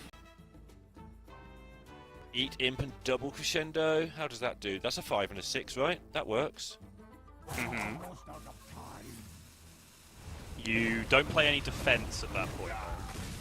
Yeah, you leave up an 11 something, but it's fine. No, you don't. You clear everything, and you're on 4. You clear everything, yeah. Yeah, I'd have done that. Definitely draw double Crescendo off the top. There's only 17 cards. Oh! How hard can it be? Oh dear. Oh no! Abject disaster. Actually is going to take this turn to Magatha now. Yeah, I think... Because you're probably just digging for your deck hands and charges at this point. Yeah, Sandcastle can end up pushing damage as well. Seem relatively comfortable at this point. Yeah, another heal wouldn't go amiss, you know, even though they're not going to be buffed. It just... Yeah. You know they haven't got much crescendoing going on because they would have done it. There is the Crescendo, though. Is only 5 currently, however. There is so a it's not Insanity in the clear the Pupil. 9. Too expensive, though, right? Only had 5 mana remaining. Oh yeah, I mean for next turn, if he can set up a lethal. Yeah, it's just a matter of leaving a 9/9 on the board when your opponent has a handful of cards. Doesn't necessarily seem like a winning strat. And it's lethal, right? There's a buff for the Leroy, yeah. Yep. Whew. There you go. 1 for Sottle. I mean, again, I'm an incredibly fair and objective journalist. That Insanity Warlock hand sucked. It was garbage. You know, I will argue that, you know, the average Insanity Warlock hand is lower than Insanity Warlock players think it is. But that hand was objectively bad. It was objectively bad because it didn't play Crescendo ever. And that's the only thing that matters in the deck. But yeah, it didn't really do anything the entire game. So I wouldn't even try and claim that to be a representative sample of how the matchup would go. Certainly Banter did the right things when you have a hand that isn't necessarily cooking, which is put pressure on turns 1 to 4 and hope that they don't have Cat or Audio Medic, which is a big ask because, you know, that's 4 cards in their deck that they can draw and their card in their deck that, you know, can play gold panas on turn 2 and all that kind of stuff. But if they do whiff that out, then yeah, you're in a spot where maybe Conductor on 4 pushes 12-15 damage over the course of a couple of turns and you can just about get there with Encroaching Insanity and that kind of thing. And I think the Trog play on 3 that you were setting up for kind of plays into that. Just get another 3-2 on board. Didn't have any payoff currently in hand for the Insanity anyway. Didn't have a Naga at that point to load it into. Ended up hitting that.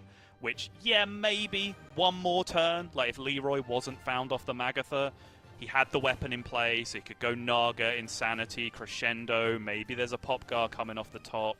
Maybe there's a second Crescendo coming off the top. Maybe you can start piecing things together. But, yeah, it was a rough draw. It was a rough draw for the Warlock. It happens. I mean, what you've described there is why Insanity is so powerful in general, especially on ladder, where unless you're a top 1,000 player or probably even a top 100 player, the Rogue and the Priest aren't crushing you every time because those decks are difficult. And, you know, not everybody's playing the best Hearthstone. Some people are playing other things or talking to people or watching TV at the same time as playing their Hearthstone, and suddenly your Warlock is murdering them. So the damage output is phenomenal. You just gave, in a terrible game, a series of ideas where it could still beat one of its bad matchups just by drawing so much damage, and that's why the deck is so alluring to a lot of people, I think. Yeah, I don't dispute any of that. Again, like, I think Warlock is a solid tier 2 deck. And the way that tournament lineups work is not where you just bring all the tier 1 decks and don't bring any tier 2 decks. That's absolutely not what I'm saying. You can absolutely have a tournament where bringing all tier 2 and tier 3 decks is correct if they have specifically good matchups against the narrow field that you're expecting.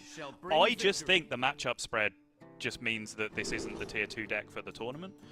And certainly just running it into hand buff Paladin immediately just did make that point a little bit. Well, talking of matchup spreads, one person has an amazing hand, the other one hasn't got a hand at all yet, so yeah, there we go. What? Hang on. Both of these hands are sick. I'm so Banter just hit the mulligan button when Gyu just had that hand already. Oh, okay. So, talk us through this. How does the priest go about winning this matchup in general, assuming your opponent doesn't ramp into everything on turn 4?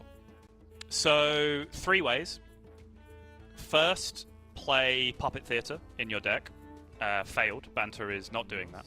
I don't think that's necessarily right, by the way, but it is incredibly good against Druid. Secondly, stick big overstatted minions early, preferably Hadanis, but you'll take an Injured Hauler, which is something that Banter can do. Generally, if you play Location on 1 or Hidden Gem on 2, and then play Hadanis either on Coin 3 or on turn 4, Druid can't kill that thing straight up, and then it just lives, and then you just murder them with it the next turn. And even if they do kill it, you have the card Rest in Peace in your deck, and then it just comes straight back as a 4/8, and you start murdering them all over again. If all of that fails, and you've fallen massively behind in the early game, which seems to be the game that we are playing now, if we are role-playing as Banterface, then you have to try and set up some kind of infinite infinite Amanthul win condition in the late game. Right. You know, get a Love Everlasting down, play Amanthul and Power Chord Sync on 7, for example, or Creation Protocol, so you start with 2 Amanthuls in your hand, that kind of thing, and just try and essentially fatigue the Druid, just control them out of the game, because yes, they're incredibly explosive, but they only have 5 or 6 specific threats that need to be killed.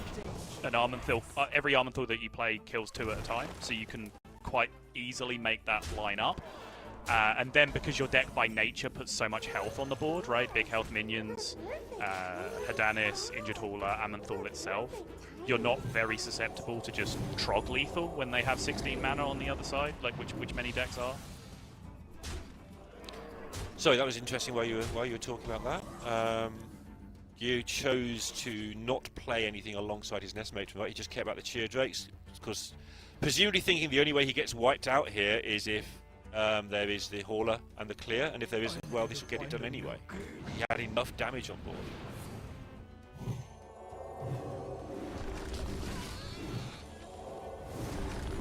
Wait, so what happened? Didn't he go Pretty Nest sure Matron, Splish Splash, and Gift Wrapped? Isn't that the whole board like from the Nest Matron time? No, he played Splish Splash on 3, right, to get them on 2. He went Coin Splish Splash Oh, on 2. okay. Maybe he did play something else, but I don't think he did. Okay. I must would say be like- wrong. I must be wrong, but yeah. Like getting Cheer Drake played is like incredibly important, because you end up with a 1 mana spell damage thing in your hand. He played the ramp. That's why. Oh, so you went I'm Nest there Matron into Doomkin? No, into the 3 mana. The card that I can never ever remember the name of. Take to the Skies? No, that's the other one. Oh, New Heights. New Heights. There we go. He must have played that because he's got 1,000,000 mana now. Sorry about Played that. a Splish Splash and a Doomkin already. Because I was actually listening to you, I didn't notice what happened on the turn. But it was weird that the Cheer wasn't on the board. Anyway, that distraction aside, he's got a Ziliax down.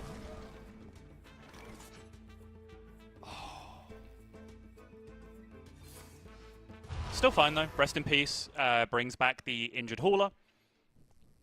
Basically has an auto clear for this on board, just needs 1 additional heal, but might as well just get cooking with the Funnel Cake here.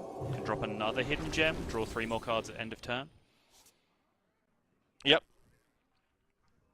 And Gyu's out of... Well, he's not out of stuff because he has Flower Charm. He's out of immediate stuff. Yeah. His next board just instantly gets deleted by what he's playing it into. Yeah. So we're going to end up with Amanthuls versus ANRs in the very not-too-distant future. Kind of like the Amanthul in that fight, if Banter can actually get there in time. Because you feel like you're crawling against Druid when you don't have any mana against them. Right. The issue now, though, is... So this turn, Gyu goes Cheer Drake, Summerflower Child, draws the 2 big payoff cards, right? No, he then doesn't. it just gets to... Sorry. He looks for Swipe with the Cheer Drake first. I don't necessarily even think that's true. Okay. But yes, like I did say it in that order for that to happen. Yeah, right? yeah. You're playing Cheer Drake to draw a spell and then playing Summer Child afterwards. But I don't necessarily think drawing Swipe even diverts you that hard. Okay. Yeah, I'm scared of these 3 gems, but okay.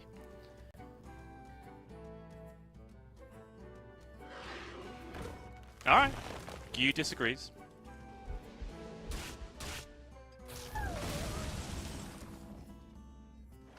So the scary thing for me, and this is the point I was just about to lead into, right, is you go Cheer Drake, Flower Child that turn, and then your opponent is going into 6, so they do whatever, right?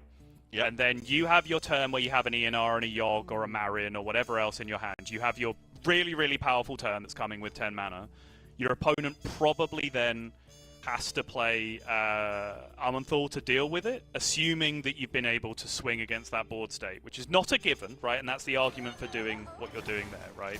Your Marin will have to hit off the wand, you'll have to draw Yogg, like ENR plus Yogg off your 2 Flower Child hits, something like that, right? Yep. But let's assume that you swing the board. They then probably have to play their Amanthal to deal with it, and then because there's no Love Everlasting in play, their Amanthal's gone, and they haven't duped it. And they've already played 1 Rest in Peace. So it then becomes very difficult at that point to out-control them, whereas by waiting 1 turn, going 1 turn later, you're kind of giving them a couple of extra outs. Okay, that makes sense to me. But what I will say is the implied if that I get, well, it wasn't implied, I stated it very explicitly. If you do that turn and you don't hit Yogg, or you don't hit Marin into Wand, into Swipe, or whatever else, they do just still have that board, which still has a hauler on it and still has 3 gems on it, and then instantly deletes your board the turn you do it. So I'm not saying it's necessarily better. I tend to just play Ramp Druids very high risk. Like, I just play it as a bully deck, right? Like, I'm going to do my stuff, and your stuff is not good enough against me. Yeah, I have seen streamers sort of sit there and play against Druid and say, well, oh no, they're playing with the Druid, but I can't remember which streamer it was, one of the very high players, just say, well, I'm just going to ignore my opponent, and I'm just going to ramp and ramp and ramp and draw my good cards and then see what they've done. Like, just kill. They're being tongue-in-cheek, but what you just said, like, they're basically doing that high risk that you were doing. It's just, I'm just going to ignore what you're doing, within reason. So yeah, if this hit had happened, and I made my play, I pretty much lost the game immediately. Okay. That bears saying. That bears saying. I will say it. Okay. The honest broadcast journalist at work. Exactly. Yeah. You're catching on. I'm never catching up, mate. Okay. Oh, you're catching up, though. Banterface has now finally got to a workable amount of mana, even for a Doomkin. Does now have the Love Everlasting. No power chord, though, so there's no immediate benefit if he needs to Amanthal in response to his opponent's unknown expensive card hand, which he will be expecting you to do a significantly more powerful turn than what ends up happening here, by the way. Yeah, Gyu did whiff, basically. That's a horrible couple of cards. Yeah, those are the 2 absolute bricks left in the deck. The other hits were, Marin, Yogg, ENR, and the other Sleep, which is obviously also fine, because it continues to draw for the other good cards in your deck. Oh, we didn't talk about this. Birdwatching and Vol'jin. They're cards. I'll let you They are! Because you like talking about cards. I do. I love talking about cards. Vol'jin rules. It's such a good card. So a lot of the debate, right, with the tourist cards is, do I want to play the other classes' cards enough to put this sucky, useless tourist into my deck, right? When you're playing Priest, you look at the Hunter cards and go, can I shoehorn any of these cards in my deck so I can just play Vol'jin, because that card is broken. I think very quickly, when I saw people just playing Birdwatching just to be able to get Vol'jin in the deck, I'm like, yeah, I mean, I'm not thrilled about Birdwatching. It saves you sometimes. It's like it helps you make funky trades on board if, like, you play Clergy on turn 1 and then you Birdwatching and then buff your Clergy that's on board, like that kind of thing. But mostly, it means you get to play Vol'jin in your deck, and that's just awesome for reasons you are about to witness. Yep. Yeah, I think Banter gave me this list, or somebody gave me this list to try out, because I played a lot of Dragon Priest, and a lot of Overheal Priest, just wanted to chill for a bit with something very slightly different, and played this, and I just instantly went turn 1 clergy, got myself into trouble, bird watching into the other clergy, buffed it, wiped out my opponent. Like, yeah, okay. I'm sold for life now, no matter how much of a fluke that was. This is it. This deck's the nuts. Yeah. Yeah, you're about to witness the best thing you can do, which is reset your hauler. Oh, he's not even going to do that. He's going to protect his clergy. But yes, one thing you could do there was put it on the hauler, which means the hauler is instantly classed as being at full health, and then just wipe things out with it. Yep. Okay. Sleep kind of good. Needs to start hitting the good cards, though. Needs a Marin sooner rather than later, I think. He needs a monstrous swing turn very soon. Does have the Dorian. However, I'm just thinking about, like, okay, if he draws Marin now, and then he has enough mana to be able to go Marin, Dorian, Wand. How many turns does he need? Problem is, with that, is there's none of the massive payoff minions left in the deck. How about wait a turn and then go Dorian, A&R, draw, play your 1-drop and hope? I bestow these gifts upon the world. Doesn't feel like it wins. Okay. Just on the off chance you get a 1-drop Marin and another Marin with your deck that's running out of cards rapidly.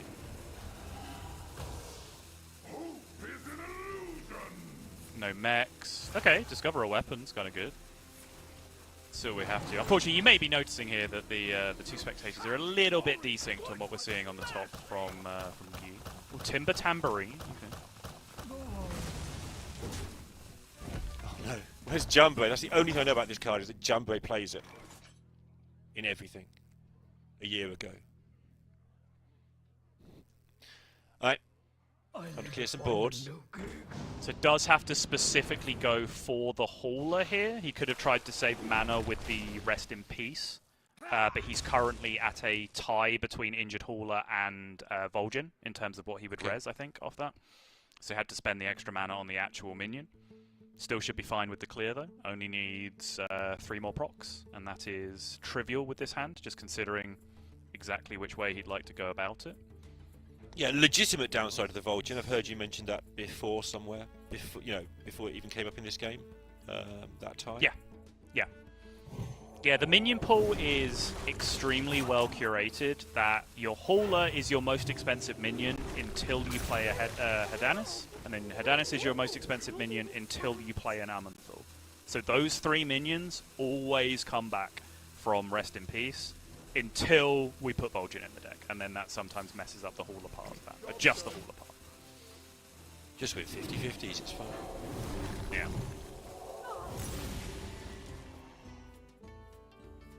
But I think when I was laying this out in terms of the 3 ways to win, I kind of alluded to just control them out of the game as a way to win it. Yes. And described that as playing Aman'Thul every turn from turn 7 onwards.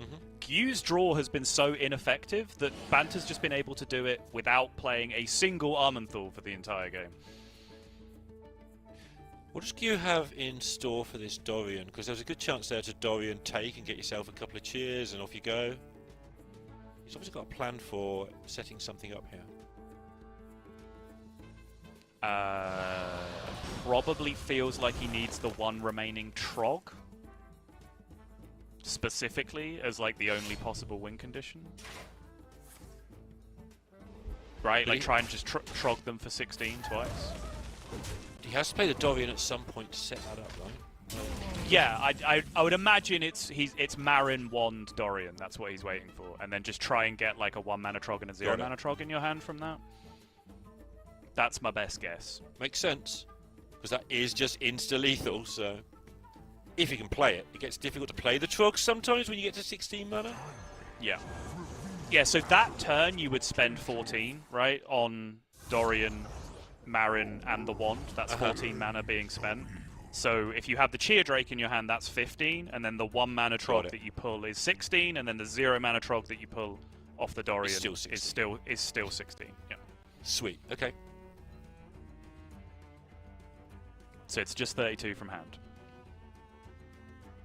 Seems good.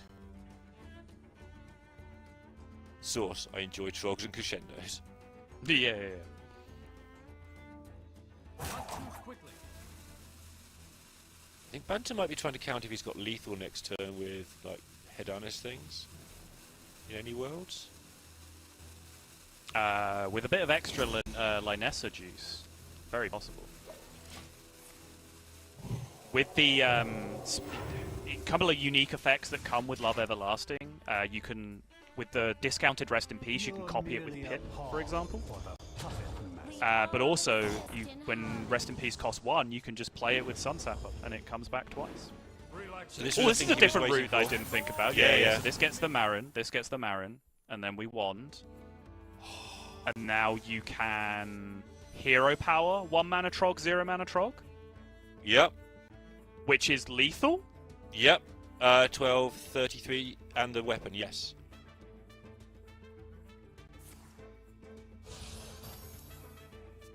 Oh! Yeah, he's hit him. What a play. And he set this up some time ago. He has had a bit of a lean forward, cheeky face on him for a while. I think he's been waiting for this exact play that you described. 32. There's 33 on board. Your hero swings for 1, yeah. Just innovate the 1, yeah, this does it as well. Yeah. Oh, look at that smile from Gyu. He knows. Banter, we all saw it coming. I don't know what you're so surprised about. Ignore the fact that we can see both hands. But we all saw this coming. Come on. Oh, and he didn't need the weapon swing either, so... Because it didn't kill the Amanthol. That's how you play Hearthstone. Remember that bit at the start of the segment where Salter said that Gu's quite good at this game, don't underrate him? Yeah, he played for that. He couldn't win that game of Hearthstone from about 3 turns ago.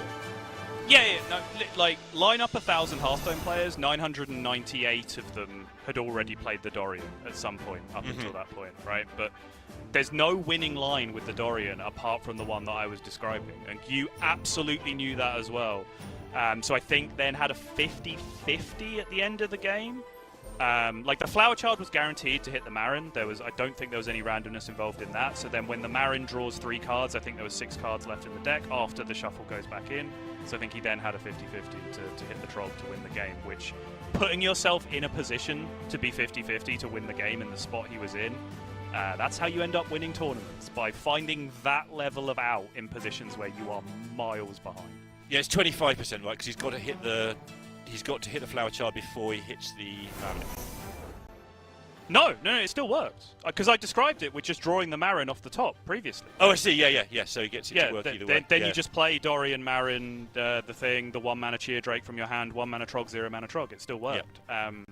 So he could draw Marin or the Flower Child at the start of the turn, and then you still you still then have 6 cards left. Well, if you drew the Marin initially, you have more cards left in your deck when you play the wand. So it's slightly worse if you do it that way around, because you haven't sucked the extra card out from the Flower Child. But somewhere in that range, either way. Beautifully played game. On both sides, honestly. Like, Banter was in full control of that game right up until he wasn't.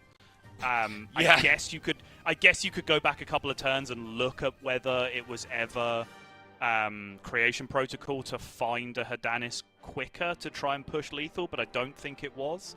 I think he had things to respond to and spent his mana effectively on every turn up until that point. I think you just found the out and hit it. And I mean, from where we were, we could have won that game, because we know that Gu missed on the Flower Child when he hit the Doomkin and the Fi. So we can win that game by going for Hedanis and just killing him. Yeah, but Banter can't expect that exact terrible hand to have occurred, so... By we, I mean you. And now, yeah. 50% of this casting team may have won that game as the Druid or the Priest. Rogue on the other side now. Honestly, every time I sit down for a series and Rogue is not banned, I am excited. I think this is the highest skill cap deck we've had in the game since Garrote Rogue, comfortably. I'll give VS credit for this because this is their reporting. It gains 12% win rate between the lowest reported ranks and the highest reported ranks, which is unprecedented levels of difference. That is absurd. It is the literal definition of a skill deck. So watching, some of the very best players in the world trying to navigate it through, and also all massively disagreeing on what the right build of it is also fascinating to watch. But yeah, I'm just thrilled to be watching as much Rogue as possible. Yeah, I'd actually like to know the stats between like the top 10 and numbers 250 to 1,000 as well. Like... Yeah. No, I get, but like that's kind of an impossible sample. No, I know. The 12% just makes it incredibly clear that if you are not one of the top players in the world, don't play this deck unless you don't mind losing and learning. Yeah. So just we'll do Cliff Notes version as quickly as we can and try and get into some minutiae as we get into the bigger turns. Essentially, this deck tries to assemble Sonya, the 1-mana discount pirate, Pupil, and a Breakdance in their hand. And with those 4 cards and excess mana, they are, quote, infinite from that point. As in, they can do a thing that costs 1 an awful lot of times. What that thing is can vary. It can be a Grifter Amulet that deals 6 damage. It can be Mixologist in some people's decks and craft very powerful 1-mana potions. Or you can get fancy and, discover a Gaia Worm from Stick Up, and then that costs 1 if you play the 1-mana pirate right before it. So you play your pirate, you Shadow Step the pirate, you replay the pirate, you play the Gaia Worm, that costs 1.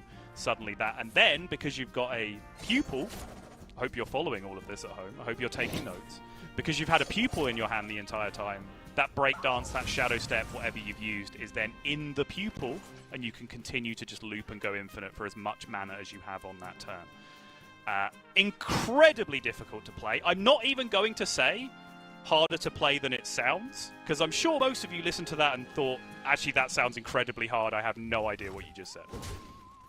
I mean, I've been playing the deck, and I have no idea what you just said. Yeah, probably why I'm doing so badly, in fact. I know, but joking aside, like, even the problem with this, a lot of combo decks, to start with, people pick them up, they can't do the mechanics. I'm talking from experience, but I'm not the only one like it. And eventually you get the mechanics down, and actually then you've just got an open brain to do kind of reasonably simple controlling stuff once you've learned it. You can concentrate on that. This deck, the mechanics are brutal. Yes. Like, you can get into the infinite loop and just suddenly not have a breakdance in the tide pool for reasons that, are unclear if you're not following exactly what's happening. Yeah. And the survival aspect is also brutal, because you need some of these cards. You need not to put the wrong things in your tide pools unless you want to waste a Shadow Step. You need to not go over 10 cards, which is impossible, because every card in your deck draws another card. And so on. And then in the middle of a combo, suddenly you realise I've got 10 cards, I'm about to overdraw the thing that I really want, like my 0-mana Breakdance. I know I'll backstab something, because that gets a card out of my hand. Except it puts a backstab in your tide pool that hasn't got a Breakdance in it, and then you lose the game. And so on. So, yes, it looks easy when these players do it. It's just not. It just isn't. And this is one of the big reasons why Razor Scale why Handbuff Paladin in general is making a big appearance in this tournament, and why I'm a big advocate for it, because Handbuff Paladin is a card that you can just kind of naturally play all of these tech cards in, right?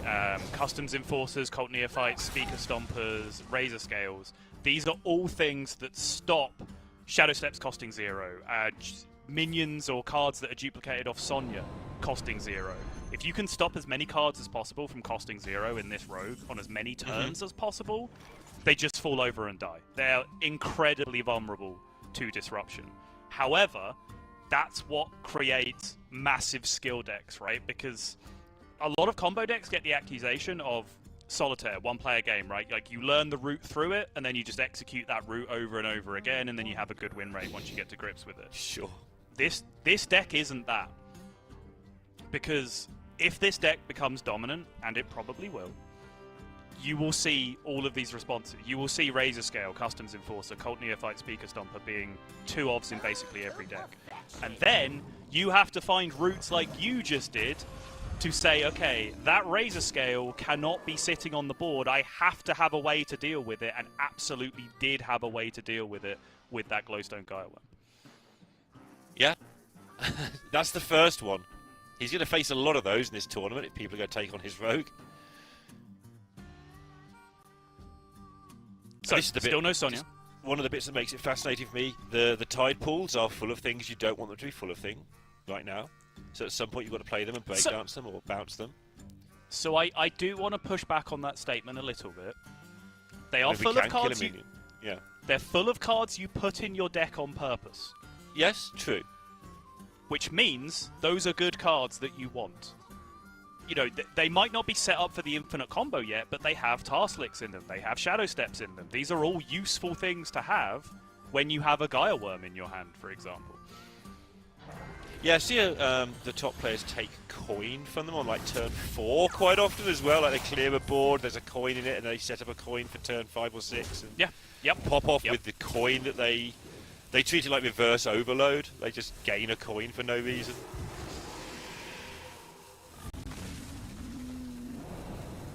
And this is it. So if I... The 2 steps to learning this deck, right? 1, if you're not comfortable with how the mechanics work, go and do it against Bob until you understand what's going on. Secondly, adjust your mentality from, this is a deck where I have to assemble Exodia as soon as possible and then kill my opponent with this infinite loop of 6 damage amulets or whatever. Delete that from your brain and start realizing you're playing a control deck that will beat your opponent eventually if you just stay in the game. Just stay alive another turn. Stay alive another turn. Stay alive another turn. Keep a Naga, a Breakdance, and a 1-mana Pirate in your hand. Stay alive. Keep staying alive. Keep those 3 cards in your hand. Wait until you hit Sonya. Once you hit Sonya, you still don't immediately have to win the game. You can just continue to do whatever turn you want, as long as you still end the turn with those 4 cards in your hand. And then you will win eventually. It is inevitable. The trouble is, on top of all that, and on top of the good things you just said, and on top of, like, don't just kill them with things, sometimes you can just make your own board and kill them on turn 6 with some 5/5s and 4/3s and just murder them that way. Like, so you don't want to get into the mentality of this is just a control deck, either, because that's also lowering your win rate, because you can just win by making a big fat board and not using a Sonya at all. Yeah, you have to be very confident that you are going to win that way if you do start actually committing things to the cause that you can't get back. But yeah, it's doable. Pupil for step. Step the pupil, play the breakdance. Yes, precisely this. Okay, so. Oh, hang on. Hang on. Did we get there? See if we got there first. The animation's so slow on breakdance, by the way. It is really slow. Okay, the trade did not happen. Big deal. Okay, but just going back to what I said on the previous turn, right? Make sure you have access to a 1-mana Pirate, a Naga, a Breakdance, and a Sonya. That's your goal every single turn. So, you had a problem. There's a 7/9 on the board. I want it dead. So in order to keep access to a Breakdance, because that was the last Breakdance that he had in hand, the only way to do that was to play a Naga that he knew had a Shadow Step in it, Shadow Step it back to the hand so it was empty again, and then play Breakdance. So there is now a Breakdance in that pupil. So he still has access to a Breakdance for the rest of the game. It was the perfect turn if he'd played it a little bit quicker and actually made the trade. Yeah. Which is fine. What's 7 damage going to do? It's only 7. Okay, that's a lot of damage. Yeah, I mean, when you're playing Gaia Worm every turn for the entire game, it might not end up being that big of a deal, but it matters. It's a lot. It's a chunky amount. Banter's face sort of, isn't so sure. Oh, that's why he's not sure. He's had to make some trades. Yeah. And it is a big deal because it means that the 4/4 that would have killed the 7/4 is just gone now, and you have to find another solution to that. Okay, there's the Sonya. So now we can Scoundrel, we can Sonya, we can put a 3rd spell into the Naga. It's already there, actually, because we played the draw. Yeah, that's fine. So now this 0-mana Naga has a Breakdance in it. So now we're in the position where you can just essentially play a full turn for the rest of the game that clears boards, heals, pushes damage, whatever he wants. Yeah, yep. Banter's seen and Banter enough. He knows respects how it. that goes. Yep. At that point, the only reason to stay in the game is you are saying to your opponent, you're going to mess this up eventually. Yeah, so don't, any of you there who aren't in the Masters Tour, don't ever concede against Rogue. No. Your opponent will mess it up quite often. Yeah. That was very well done there. That looks very, very clean. I love and hate simultaneously watching these great players play Rogue because it just looks so easy and beautiful, and then I go try and do it myself and there's just cards everywhere. Yeah, and so to be clear, and I'm going to target this at you, but don't feel attacked. But these are specifically things that you have said to me, right? But these are very popular questions. These are very popular questions about the deck, right? How on earth do you win if Sonya's bottom 5? Well, it was that game, and it was comfortable, right? How do you win if you don't play Grifter and get a 6 damage amulet? Grifter was far left of the hand. It was not a consideration to be played on any turn in that game. Up until that point, he just controlled the board. He just controlled the board until he had an infinite turn, and then he won. It's as easy as that. What a great series from Q there. That was superb. He's so good. He's We so saw- good at this game. Not just the Rogue, the Druid win was incredible as well with the Trogs. I think you can safely say you've picked a good player there, Sottle. But I don't understand how he consistently just has the lineup. So, like, Pocket Trainer Meteor at Worlds, right, had the best lineup by far. That's the last time that I can think that you didn't just have the best lineup in a tournament. He just always seems to get it right. And that's... I'm not even just saying, oh, he brings the decks that I think are powerful. He brings the decks that I would have brought to the tournament. What I'm saying is that when you look at the other 15 players in the tournament, he always has the one that's good against those 15. And that's so hard to do consistently. I think he does get it wrong, and he's not scared to get it wrong. So we see him at the top a lot, and occasionally he just vanishes in 16th place, and you don't see him because on that occasion he gets it wrong. So he gets it right more than he gets it wrong, but that's because he's not scared.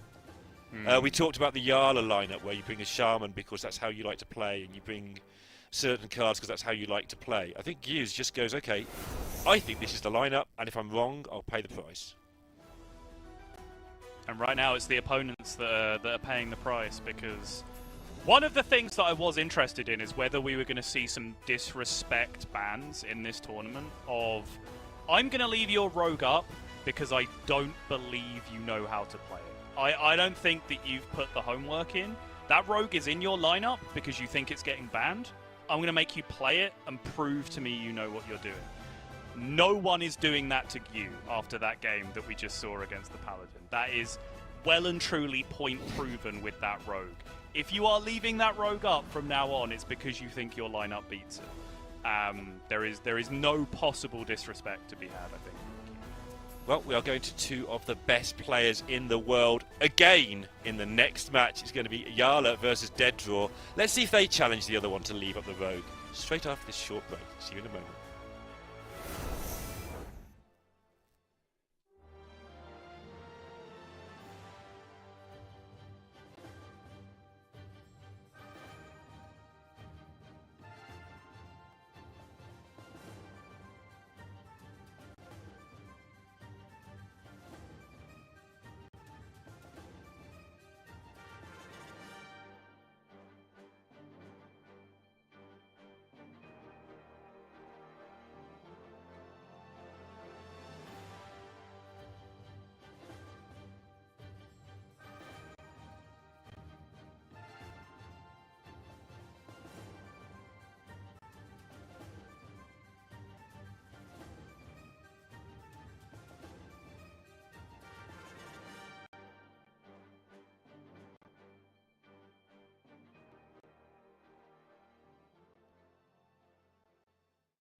Hello everyone and welcome back. We've got plenty more Hearthstone coming up, but for now, TJ is joining me for an elimination match. I'm casting 2 elimination matches today, straight off the cuff. So TJ, how's it been going today, and are you ready? Because that was the face of a man who looks ready to cast some Hearthstone.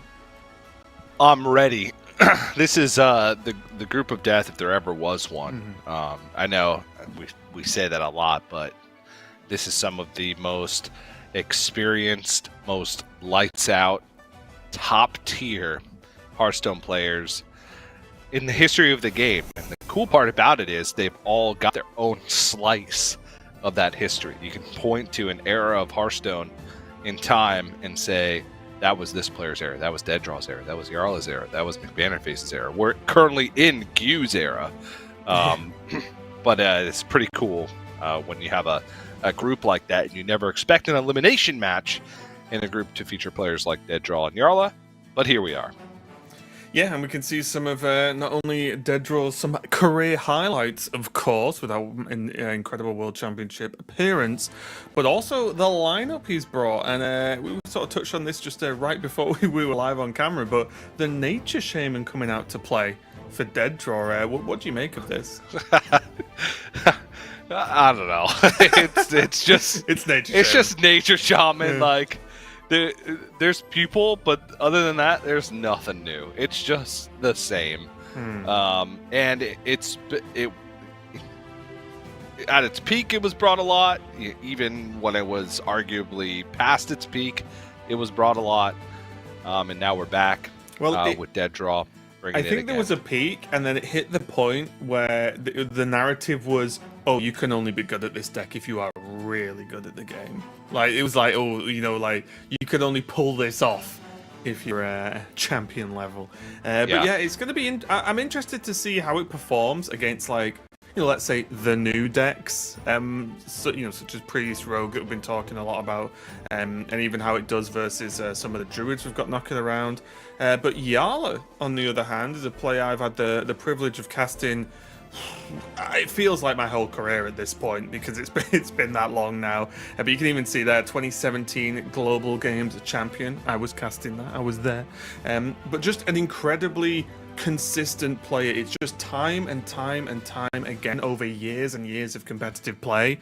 Jarla, just at absolute worst, plays very well. Like, there's no big whiffs, no big disasters, just gets the most out of every single game. Not going to win any awards for playing fast. I'm not going to lie. He's going to, probably a winner of the Life Coach Award, let's say. However, with the time he does take to play, he makes it count, and has been incredible over the years, representing the good European region, of course. And he's going to be opening with Ramp Druid. I would say the Ramp Druid is the more tame decks in this lineup. Jarla also has Shaman, though not the Nature Shaman, and is one of the players playing the Giant Rogue. I think I'd say the Giant Shaman. I was like, Evolved Shaman. It does have Giants in, to be fair. Still the Infinity Rogue, but with the Giants thrown in there, and that kind of package with like the Gaslight stuff, right? Gatekeeper. Yeah. So be interesting to see that, since we didn't really get, I don't think any player from Group A was playing that variation. We will not see it in this match, though. And this could be Jarla's last match, as it looks like it's been banned out.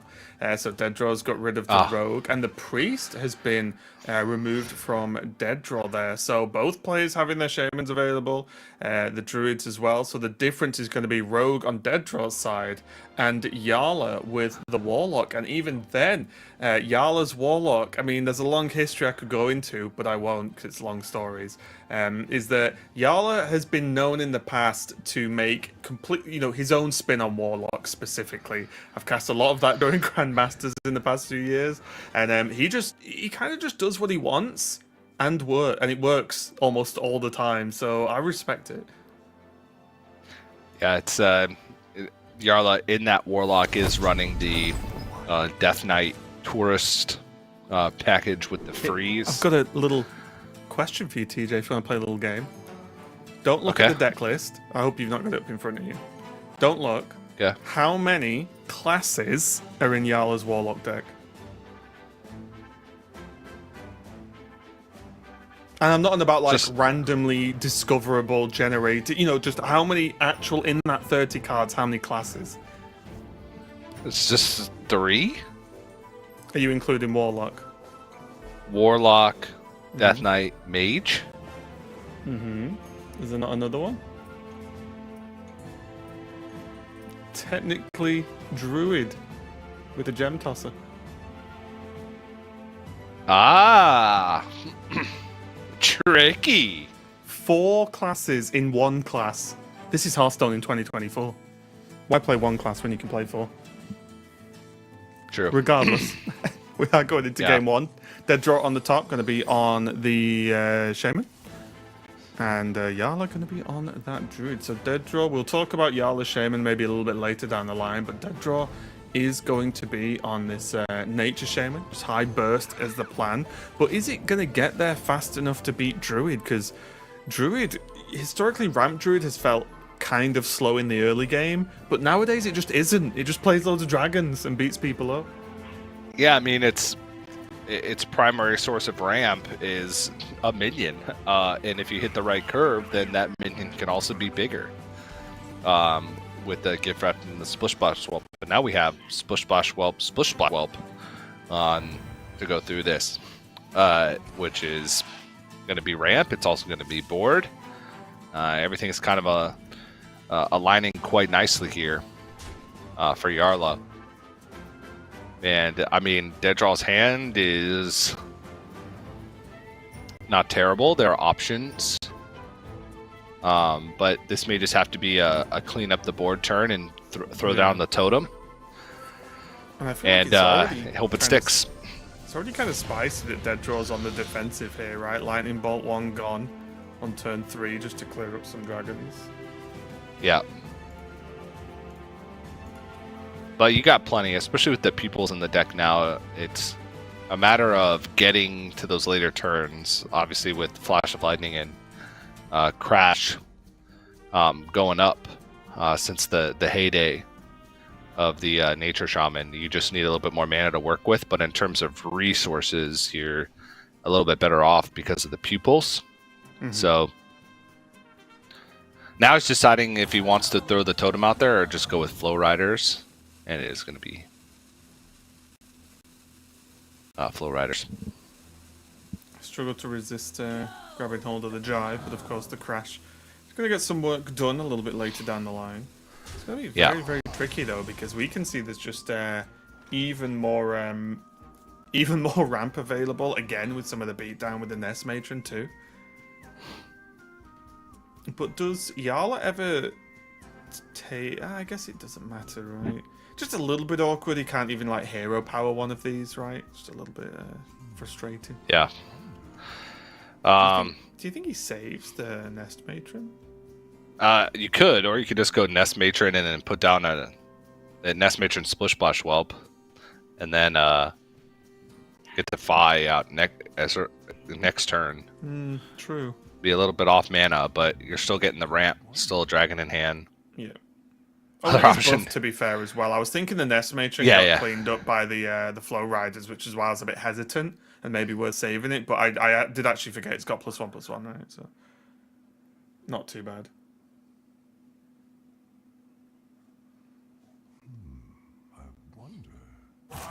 Or you could go Nest Matron Gift Swipe.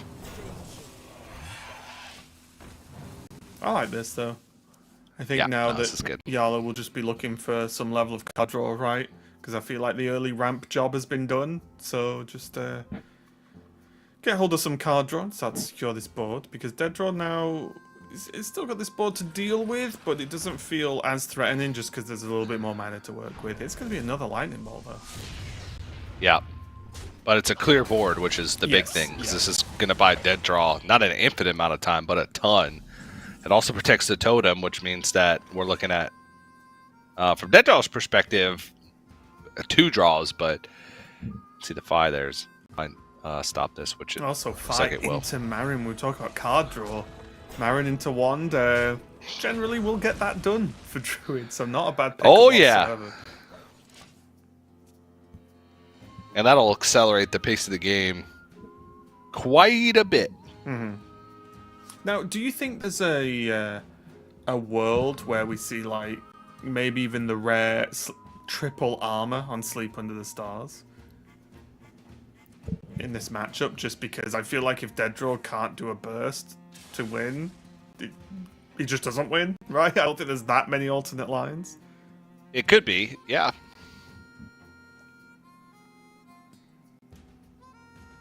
That's obviously if Yala does not run him over in the meantime. Which is also a slightly more likely possibility. Oof. Okay. Would Seems want that to going be well. free, though. Yeah, but the curve isn't so bad, right? Wand next turn, and then you have a backup, or Yala has a backup with Ziliax. Yeah. On curve, not too bad at all. And also, Yala's seen nothing from Deaddraw to be overly afraid. There's Gorgonath now, but with 2 base lightning bolts, I think, were used. It means that, like, well, okay, there's been no setup, no spell damage setup, no big reductions set up either. So I think he's feeling pretty okay, especially with a 12, like a full health Fi still just sitting on the board chilling. Yeah. There's not even chip damage really available for Deaddraw because it can just be healed unless Fi gets dealt with.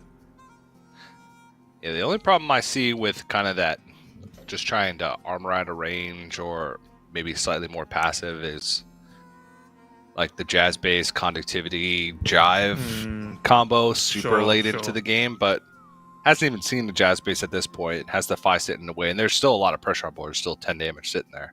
Yeah.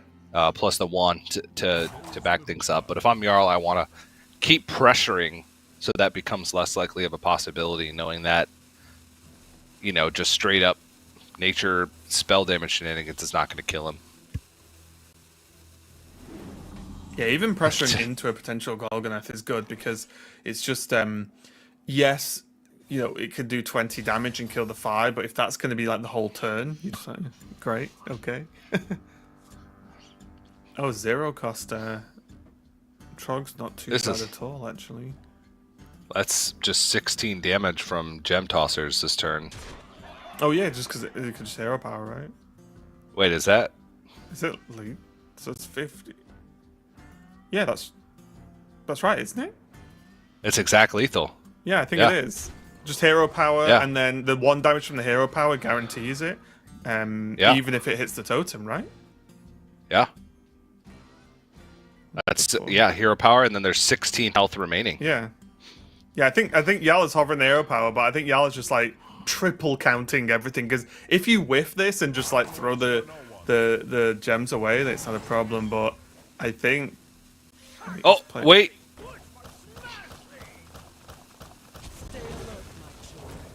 Okay. Okay. Whatever, you know. This is a fancier sure. way of doing it. Yeah, this is... You will die this turn, no matter what. Either way, Yeah. okay, I was... All the build-up of Yala not making mistakes, and then that turn started to happen. I was like, not like this. But Yala taking game 1 in a very smooth fashion. We were saying, yes, there's options to try and gain armor and prolong a game and hold off the attack or burst from the Shaman. But yeah, there is option A. Druid has that option nowadays of just playing the big dragons out, even the buffed versions, that Fi coming down early, applying pressure, and Deaddraw just didn't ever really get going, and I think a lot of that was because the early turns were just lightning bolting down and trading away boards, right? Yeah. It really felt like the Shaman didn't have much agency to do anything in that game, except for react and clear boards, which is unfortunate, but we'll see if he can find some better matchups, maybe in the Shaman versus Shaman not so mirror match. Excited to see the Warlock in action potentially from Jarla as well, because we've been seeing a lot of these Insanity Warlocks, but the Insanity Warlocks that are just, you know, all purple all the way through. Standard. Yeah, a little bit of brown thrown in there, I guess, with the Gem Tosser, but, Technically, you know, yeah, mostly purple. None of this blue nonsense, okay? We're Or going for the full palette of colors. Wait a minute. Are we going to start calling this a rainbow deck as well then, if we're going to start covering this many colors? I don't know. yeah, We'll have What multiple color is rainbow Death decks. Knight even? Death Knight. It's like Gray. it's a grey or black, right? Are the cards just black? I guess they're not. I'm used to WoW on like, Oh, red. colored damage meters. Yeah, they're like a maroon. I think they have that in the little, the little banner that's on the bottom of a card. I think they're that color for that, aren't? Oh no, are they like this in? See, now you're confusing me because I'm thinking I've got WoW on the brain now as well. What color is any class now? But yeah, regardless, what we do know is Yarla took a very quick 1-0 lead, and we are going to see this Warlock as well, by the looks of things. So I'm also excited because I'll be completely honest, in my preparation for this tournament, this deck list was not there. This was not on the cards. I've been checking out the other Warlocks, like the sort of the aggro one, obviously the Insanity Warlock, but this specific build was wasn't high up there. We're already seeing some of the interesting cards pop up there with a Slippery Slope in Yarla's opening hand. Do you think this has a better matchup versus the Druid? I mean, you probably buys you a little bit more time.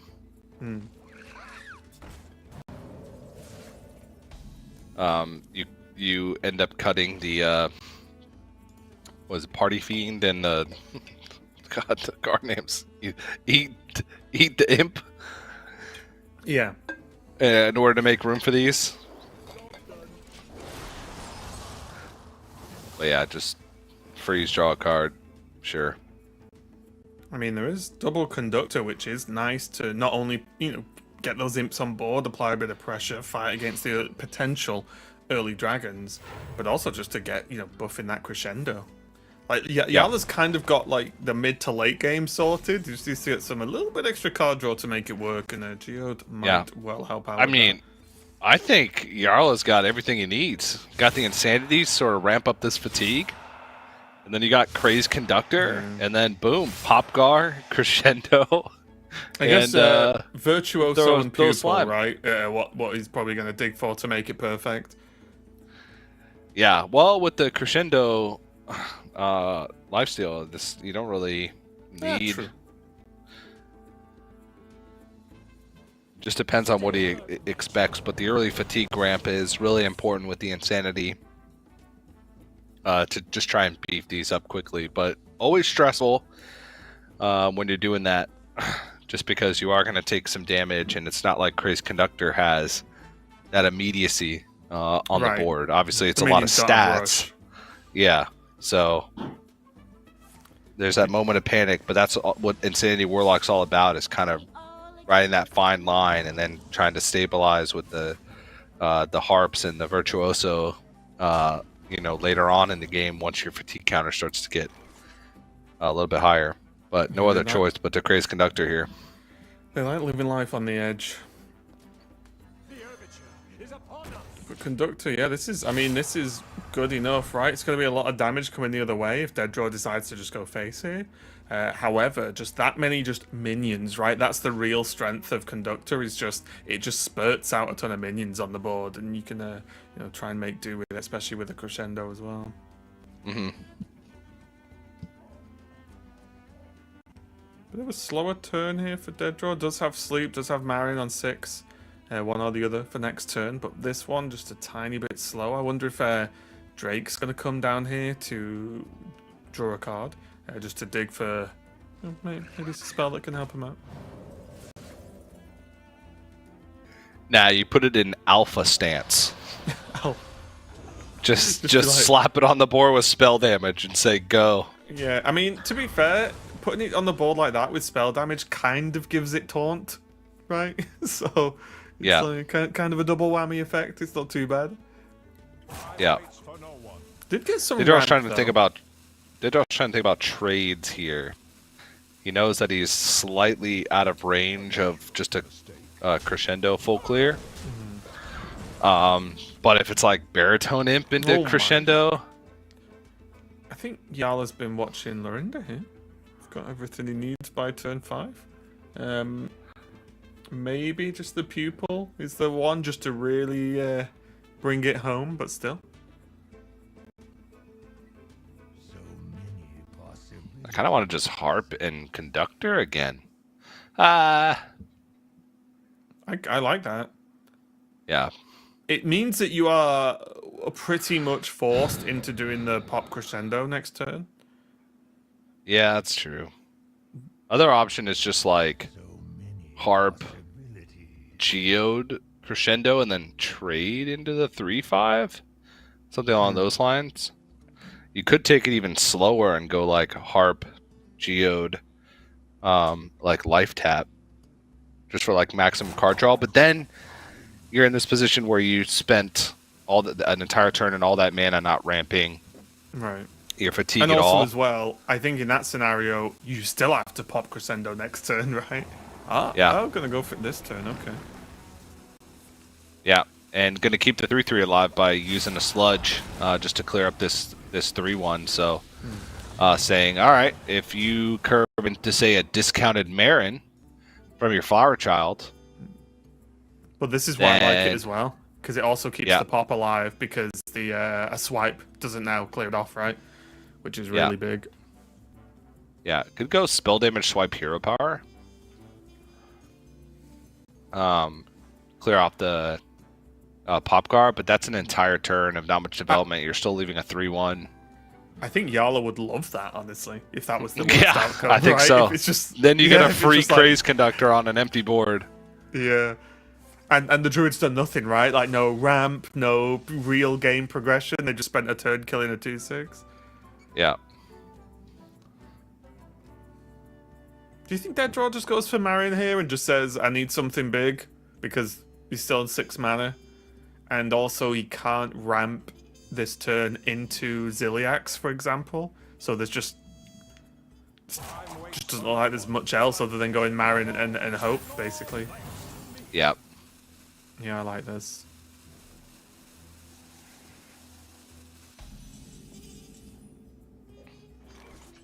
Only 1A with a away off the wand to feel some sort of stability in the game. Yala though with Miracle Salesman, probably the first I would say whiff of the game for Yala in terms of draw. Everything else seems to be going very well. If that was a time. pupil, whew. Oh yeah, we're already on to game 3. Yeah. Now it's got to think this through a little bit because no people in hand in the second crescendo there. Good thing is it's though, gotta think this one Sludge through. deals with the Marine and still keeps the pop up, right? Yeah. With the 3/3, of course, but yeah, can still hold the crescendo. Maybe go for the conductor. Conductor Sludge looks pretty good. Maybe drop the wand as well. I mean, this is just multi-layered threats, right? Because now there's the threat of the wide board. But if the wide board gets cleared, it's like slightly harder or less likely that the pop guard gets cleared as well. So, bit of a double whammy push here from Yala. Not looking too bad, but now we're heart of the cards time, I think, for dead draw. Yeah, Ziliak's already in hand, so can't get that for free. I mean, it'd be pretty... Yeah, Yogg would clear, Oh, right? no. Dead draw plays Nomelia. Oh, yeah, of course. Yeah. Did get the Owner, though. Oh, this is double spell damage as well for this swipe. Double spell damage plus Gem Tosser. Yeah. Everything's dead. Yeah. And there's still a 0 cost sleep as well.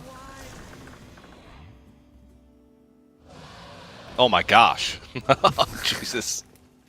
And So you can play a Fi at the end too. yeah, I was gonna say It 5 won't still have any. playable. It won't even have anything to attack into. Well, I guess you attack in and then Gem Tosser all to face. Well, do you even use the tosser?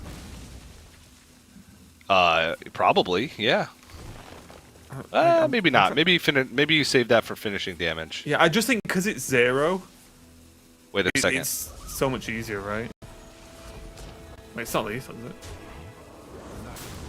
Oh! No, okay. I was scared for a second. I didn't do my usual of just shouting lethal when I think someone's locking it in. Ugh. Oh, Virtuoso. It's got a harp. Oh, true. Sorry, yeah, I didn't even look at the weapon.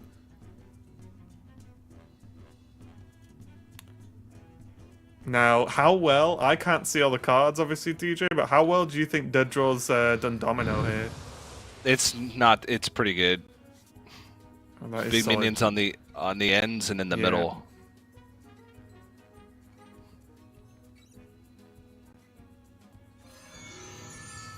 What, that Crescendo's 6, was that? No, it can't be. It's yes. got to be way more, right? It's got to be more. Nah, it's No, 6. Oof. Gonna go baritone crescendo to clear off the ENR, but that's the last crescendo. That's the issue, isn't it? No pupil all game. If Yala had, like, even one pupil, I think the game would look very, very different, right?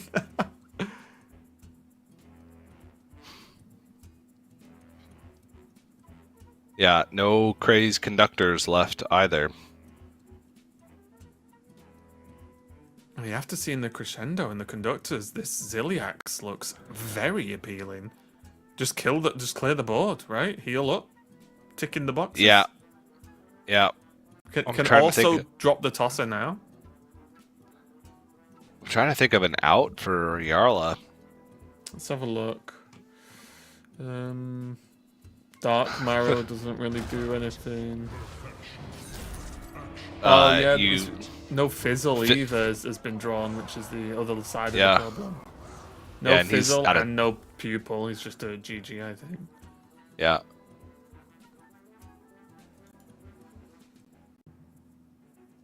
Time waits for no one. Saying, do I preserve this Divine Shield or do I cash in on the lifesteal? Oh, I think at 25 you can just play the Gem Tosser, right? 25 with no crescendos. Well, Yeah, he doesn't exactly. know. He doesn't know that Pupil's not in hand. It could be one of these cards. So At worst, it's 2 and there's 2 crescendos and you're still not dead, right? yeah. And the baritone imp self-lethal or encroaching insanity self-lethal. Yeah. There we go. There we go. So there was a really, really good opening for Yala, but just no way to cash in a few extra crescendos, which is what the deck really relies on, especially when they're against something like Druid Dead Draw's like, okay, didn't get swept. Okay, right, got one on the board. But yeah, I think the extra crescendos are definitely needed when you're against a class that does have the ability to go a few more times, right? Aeonar can effectively Reno themselves. The options of gaining armor as well. Suddenly the numbers are very... you can sort of calculate them if you can just say, well, my opponent only gets to crescendo twice. Yeah. Okay, like that's really manageable for Druid. So lack of pupil and lack of fizzle was a really, really big deal in that matchup. Sure was. And now we got both the ramp druids out of the way. So now we can get into the real Hearthstone. The mean decks. The real decks. What like do you... Nature Shaman. I want to ask you about the other Shaman, which is the Evolve one. Have you played much of it? What do you think? It's a good flood the board, try to overwhelm your opponent type deck. But it's it's very beholden to the slot machine.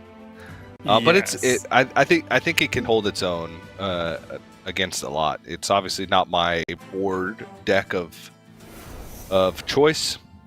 Even like if you compare its stats, especially like the higher up you go, its stats versus more of like the higher scope decks, or even against other sort of board based decks, the win rate just doesn't really match up well against it. But there's a little bit more skill expression. You have a little bit more options than say like hand buff paladin, right? Which a lot of players can get attached to, especially players like Yarla, who really likes to flex. It's not my favorite. Do you think, for me, because I tested it this week, I put some time into it, just to get a feel for it, and I definitely felt like it was Murloc Growthin the deck. I felt like whenever I had that card, I was confident. Whenever I didn't, I thought I was going to lose. It really did, because obviously the problem with like Wave of Nostalgia is you want the board not to be any kind of symmetrical, right? You just want it and Yeah. make them not to have it. So I was relying on like what the evolves did, and it was good, but there was only really I felt comfortable with like going growth in. That gets you your early board presence. And then you want to obviously do the fun stuff later on with Evolve. But we are going to get a different type of Shaman just for now. Dead Draw, of course, on the Nature, and Yala jumping... sticking to the Warlock once again. It's a bit more of an interesting matchup here because both decks are trying to race to just quickly end the game with the combos, let's say. But I'm not really sure who on average wins the race, because I'll confess, I was not running into many Nature Shaman on ladder. Yeah, not a single one for me. Literally zero. Yeah, literally none. But Jarla's got a pretty decent curve here. Go Baritone Imp, get that fatigue count, start rolling into the Geode. Double domino effect, though.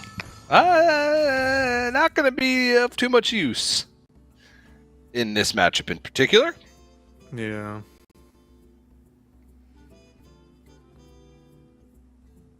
Just hit him. The trade. Just push the 3.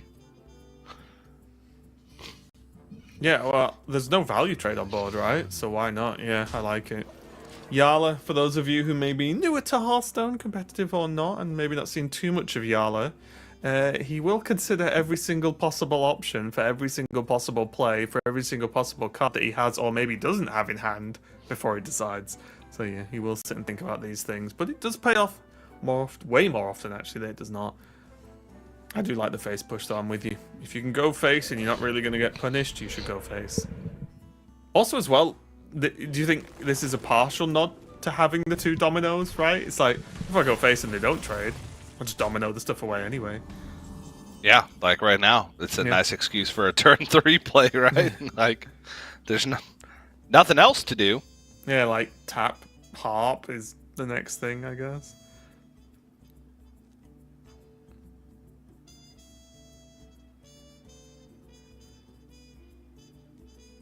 I mean, I definitely like pushing 3.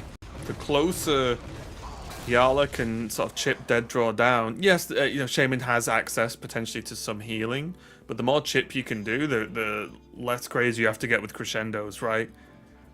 Yep.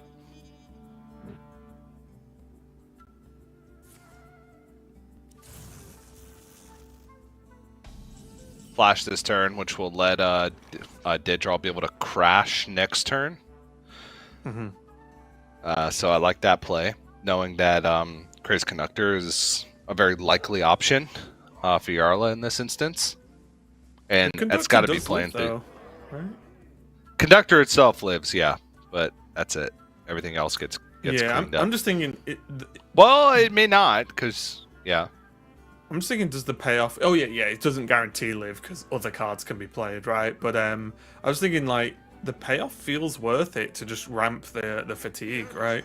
Like, if Crash comes down, if there's an AoE, so be to clear the whole board, it's going to take some resources from Dead Draw. And Yala's still progressing the game plan, right? Yala needs that fatigue to start going up, so these crescendos are going to end it. Yeah, Lightning Bolts are free, so Crash is still playable. And Dead Draw will also be able to bank the... Oh. Gonna fit in the Amphibious Elixir. That costs 1 mana, so that basically pays for itself with Crash as well. Another Conductivity. Another.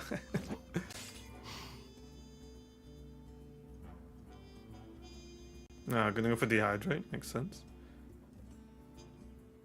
Yeah, I could just go Conductivity Dehydrate instead. Oh my gosh! It's a lot of healing, TJ. Also, the Tide Pool's there as well, so that's been soaking up these spell options, which is going to be very, very nice for Dead Draw.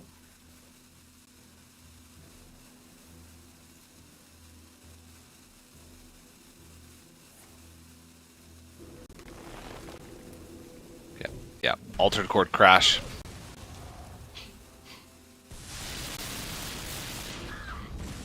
Good way to end things here.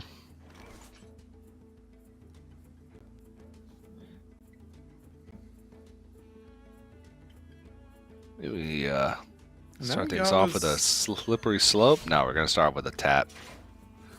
Yeah, Yala's going to have to just try and get a little bit of health back here, because I do think when you're in mid-teens, even this early in the game, against Nature Shaman, you probably want to think about your life every turn, because, again, even though there's a lot of spells been played, we talked about it in the previous game where Yala didn't have the pupils, but Deaddraw does have one, and Yala has to at least live in a world where one exists in hand, and so there's an extra maybe burn card coming out here.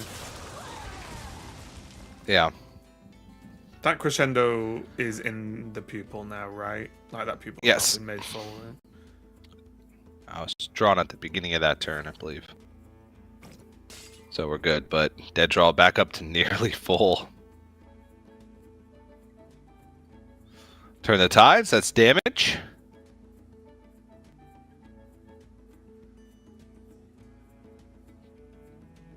Tide Pool has another amphibious elixir in it. That pupil.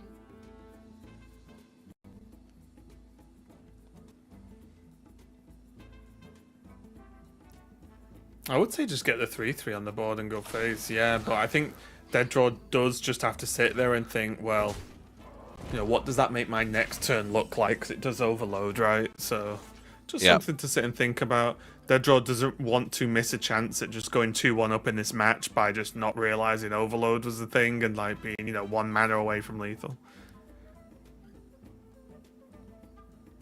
There's another conductor here for Yala. Does have the harp as well, so it's not too bad. Could still freeze this 3/3 as well. I feel like this deck, like, is super weird sometimes to watch, because sometimes it does the big crescendo things, right, and the game just ends. But then others, it's just like, wow, how are they winning this game? Right? It's just like they have some cards that do stuff, and then they hope they play like 3 or 4 crescendos.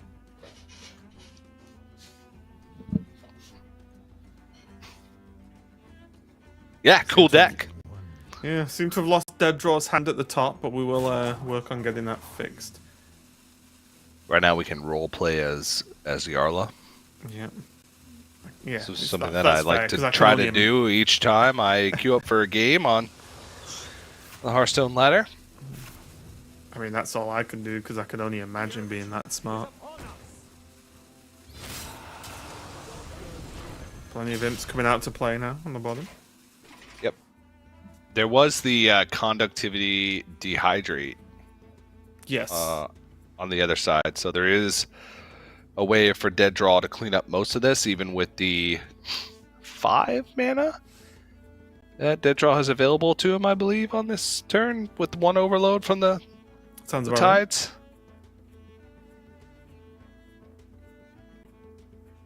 Right. This is going to be tricky, though, because the more Deaddraw, like, he's just going to have to think about the lines of, like, how close is he realistically going to get to killing? Is pushing 3 face here going to be more worthwhile? Is clearing the board more important? It's really, really difficult, purely because, again, Yala does have the ability, especially, you know, if Popgar's there, to just fully heal up to max, and that is going to be a bit of a backbreaker for Deaddraw. So Deaddraw's timing needs to be really, really on point here. There is little time.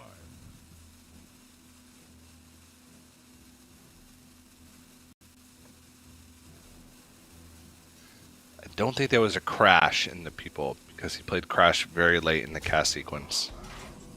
I think there's like conductivity, amphibious elixir, and Was it the oh no, wait. Yeah, what else would be in there though? I thought a crash was in the pupil, isn't it? maybe. We'll never know unless we just ask Deaddraw later on. Yeah, I know. Or if he plays it. Yeah, true. We'll probably, maybe, never know. Yeah. There's the freezes here, though, from Yala as well. These soul freezes, again, not an overly common card choice I've run into, but could just freeze out the board and say, you know, make everything go face. Yeah. But y'all are going to choose to trade, so what is this mana being spent on? Oh, okay, sure. Wants to get the extra card draw, Reasonable. knowing that this stuff is likely to be cleared up anyway.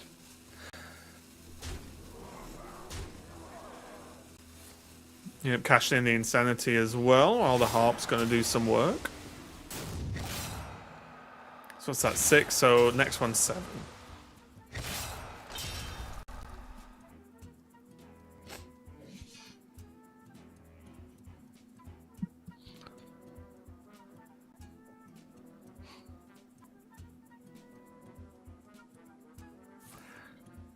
Oh, okay. This feels like there's either a crash or lethal. Yeah. Well, Yarla might have one himself next turn. Maybe not quite the mana for it, because this pupil currently is... Oh no, that pupil has 3 spells in it, one being the Insanity. So you go Virtuoso, Tide Pool, Insanity, which deals 7 to dead draw. And it would ramp up the fatigue to, what, 11? Mm-hmm. 10 or 11, and then you go other Tide Pool, the first one, and get Crescendo for the finishing damage. And that's 1, 2, 3, 4, 5, 6, 7, 8. 8 mana. 8 with the Virtuoso, yeah. Yeah. Looks good to me. That's with nothing on board.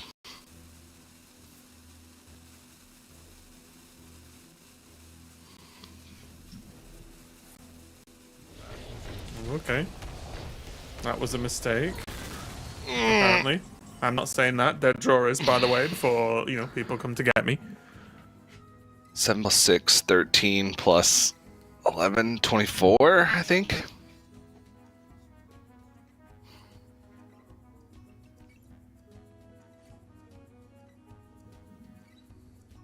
So can Yala spend this turn fishing? And then setting up for next turn, like play the Tide Pools? And just, you know, set up with that mana instead? Because there should still be another Insanity in the deck, right? I don't think so.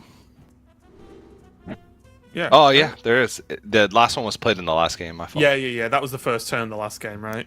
Yeah, there's I played the one just then, and then, yeah, so there's this second one. Obviously, now there's a Crescendo, so Yala can decide, well, you know, which one's better for him. Crescendo. Cost less, right? Tide Pool, Crescendo, that's 5. 1 mana off from Gem Tosser, and that'd be 7 plus 8, 15 plus 8. Yeah, that would be enough. But 1 mana off. Oh. Speaker Stomper, though. Okay, yeah, I was going to say, that wasn't... I always just think about dealing damage. I don't think about stopping it. But yeah, maybe this is it, because Yala knows, Gem Tosser, there's the 2 Tide Pools, knows that this is as good a setup as he's going to get, and then this makes it unlikely, let's say, that Dead Draw's going to be able to lethal him back this turn. Yeah. Because even if you play Titan here, you heal up, but then you leave the 4 damage on board, and there's still enough on the side of Yarla, I think. Right.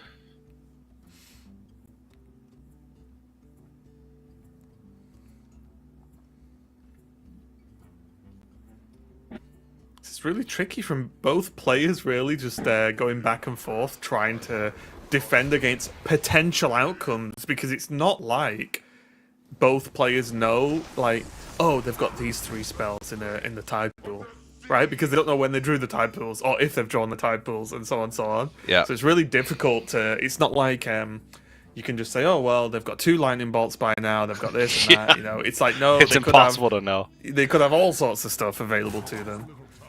Yeah. So there's still the Dehydrate, which I believe is playable. I'm just gonna trust you, TJ. Whatever you say. Because the speaker hand. stomps it, brings it up to 5, and then the Golganet brings it down. Oh no, it wouldn't be playable. All right, and that should be game. Oh wait, no, there's still one more spell. Can they fit Soul Freeze in? Oh, it's only got 1 left. So yes, you can fit Soul Freeze in. Yeah, that'd be 9 so that's mana. fine, right? Yeah. There you go. So then you get this Tide Pool, and then you go for Encroaching Insanity, which will deal 7. And then you do the second Tide Pool and pick the Crescendo, which is loaded into that one. Which will do, And what, that's- 10 or 11, is it? 10 or 11, and then you got the Speaker Star Protect. Oh, it's only 9. Okay. I mean, we just Yeah. can't count TJ, it's fine. But yeah, not too bad at all. Really tricky game there. Not only for the players, but for the casters as well. The old one-hand casting is not something we've done for a long time. No. But regardless, good game there for Yarla, and I think really, I feel like that one is a really stressful matchup just because they both know that the opponent can do big burst out of nowhere. So it's really tricky to try and judge it, but I do think Yarla's Speaker Stomper choice was absolutely correct in that instance. We were too busy looking at damage. Yeah, especially when you're talking about, you mentioned it, the pupils, and your opponent not really knowing when you're drawing it, so not knowing what's loaded in there. There's a way to calculate max possible damage, but that's like, if they have both pupils, the ideal card is loaded into both of them. Right. I mean, I'm pretty sure everybody at this point has been turn 5'd by Concierge Druid because, they just get chalices from They just hit. from pupils, yeah. But you never fully know, so it is tough. You kind of have to play your own game plan while staying out of range of, maybe the easier to spot ones if you can. But that's what's pretty cool about this meta. And now Yarla just has the Evolve Shaman left in the lineup to get across in order to move on to this decider match. Yeah, and I feel like again, I don't have thousands of games of this Evolve Shaman, right? I played it this week to try and prep for this weekend, but I do think at least versus the Nature Shaman, that it's got a reasonable chance because it's a pretty explosive deck. I won just way more games by just having stuff on board and then going Gift Bloodlust, as opposed to doing any kind of evolving, honestly. But it basically requires board clears constantly, and again, if dead draw's trying to having to clear boards constantly, then there's just no burst going to be left, generally speaking, for the kill, or maybe there's just a way to overwhelm. So even though I do think this Evolve Shaman, at least in my experience, is a bit of a temperamental deck, I think the lack of board focus from this Nature Shaman is going to be a real big positive. As you can see there, that Wave of Nostalgia transforms all minions on board into random legendary ones from the past. That includes your opponents, but as we've seen through these few games, it's not like Dead Draw's building a board as Nature Shaman, right? It's like a totem and a minion here and there, maybe. Whereas, obviously, as you can see here with the Sigil of Skydiving, with Murloc Growth in patches, and so on, so on, so on. Gorgon Zormu. Yeah, exactly. This deck Don't builds forget boards about the fast. cheese. Of all people here, TJ, I wouldn't forget about the cheese. Even Pop-Up Bug is kind of nutty, right? It's just one. Yeah. Cost 1, create Well, 2 minions, Wave of Nostalgia, 2 legendaries, go. Well, Dead Draw also has Pop-Up Book. True. But pretty much every minion that Dead Draw's going to play gets killed by Yarla's Pop-Up Book, so... Yeah. Not the best situation. Dead Draw's going to throw out the Nature Charm once again. See if he can get it done, but it's going to be all about hoping that Yarla doesn't find any early power. Yeah, if he does, then trying to find things to be able to deal with it. And there is some just filthy games, because if you get patches early, or the Sigil, or even, like I said, the Growthins, that, even if you just land like 3-4 minions, by the time you can do the Nostalgia, if Dead Draw doesn't have a board himself, or have like a lot of preparation to clear it up, you could just die, right? You could just lose off the back of that instantly, because yes, you can low roll some of these legendaries, but some of them are incredibly strong as well. Like, I think the first time I was playing the deck this week, I rolled a Moonfang, and I was just like, oh, wait, this is great. It was incredible. Like, my opponent just couldn't really deal with it, because they didn't really have any minions either. So it's like, oh, what's, if Dead Draw goes Lightning Bolt, Crash, Lightning Bolt to kill a Moonfang, you're just like, yeah, sounds good. It sounds good to me. Yeah. And even if the board, you're not finding anything to beef up the small tokens you have on your board, Gift into Bloodlust can end games. Oh, that ended more games than Evolve stuff for me when I was practicing. It just playing basically Bloodlust Shaman was huge.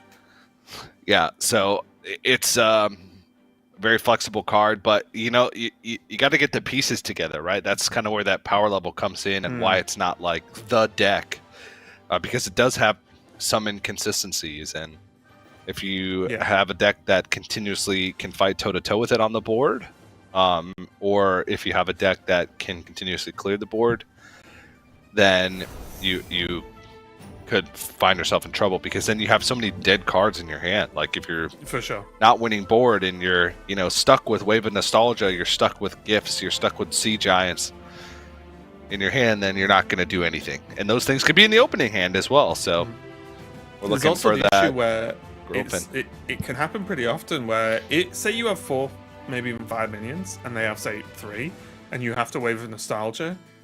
You can low roll and they can high roll on that, which means like you can lose just off the back of you playing Nostalgia. If your opponent has like you being any ahead. minions, if your opponent has any minions on board, things can go wrong real fast. It's happened to me plenty of times. So managing that is going to be really, really key. But I would imagine that unless the opportunity is close to perfect, right? So Dead Draw has no cards on board, Yala has 2 or 3 at least, Wave Nostalgia, fantastic. But generally, I think plan A, at least for me, is to just spit out all the tokens early and just go for Bloodlust, because there's just that's how you catch your opponent off guard. Because if Dead Draw's using all this removal and AoE early on, that's just going to let Yala get there in the late game sort of thing. So I think that's definitely plan A. Just go as fast as possible, go for the patches, go for the Murlocs early, and then hope that's enough to either A, win, or just run Dead Draw out of removal and then go for the evolves like that. Yeah, should be an interesting one. Third game of Nature Shaman, right?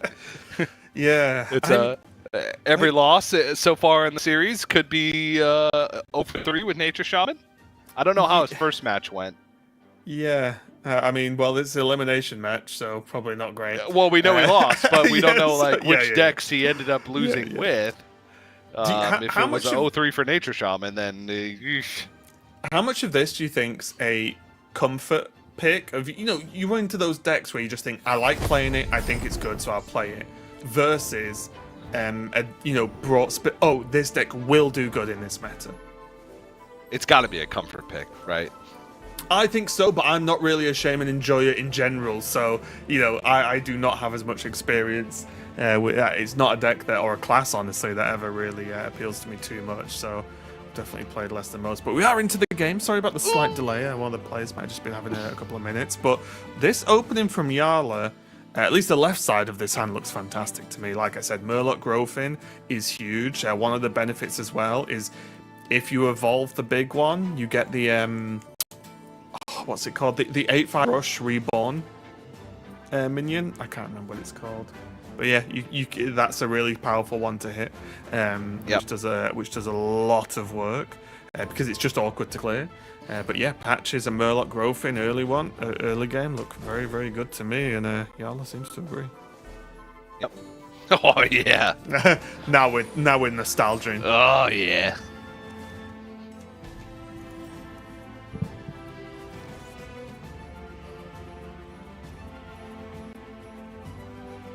Oh, apparently, Dead Draw actually won. Was 1-0 in match 1 with Shaman. He lost 3 times with the Priest in his first match. Thanks, all. Yikes. So yeah, the Shaman's 1-for-1 up until this match, but we'll see how this goes. Now it's so tempting to coin ones here. However, it means you don't have the coin for the wave.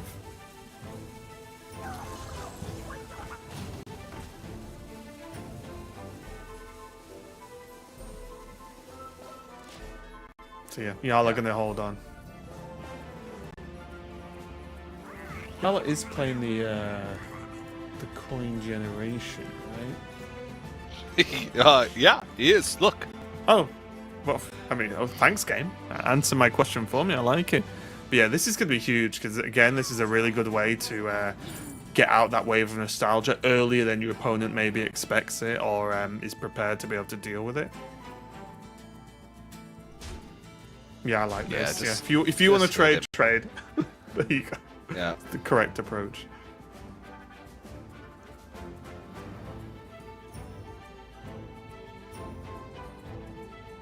Pop-up book Needle Rock doesn't seem too terrible. There is the conductivity as well.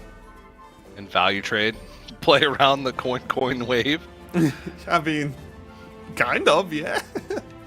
You have 4 minutes on the board to their 1. Works for me.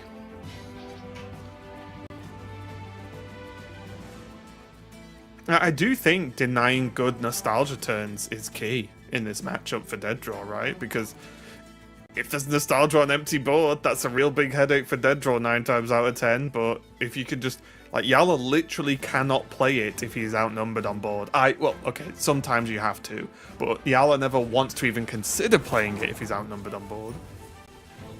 I'm going for the Lightning Bolt trade. Okay. This keeps the totem safe as well. Yeah.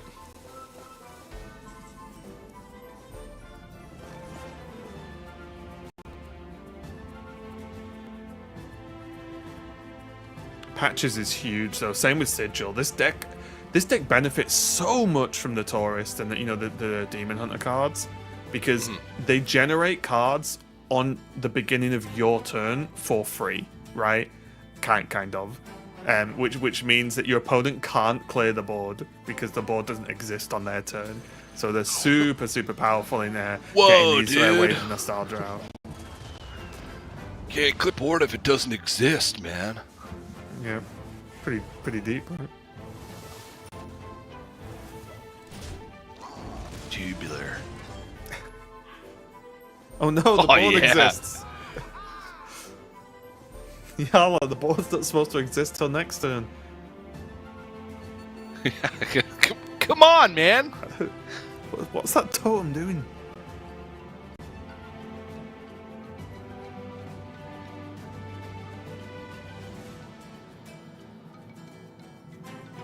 Dead Draw does have Flow Rider available, just to have a little look-see at what's going to be picked up. Conductivity is still in hand for when that's needed as well. Should be thinking about Sea Giant at all here. Yeah. Because if you just go with like pop-up book, then it's a lot of minions on board for Sea Giant to come out. It would already be 6. Let alone all these pirates that are sitting right on top of the deck, you know? Yep, the whole crew's there, ready and Yep. waiting.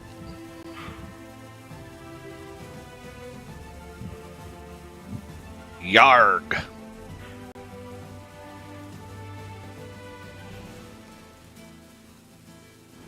Yeah, he's not gonna do it. Yeah.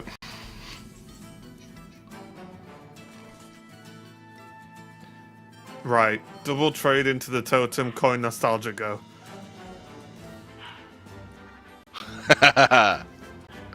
Easy peasy. I mean,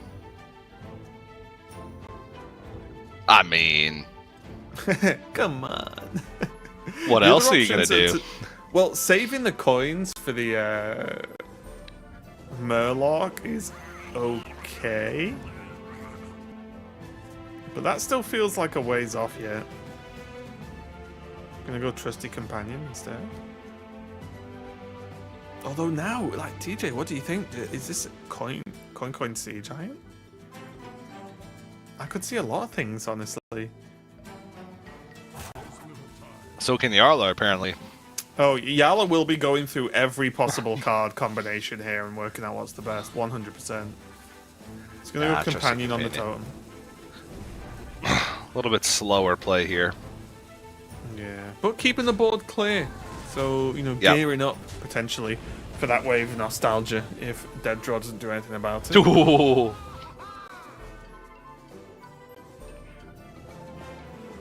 I mean, can Dead Draw do much about it? Like, double pop-up bug, I guess? It's not great, though, because they could just be cleared. Oh, is it time, TJ? Are we going to go back in time?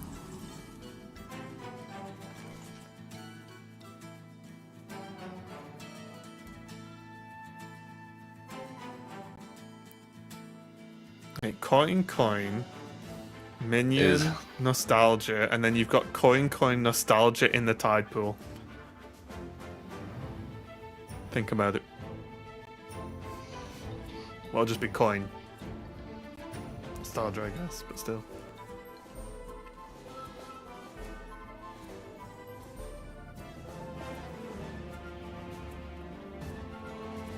I'm gonna be honest, TJ. If we don't see a nostalgia this turn, I'm gonna be upset.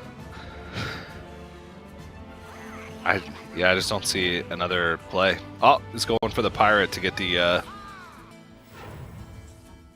Wait, attack first. Yeah, whoa! Yeah, whoa Hold there. up. Whoa! Here we go. Oh, I'm so excited. Reason we've all turned up for this. This better not be Nostalgia. Okay. Wow. Nice. Is that a Not flame bad, Leviathan? honestly. Sick. Not bad. Couple of divine shields. Shavala? Yeah, exactly. Not too bad. Good old Harrison Jones.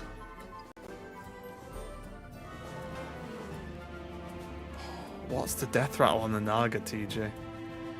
You summon put a Vosh in your deck Okay. that draws spells and they're free. Boom. Okay.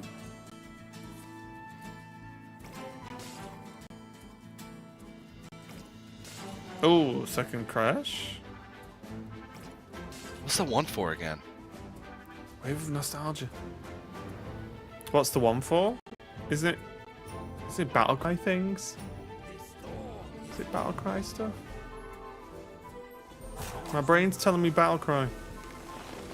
Yeah, you could be right. Something or other. A lot of damage though.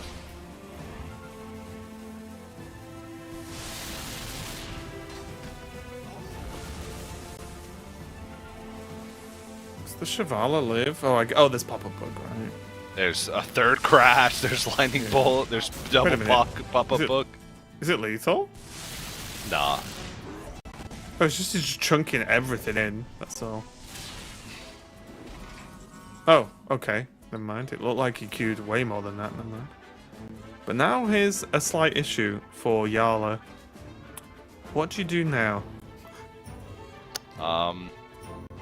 Is this like... Yeah, keep people and wave again. And hope that Just yours is wave good. the frog. And there's a bad. Is it actually just gift, lightning storm,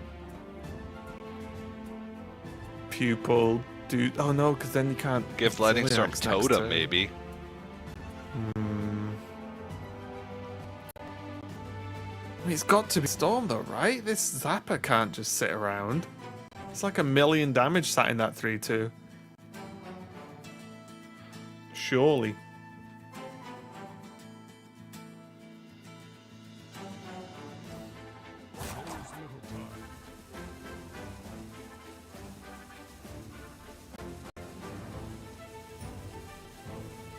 This is what you talked about a bit earlier, though, right? Where sometimes the hands can be a bit messy. Of like, oh, a sea giant I can't play. The growth in, the big growth in's too big. Cookie doesn't work if you don't have a board. The gifts are like, yeah, okay, gift lightning storm, but what else?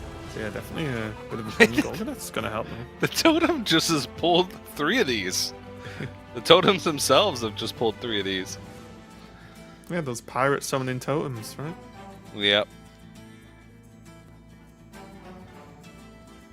I really, really want to see. Oh wait, you can't.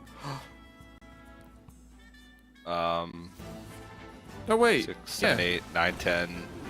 Pop up. Oh, I'm just looking for wave of nostalgia turns. Oh. It's gonna be Flash. I was just like, so can Deaddraw kill these 2 minions of wave? You just go Gonna be- Golganeth and then Yeah. Sigil. Yeah, pretty good setup, honestly, again. Call it a day. Heal up. Hope that there's no pupil with a bunch of with some extra damage spells loaded in. You do have the second flash coming here in for Deaddraw, so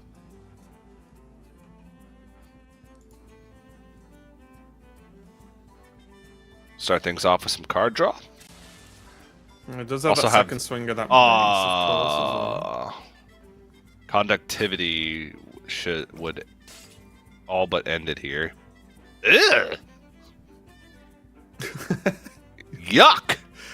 Yeah. It sounded like that. That got me, that TJ. It's just a pop-up book jive, 8 to the dome. Oh, there's a Golganeth. Yeah, it always goes face.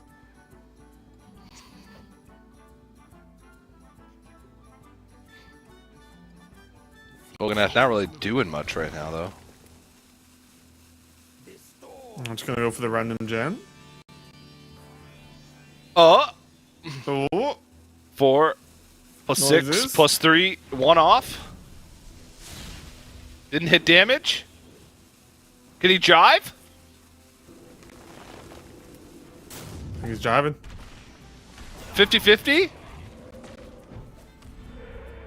Yeah, this goes. Oh, headset's off. So he won. I hope. Well, if he didn't hit this, he's not out of it yet. Oh, okay.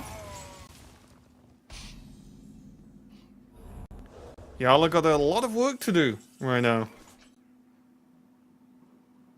Nothing a good bit of nostalgia can't solve. It's true, right? You could just wait. 5, 6, 7, 8. Yeah, you can play Sea Giant as well, right? And just nostalgia that anyway. Who cares? More And stuff. you're at 4. What are you hoping for? I don't, nostalgia, TJ. That's all I'm hoping for. Yeah. True. Yeah. Very true. Remember the good old days. That's it. Yeah. That will sustain me, and I'm I mean, sure will sustain another Yala. Shirvala here would be. I mean, realistically, it's probably Cookie, Sea Giant. You gotta kill the 3/2. What are we gonna do? Hex it? Oh yeah, because they don't. No, I'm just gonna storm. Oh yeah. Storm. Oh, can pull this into the rush, maybe? Yep. I think. Yep. Nice to clear. Yeah. Nice clear. Nice clear. Oh! Wait. He wanted to improve the power of his board, but that 2/5 can't attack. Still decent. Okay. I'm just insta storm in response. Yep.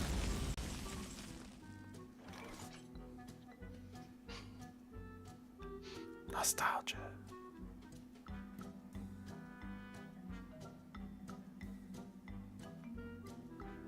Okay, what can dead draw get off the top? That's not a dead draw. Amphibious elixir into something. Yeah, 4 is actually a horrible number, isn't it? For dead draw. Yeah, it Health-wise. really is. Because, like, for one card. I'm trying to have a look now. So you definitely don't attack with this imp. That's rule number 1. Yeah. Don't put yourself down below this breakpoint. Is the best draw elixir actually for dead draw? It would have to be. To discover a draw spell or something, right? You And can go that way? conductivity elixir on opponent minions and then discover 3 and find Yeah. 2 damage spells.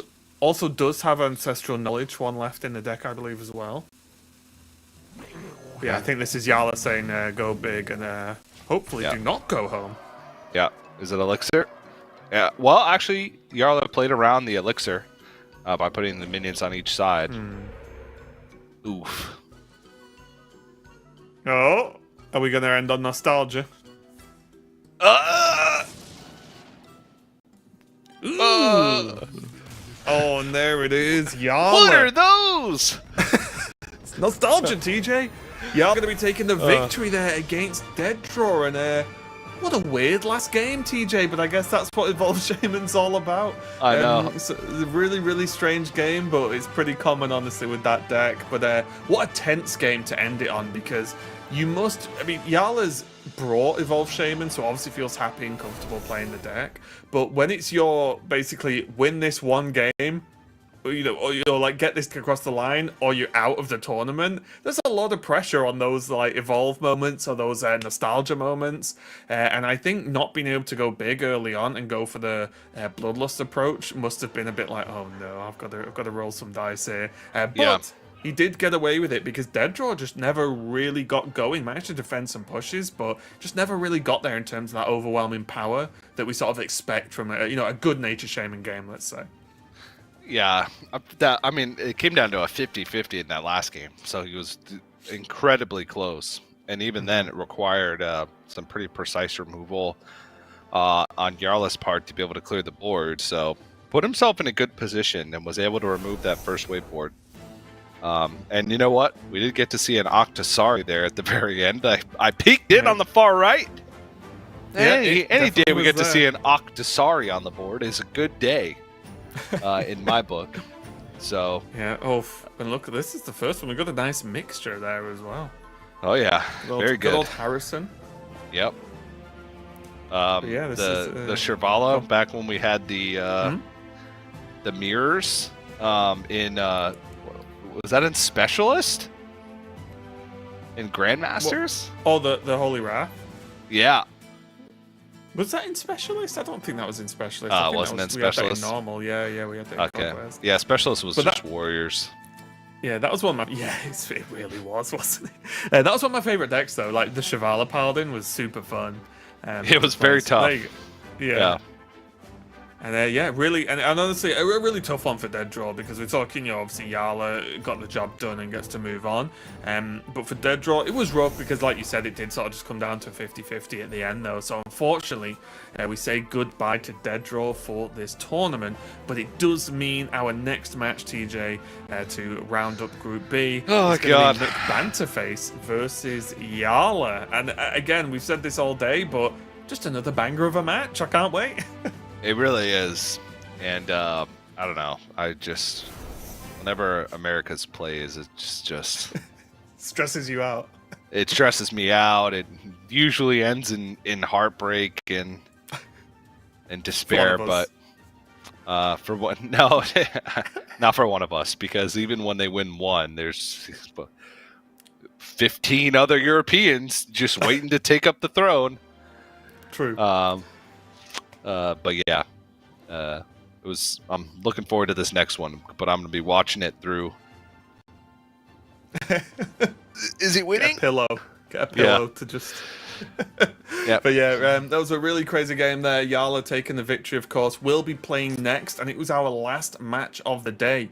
So make sure to stay tuned and hang around before we, so we can work out who makes it through Group B. We're gonna go to a quick break while we set that up. Don't go anywhere. We'll be right back with some more Hearthstone.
Hello, everyone. Welcome back to the Hearthstone Masters Tour Summer Championship. To bring you through this last match is myself, Dawn, and Lorinda. How you doing, Lorinda? You ready to check out this last match of the day? Yeah, absolutely. This group is absolutely ridiculous, and we've got Gyu through it. We've got Dead Draw out, and of course Banter and Yala looking for that final place. And it might be a bit of a grind. Obviously, Yala has a habit of doing that anyway, but also with the lineups we have, we could see quite a lot of minion-based stuff going on in this one, which might lead to quite a slow one. Yeah, it's gonna be a good one though, I think, to close out the day. I'm excited for this one. I'm a little bit bummed because I get to cast McBanterface here, which does mean that McBanterface didn't win that first match earlier to go on and be the group winner, but still not out. This is our decider match for Group B. So let's take a look at that bracket here and see where we're at. We have McBanterface versus Yarla. One of them will be going home for this tournament. The other will be moving to the top 8 for Sunday. Yeah, Gyu with his feet up after playing a very good match we saw against McBanterface earlier. Obviously, we didn't see the one against Dead Draw, but looks like he just swept one of the decks. So, just an easy day for him. Tough day for Dead Draw, unfortunately, but he'll be back. Pretty sure he's got a lot of points racked up, so good chance we see him again later in the year. But quick talk about Banterface, obviously somebody that I think both would like to see and could do well. If you're wondering why it says 18 Masters Tours twice on there, stop wondering about it, it's just there, okay? Favourite deck, Concierge Druid, but he didn't bring Druid at all to the tournament, despite it being his favourite deck, so he must have found something he really doesn't like in there. Could be. But instead bringing Subtle's favorite deck, Insanity Warlock. That's right. And we are going to see that first. What's the interesting kind of inclusion with this, you think? So the main choice is whether you go with Eat the Imp or the Freeze package, I think, at the moment. Banter did play quite a lot of the Freeze package, I saw on stream, and he's chosen not to go with it. But also, he's only playing one Eat the Imp, one Domino. That makes way for Double Tentacle, which is a nod to maybe having to kill some gems in Priests at some point. Although he's banned Priest the one time we saw him earlier, and there's no Priest in Yala's lineup, so we're not going to get to find out if that is a thing that happens or not. Well, speaking of Yarla, let's take a look at some info about Yarla. The lineup there, Insanity Lock, Ramp, Druid, did bring the Druid, Evolve Shaman, and one thing that we haven't really seen yet today, even though we've seen a little bit of Rogue, is the giant version of Infinity Rogue that has a lot of shuffle in the deck and plays the 8/8 plate House Giants. Yeah, and that deck's, from what I've seen of it, it will have pros and cons in lineups, don't get me wrong, but it's a little easier for the layman to understand. It's a little bit like training wheels. You sometimes just play a Gaslit Gatekeeper, you play the Giant, you bounce a Giant, you clear their board with 8/8s, you make a load of 8/8s, and that's the end of the game, because who can clear a load of 8/8s?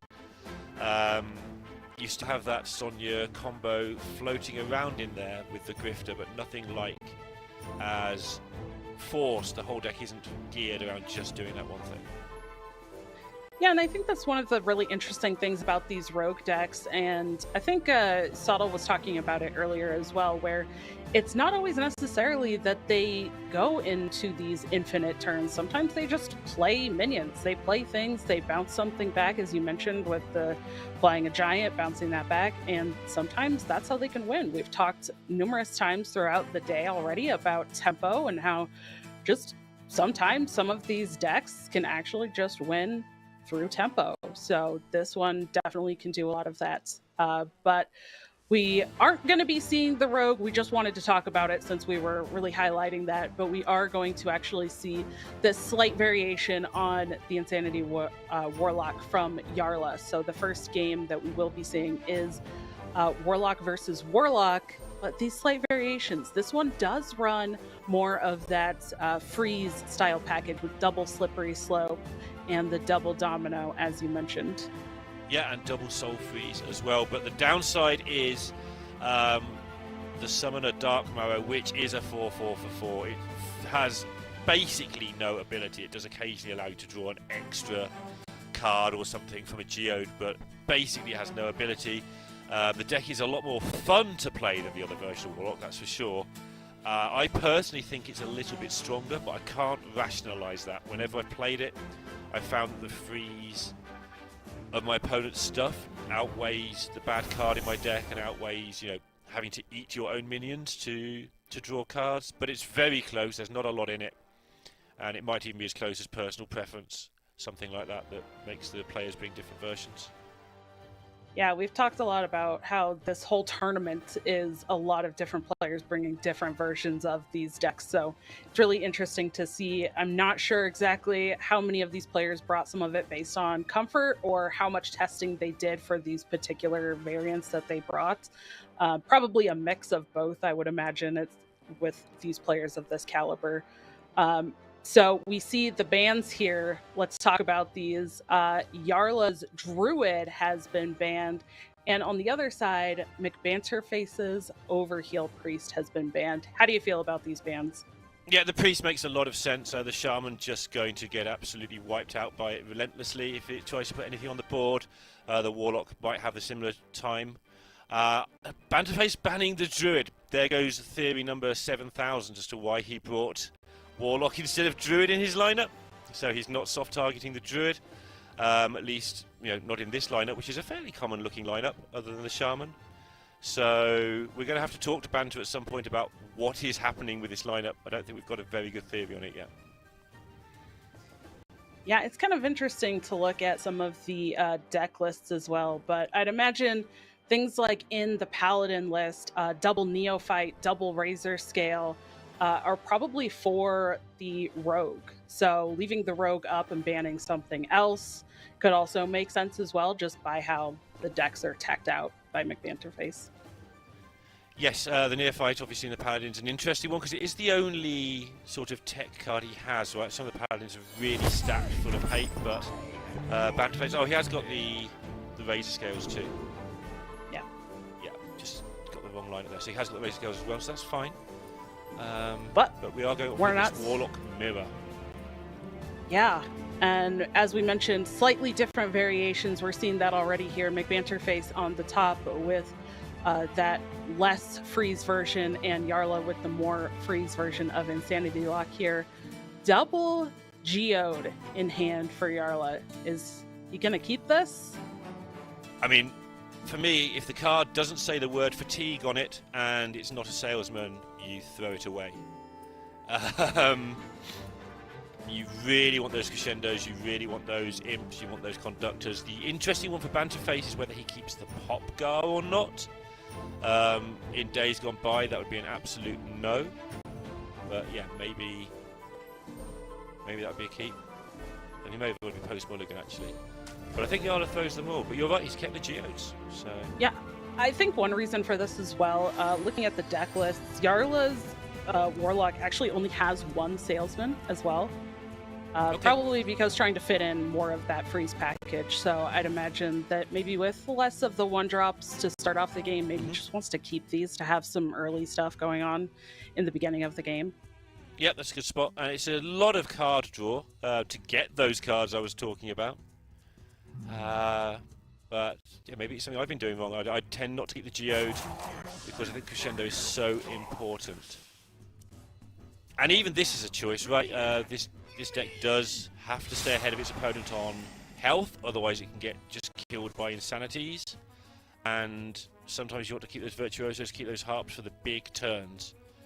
You see Banterface didn't bother with the harp, but this just puts something on the board. He's got 3 attack on board to face down 3/3, so part of the reason why you go this way. Yeah, and I think keeping both of the geodes as well kind of alludes to just wanting to play that out on turn 1, not take any damage at the beginning. But one thing I want to ask you about is in this Insanity mirror match, how do you feel about the encroaching insanities and taking that fatigue damage, but also giving that fatigue damage to your opponent? How does that usually work out in these matchups? Yeah, you don't play them until you're winning the game with them is almost always the key to it. Even if you're going to ramp up your own conductor, you're also ramping up your opponent's conductor, and they get first use of it because you've spent the mana to ramp it up for them. So, in general, unless you've got an incredibly specific hand with crescendos and stuff, you don't do it until the turn you're trying to win. Watch him do it now. There we go. I'm going to go for the domino effect and clear the board. But on the other side for McBanterface, we do see the Crazed Conductor that could come out on turn 4 here. Looks like it is just going to be the Crazed Conductor, a couple of imps. And suddenly McBanterface has a better board, but Yarla now top decks his Crazed Conductor, but hasn't played any fatigue cards yet at this point. Yeah, he's also got to think what he wants to do here with this domino. He doesn't know if Banter's going to jam another conductor, which of course would end it if he got rid of this domino effect right now. So yeah, maybe he'll just play his own one and face them down a little bit. He has a little bit of health to play with. And then domino next turn with second geode perhaps.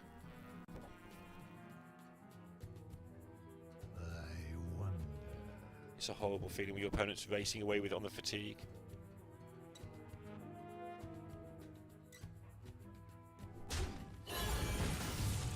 Oof, and this is the card we talked about.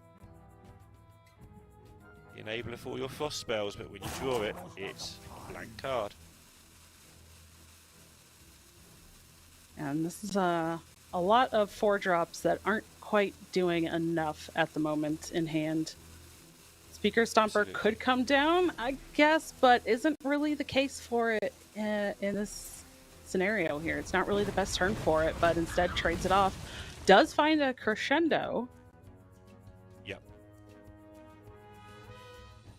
Yeah, I mean, he has a lot of damage now with the pupil and everything going on, but he has no protection, so no Virtuoso, no Harp, and Banterface is just building bigger and bigger boards. I think Banterface is wondering whether to use one of his Harps here in order to get this imp down, because things are getting a little bit tasty on the health side of things. As he has ramped up his fatigue, he is a little bit vulnerable to being just killed out of the blue.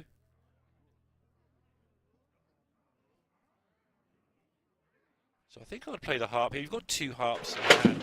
I think I'd play one of them now and protect myself a little bit. But he is wincing. He wants to play a 1 and a 2 here, take a load and have a massive board. Okay, he's behaving.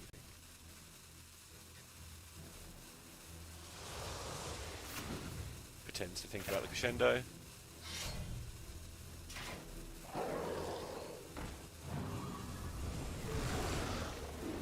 One of the cards that was burned as well was that Photographer Fizzle. Do you think that's an important burn in this matchup in the mirror? No, except when it is. Sometimes you just have it in your hand and you can play it on turn 3, and you just wait to get another crescendo back later. But in general, no, you're fine to lose that. It's a 3 mana 3/3 a lot. This game tends to end quite quickly, but it can matter later. But yeah, throwing that away for a crescendo, you take that every day of the week. It's just been highlighted to us, by the way, that Banterface beat Yarla 3-1 earlier today, but Yarla banned the Warlock last time around. Yeah, so did change his ban, even though one.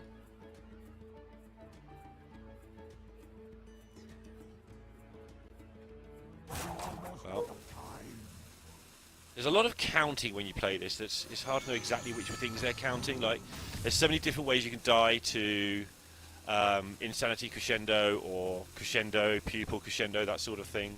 You're constantly trying to keep away from break points. If you're wondering why these players are roping, I know chat likes to talk about players roping, but in this particular matchup, you've really got to be careful for all sorts of different break points. Not just for this turn, but maybe for future turns as well.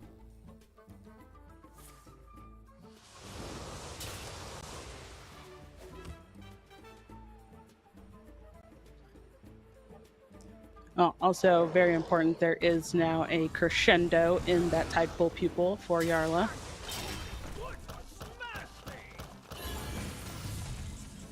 Facing such a strong position. Just by virtue of that pop go. Yarla can draw a million cards here. Well, 4. But again, still has none of that protection I keep talking about.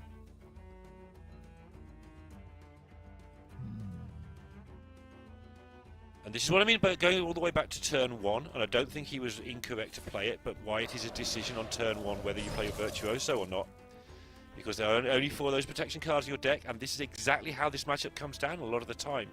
You want to be able to do things, but you have to pay health to do it. And it's a very conscious choice on turn 1 to take some board and risk this happening. There we go. Yeah, he kind of saved himself that health in the beginning of the game. But it's difficult as Insanity Warlock to justify that sometimes. Yeah, it's very, very hard. It's a very hard choice. I think most people do tend to play the 1-drop if it's the minion and not if it's the weapon. I think that's the correct way to play it. But Yeah. But he does draw the other one and now gets to play Fizzle, so there's going to be more of them. is he dead? Also, the Encroaching Insanity is in hand, so that's going to be in that snapshot as well. But yeah, is he just dead here? Is there enough damage from McBanterface? I thought Banterface's fatigue was 4, but that would be lethal. He would have done it by now. So it must be 3.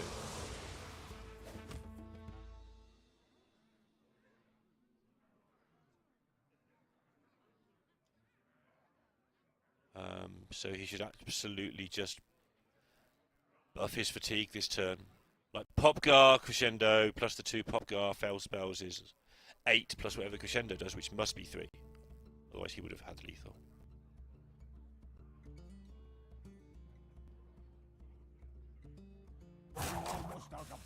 Does he need to worry about taking the fatigue damage here? Or That's what he'll is be he worried considering about, Yeah, he's considering playing the Harp here if he's going to take any fatigue. So yeah, Domino Imp is one of the plays he could make, of course. Yeah, he's absolutely being careful here. He's got lethal with the Pupil next turn. If he has enough spells, she doesn't. Wait. 4, 5. Yeah, he does. So next turn he has Popgar, Crescendo, Fell Spell, I can't remember what they're called, Toxic Barrels or whatever. And then Pupil for a second free Crescendo. That would be lethal by a million. Yeah. It's an exact amount as well.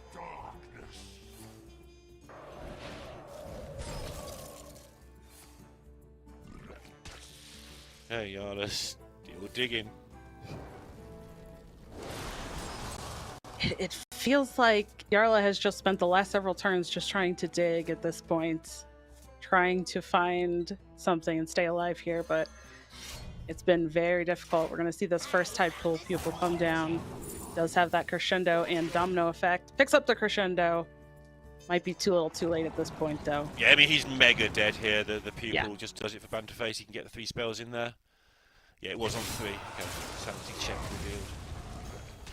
Just based on Yarla's reaction, it looked like he kind of just took that in the hopes that he wasn't dead there, that McBanter had a slower turn the previous turn, and that he still had another turn or two, but finds out the news that that is it. Those Barrel of Sludge gonna end it for McBanter, taking game 1.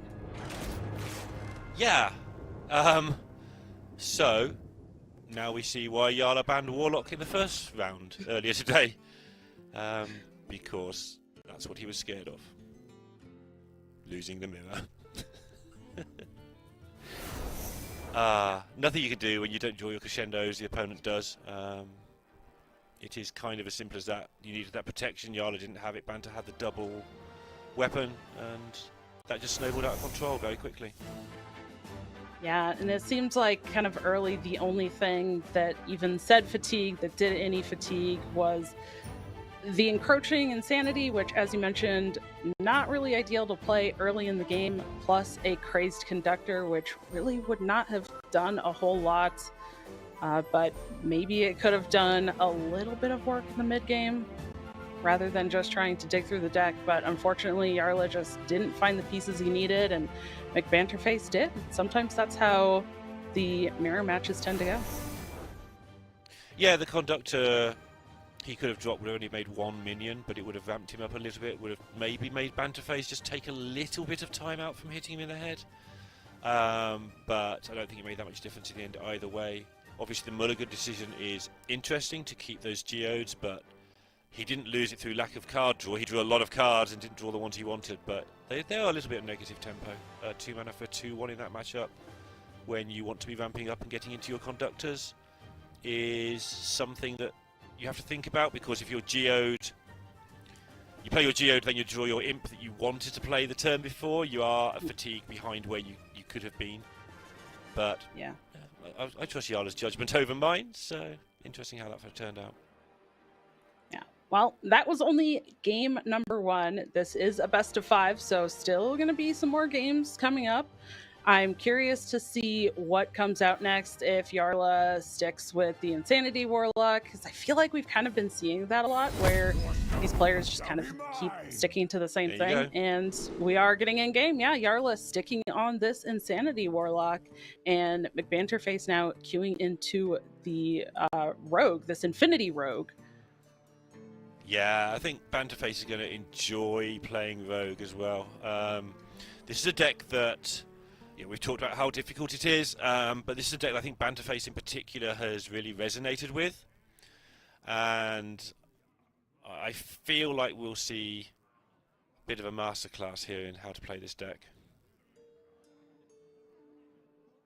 Yeah, absolutely. I had the privilege earlier this week of sitting in on a session of some play testing between McBanterface, Gamer RVG, and Fury Hunter, and they were definitely play testing the Rogue. So I am very excited to see McBanter play this. And as we've seen a lot of the players, or even streamers, playing the Rogue as well, it has really caught on and done numbers in the meta, I would say. It really has, yeah. Very quickly. Did a number on my MMR, I know that much. Right, Yarla is going to put the Rogue to the early test. This is what kind of we're here for. Insanity into Conductor, and can the Rogue deal with it? And the answer is yes, it can, but will it? Might be a little difficult without more fatigue, but this could be a game where Yarla just wants to go for Encroaching Insanity on turn 3, Conductor on turn 4, and hope that that tempo is just enough to kind of steamroll the Rogue. Yeah, absolutely. And now he has a decision to make, whether he wants this imp or not. Personally, I'd still play the Insanity. The other mana spent would be quite awkward. Got a very powerful hand with this Crescendo Tidepool Pupil as well, so you want to put spells into the Pupil.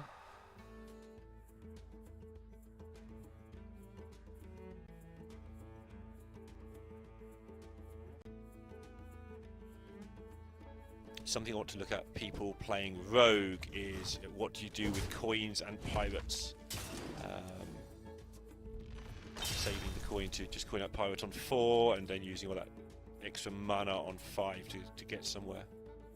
Obviously the price you pay is you kind of don't do anything for 3 turns. Yeah.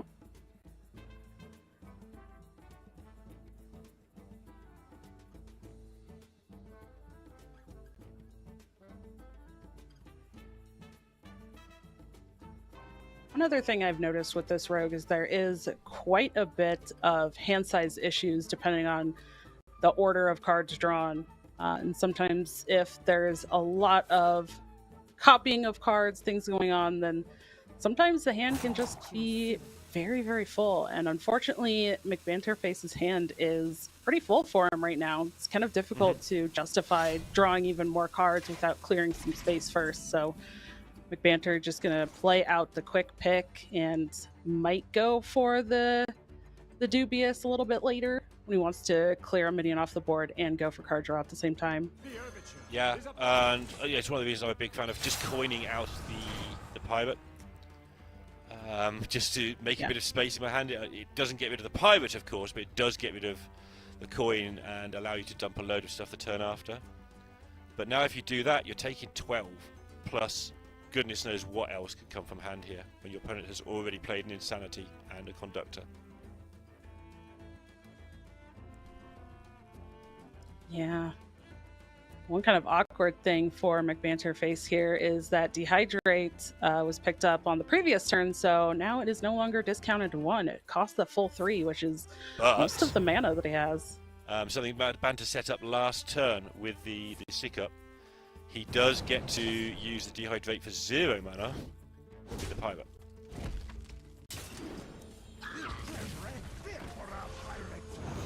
So he went fishing for something last turn to set up this turn. Yeah. Oh, he's taking so much. Have you played this a lot, Dawn? The constant battle for tempo drives me mad, but I'm kind of addicted to trying. No, I've seen it played quite a bit, but I am not someone who does well with, similarly to, who was it? WeQ. I am not smart enough to play. Oh, I didn't do Rogue well with Tech. it. I did incredibly badly with it. Just to be completely clear here, the VODs are out there. I did really horribly with it. Yeah. Oh my goodness.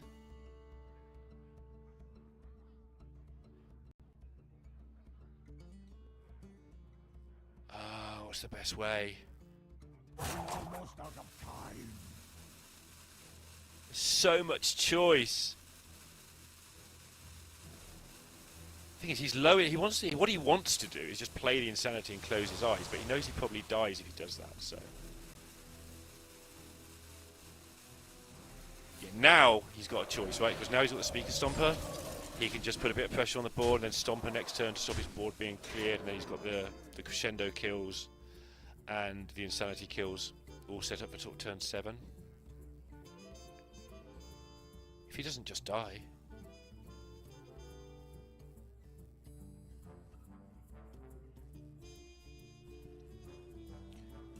He has 15 damage from hand with double Crescendo Trog on 7, for instance. Mm-hmm.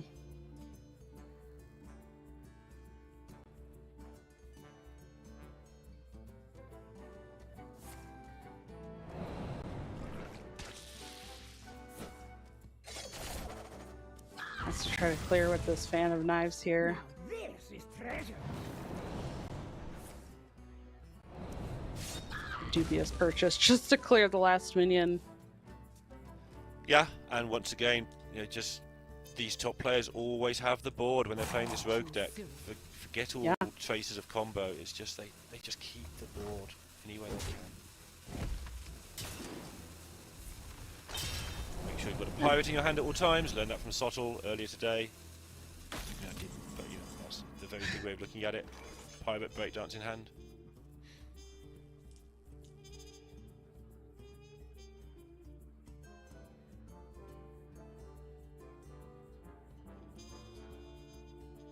Suffering from lack of defense again. Two very distinct paths here. He can trade the Stomper and look for, you know, the likes of the weapon or the Virtuoso, or he can play the Stomp and just get another turn out of it. Trades it and find the Imp. Yeah. Yarla really thinking through this turn, even kind of sitting back. Really thinking about this. Well, if you go to 9, you're weak to Gyroworm, right? So... yeah. He's going to do it, though. So now he's got a Trog as kind of a backup plan to kill the 4-3. He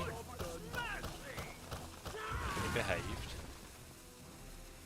Now, if McBanterface can find 6 damage from Grifta Yeah. or from Mixologist.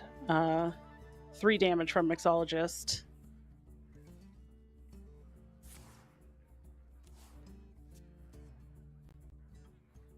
Yeah, and with a pupil in hand and the bounce available, you're saying? Especially with Yeah. Pep to be able to fill it up. Yeah, absolutely. I could. No damage. Yala gets the good news.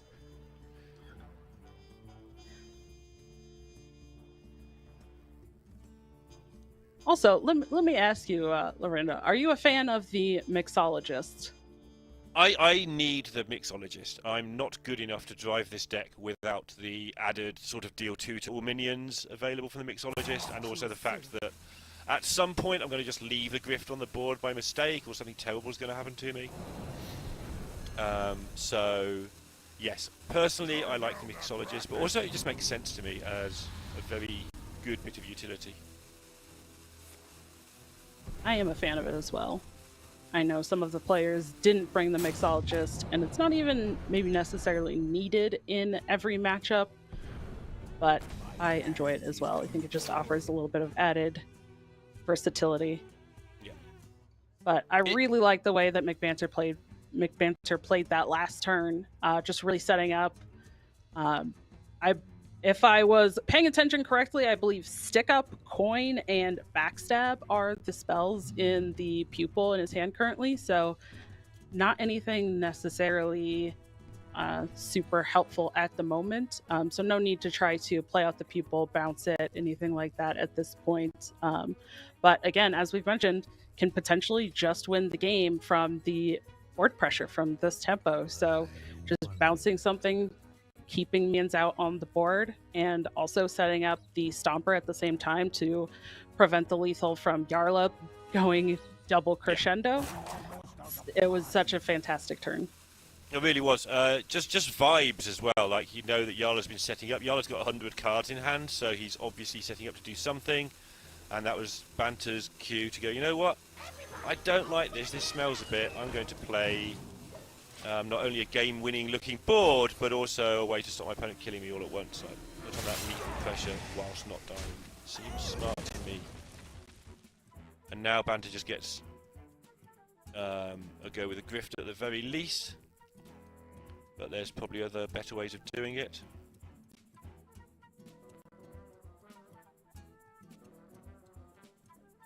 Was that his 4 mana? You only get 1 go at it, so he might have better outs to win this turn. Picks up the Sonya. This is treasure. How long can you take?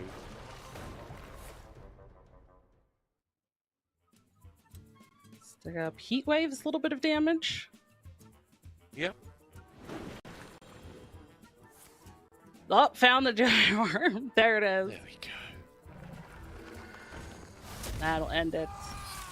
That means McBanterface is now up 2-0 in the series. Just has 1 deck left to get a win with here in the series. How do you think this this next match is going to go? A little bit more slowly. We're onto the Paladin now.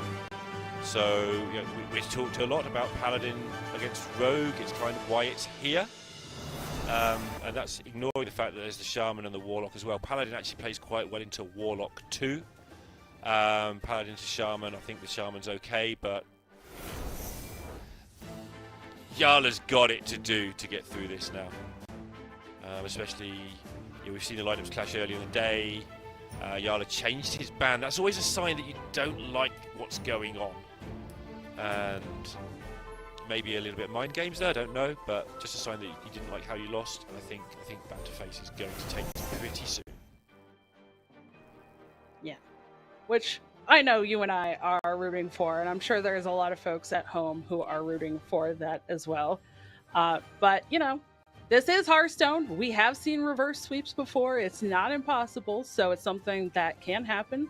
And depending on how Yarla feels potentially about going into this Paladin, could be something that Yarla kind of prepared for, and is why opting for banning something else, just leaving that Paladin up, kind of expects that that is going to be something that he's going to have to deal with. I think that happened in one of the previous series as well, where it kind of came down to that game number 5 with Paladin. Yeah, it absolutely could. It's going to be a bit grindy if it does, because going to have some minion wars along the way. And I imagine the Yarla will start off with the Shaman. It doesn't matter. He's got to play all 3 of them. He's got to win with all 3. But the conventional wisdom is to play your more favoured matchup first to try and put the opponent under pressure, especially when it's the last match of the day. So you haven't got to be anywhere. Like, you haven't got to play another match if you win. Some players like to get over there. They're unfavourable. Just get it over with. But I think Yarla will clear the Shaman here. I think that's a pretty solid prediction. No? But no, just sticking with the Warlock. Gonna run it back again.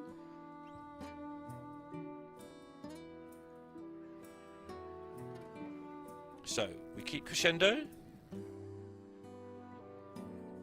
Now, I personally don't keep the Insanity here, I don't think, but you definitely can, and I think he probably will. I was just about to ask you that because it's really interesting to play with the crescendos as well, especially in a matchup where your opponent is buffing. So you do want those crescendos to be even larger if you're trying to clear the board, but also you want them to be larger in the first place just to end the game. Yeah, the thing you really, really want larger here is the Conductor. So if he's aiming to hit Insanity Conductor precisely and not worry about the crescendos, then Conductor, and then hope that your Paladin opponent cannot deal with that. If they can, then sort of unlucky. There's no question as to whether you put the 1-3 on the board or not here, you just do. And you go all the way through, trying to find Conductors. And yeah, I think he's even considering whether to just tap here and try and hit it. Doesn't hit it, but does hit an imp. Still could be played on turn 4. Yes. You're gonna love the way you look. Ouch. Yeah, Banderface is going for, I've got a big board, what are you going to do? So now Coin Imp does the same thing as Insanity and puts a load of stuff on the board. Yeah. You're playing for the Conductor top deck if you do that, but I think that's kind of how he set himself up.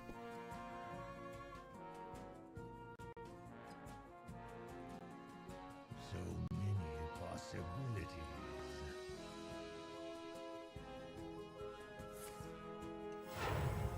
Looks like that is what it's going to be. I was trying to look and see if there was anything else that I saw, but it just was not looking like there was really anything else that was going to be even close to decent. Yeah, this protects your Popgar Crescendo combo. You don't mind taking a bit of damage, or a lot of damage when you have that in hand. Also, it sort of baits Banter into playing something into the domino effect as well. Yeah. And if Banterface wants to trade into these, well, fine. You've got another turn to draw your Conductor, and you've ramped up your Conductor.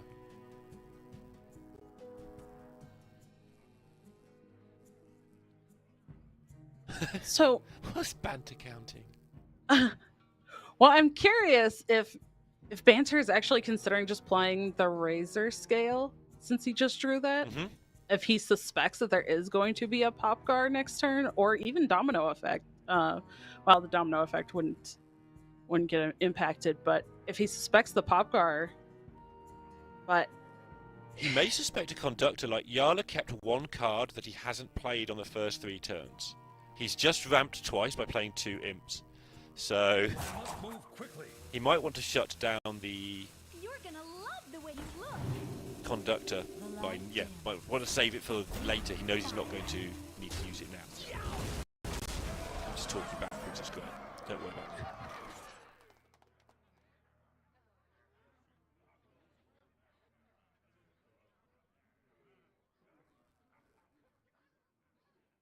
still no Conductor. Positioning from Banterface is good. So many possibilities.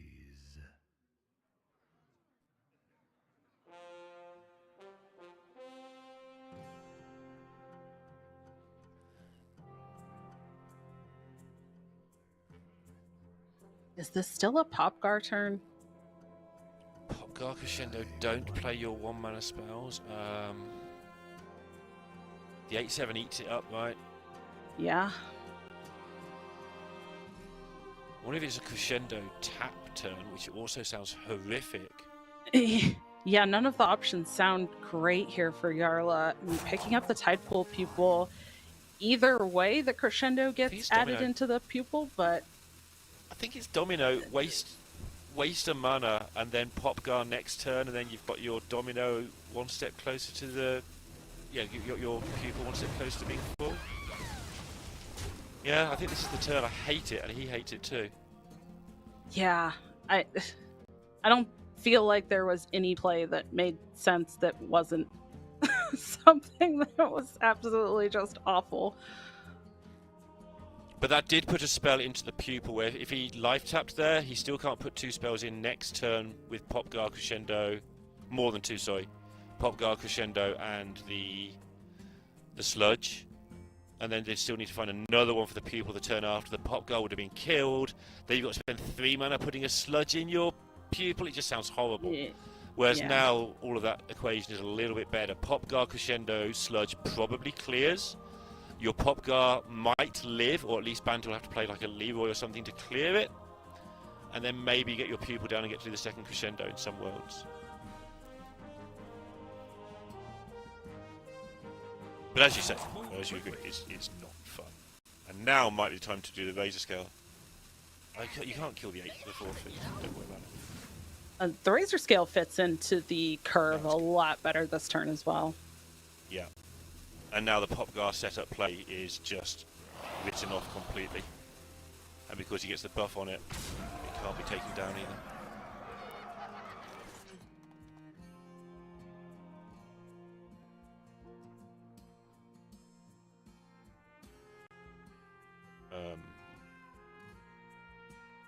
Crescendo will cost 1? No, it can't. It must still cost 2. It can't. It actually cannot be reduced, right? It's not possible. That's the point. Yeah.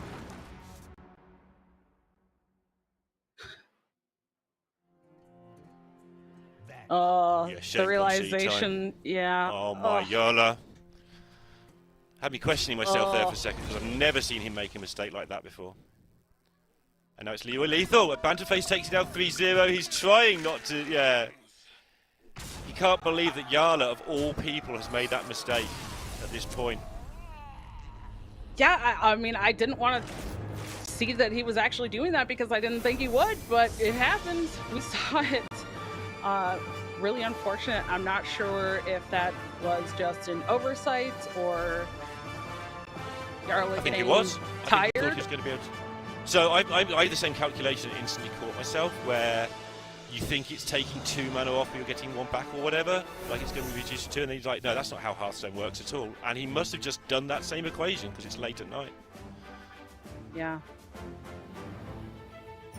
Well, with that end, I mean, I feel like McBanterface was pretty in control of that game far from the beginning, really not finding the praised conductor really kind of hurt Yarla's game plan and just really didn't find anything to kind of piece things together in the way that I think Yarla really wanted to try to come back in that game. But that is going to do it for that series. So that does mean that McBanterface takes the series 3-0 and is going to be Group B's second winner, moving on to the top 8 on Sunday. Yeah, absolutely. Where he will have as much chance as anybody. I said at the top of the show, I think Banterface is one of the best players, if not the best player in the world, on current form and understanding and meta levels, effort, amount he's playing, etc. I think he's had a couple of very near misses the last 2 or 3 years. I think, you know, it's his time. Fate is here. Might not be this tournament, it might be the World Championship, but he's going to win a big one, I think, sooner rather than later. Gyu, though, looked incredibly good earlier. He's sort of the player to beat, really, if we're honest. Yeah. Well, I think we're going to get a chance to actually talk with McBanterface here in a minute as well. So let's jump into our interview with him. How are you feeling after that series, McBanterface? A lot better after the pop got played, and me and Yarla both remembered that he could not play the things. It's kind of funny, like we're really good Hearthstone players, but we can make like the silliest small like kind of mind lapses. I figured that there was probably not much that survived other than like Soul Freeze, but then I saw Popgar and my immediate instinct is, oh no, I'm gonna lose. Because usually that's what happens when somebody plays Popgar. So I definitely had a brief moment of panic there, but definitely feeling relieved now and ready to chill out a bit and get ready for Sunday. Cool. I'd like to ask you actually, Banter, about not having a druid in your lineup. Why isn't there a druid in your lineup? Yeah, so until the last day, myself and RVG and Fury, we prepped together. We were kind of all going to bring druid, and then the rogue popped up kind of a couple days before submission, and I was like, hey, we should try this, and it's really, really good. So that basically ended up taking the spot of the druid. We all felt pretty good about Insanity Warlock going into the tournament as sort of like a safe and pretty decent into the field type of brain. Having seen some of the druid games, I will say it could be a druid. Maybe it would be better. But yeah, we tested Concierge and also the Dragon version, and both were like okay in testing, but I think it was always going to be like a third / probably fourth deck, and we just ended up finding something that we liked a bit better. Cool, yeah, that's interesting. Definitely not how the cast perspective is, I don't think, on how Druid's looking. I think we're agreed with you that it would be third, with Rogue and Priest being the top two, I assume? Just to check sanity Definitely. Again? Okay, yeah. Good. I mean, I also, I guess you're... No, they want I was to hear going to you, say not me, you speak. I guess the main reason we didn't bring Druid, we actually swapped it out for the Paladin basically on the last day because we had a feeling that there would be a lot of Insanity, and it's pretty good in that matchup. It's one of its best matchups, and also like the techs can be good against Rogue. I'm not going to say they always are, but they can make life pretty hard for Rogue players. So we ended up swapping it out on basically the day before. Yeah, one more question. From Sottle, he wants to know all of the matchup percentages versus Priest, Rogue, Druid, and Paladin for the Insanity deck. I bet he does. You don't have to answer that. It's favorable all of them. Just trust me. Yeah. All of them, in fact. All right. Good. You heard it. You heard it here, folks. Everybody from McBanterface himself is good in all of the matchups. Well, thank you so much for taking some time to talk with us. I know here, at least some of us on the desk are very, very excited to have seen you progress through to Sunday. And I'm sure you are excited as well. So enjoy your well-deserved break tomorrow, and we will see you again on Sunday. And congratulations again for moving on and getting to that top 8. Thank you very much. I will see you on Sunday. Bye. See you soon.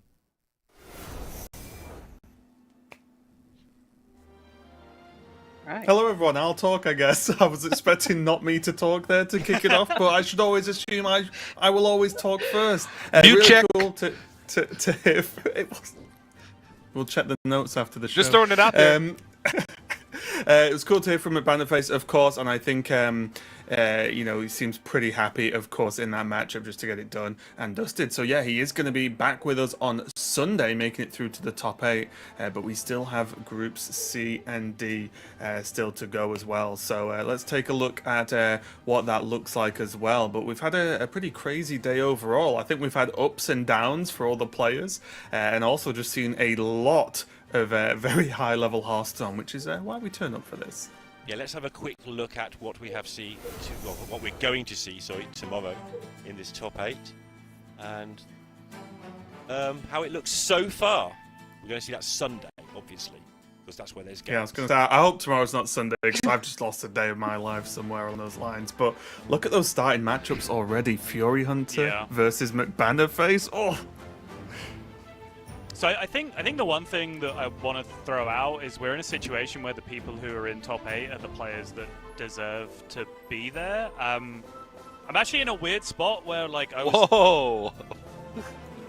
What? Like, whoa, Subtle! I don't understand what this Continue.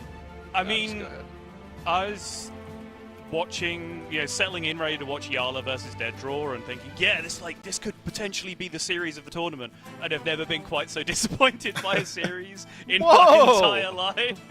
And then Yala, of course, not following that up particularly well in the next series against Banter. These are great players, and bad series happens. I think Dead Draw even admitted himself on Twitter just now that they did not play that series particularly well. Meanwhile, I think Banter played great. A little bit of a rope issue in one of the games, but generally fine. Terrible opinions about Insanity Lock aside. I think he played excellent. Gyu was obviously fantastic throughout. Maori played fine. Fury Hunter played great. The players who are there outplayed the players who are not there, and I think that is a good spot to be in for where we are at the tournament. Yeah, 100%. I think a lot of Hearthstone, even from our younger years when we were competing some tournaments, you really looked at who made the top cut or whatever, and it was a lot of who made the least mistakes over the course of a long day, especially when you look at like Swiss, for example, right? Is like those days are long. This day for these players, they might have only had to play a couple of matches, but it's a long day they've got to be sort of around for, and it's stressful, right? So a lot of it comes down to who can handle it, as opposed to who does the fanciest stuff or plays the best. It's also just who makes the least mistakes, because we've seen it now. Like a single mistake, and you can just lose your game, and that one game can be the difference between you winning or losing a match. So that's pretty spicy overall, and we're just doing day 1. But that means we've got 2 more groups that are going to be played out tomorrow. We've got Group C and D, so I think we can take a look at those and give you a bit of a preview of the action coming up. Dawn, do you want to give us a bit of a lowdown on Group C? Yeah, Group C, we've got Gabby, Gamer RVG, Photon, and Maxibon. This group in particular, I am very, very excited for, with Gamer representing the Americas as well, but practiced with Fury and McBanter, who we just saw go through to the top 8. But also Maxibon has been performing incredibly well very recently, has been streaming at rank 1, playing a ton of games, so I will not be surprised to see Maxibon perform incredibly well. And of course, everybody knows Gabby, and he has performed incredibly well over a long number of years as well. So I am really excited to see Group C. We've got Group D, TJ. Group D is kind of the dark horse group. Specifically, Me Smile coming in as the ultimate dark horse position, the America's number 4 seed, which is you got an uphill battle. Is effectively what that means. But I'm looking for one of these players that may not be as well known to come out and potentially surprise us. So Group D should be interesting in its own right, just because of that. But I mean, what we learned from today, at least, is that Europe is washed. That's what we learned. So we can take those learnings into tomorrow. We will see. I think with kind of how mediocrely Group B played overall, that we might just have to shuffle the Group of Death down to Group C instead, because it's a worthy contender for the Group of Death instead, right? Group D is the Group of the Death. Because Maxibon's up as the new kid on the block. There's always one. It goes like Amnesiac to Pavel to Gabby, and now it's Maxi, right? Like Gabby's just completely washed in that group now. Like Maxi's the new kid. Yeah, it's Photon's been top 10, top 20 regularly in off-season sort of ladder, so he's no pushover either. Yeah, I don't think Photon ever leaves top 20 legend, as far as I've ever seen. So, Just logs in day one of a new season. It's like, oh, top 20 legend, yeah, okay. Yeah. That's pretty much it, yeah. The star bonus is just top 20 legend as opposed to like, 10 stars, whatever. It's just like, no, it's just top 20 legend straight away. It's like, okay, seems good. But yeah, I'm excited for tomorrow for slightly different reasons than I was excited for today, because I feel like today we had a lot of almost like classic Hearthstone players, right? If you want to even go, call them that, is that players we've seen for a very, very, very long time. Uber is playing. Just the one. But you know what I mean, right? Players we've seen especially for us, like we've cast for a very, very long time. We've seen them compete over countless tournaments. Whereas I think, sort of touched on is we've got we've got some long-term players, of course, as well. But we do have, like you said, sort of the Dark Horse group, some newer players to the scene. When we're talking about, the likes of players like Yala, for example, who's been around forever at this point. So yeah, I think there's going to be some cool matches, and we're going to have to see if we've got any highlights for tomorrow as well. The player's going to be able to handle the pressure. But yeah, just a little bit of a reminder what's going on this weekend. Of course, we went through Group A and B today. We've got Group C and D tomorrow. So if you were watching today, it's basically rinse and repeat for the new groups. And then we've got that top 8 single elimination bracket on Sunday, where it is going to be cutthroat. At least in the groups, the players had like one lifeline to hold on to. They could take a loss. But on Sunday, it's single elimination, all or nothing. So yeah, a lot on the line for these players, and make sure you tune in for the whole weekend to see which 2 players are going to be going to Worlds from this tournament as well. But before we just quite wrap up for the evening for us, I guess afternoon for the Americas peoples over there. But any final words? Go around the circle. That's not a circle. Any final words, Sottle? Oh, top rowers first, obviously. Well, I mean, of course, we've already developed this Hearthstone caster class system, apparently, so we may as well keep up with it. Developed this years ago, mate. I don't know what you're talking about. Yeah, I think this day one was pretty much what I expected.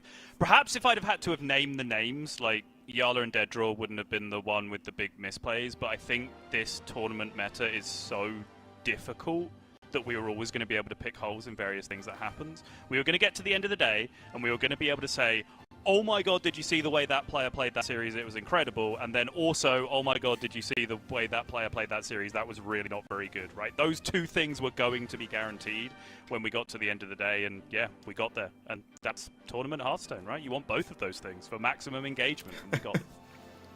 Yeah. Do we even have enough time for the rest of us? Jeez. Right, sum up the day in one word, you 3. Oh, sorry, am I holding up the next game from happening? No, Sottle, If you don't stop That's soon. the one word. The top level get more words, the low level get 1 word each. Go. Lorinda, you can have 1 word. Neil? You. Dawn? Banter. Oh, I'm scared to ask TJ to say 1 word on stream. I really don't know what it's going to be. Go on. 1 word. I need at least like 7 You've already words. used it. Okay, so thanks a lot for watching, everyone. I appreciate it.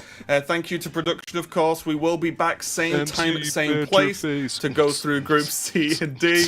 And make sure to tune in for some more fantastic Hearthstone action. Thanks a lot for watching. We'll see you tomorrow.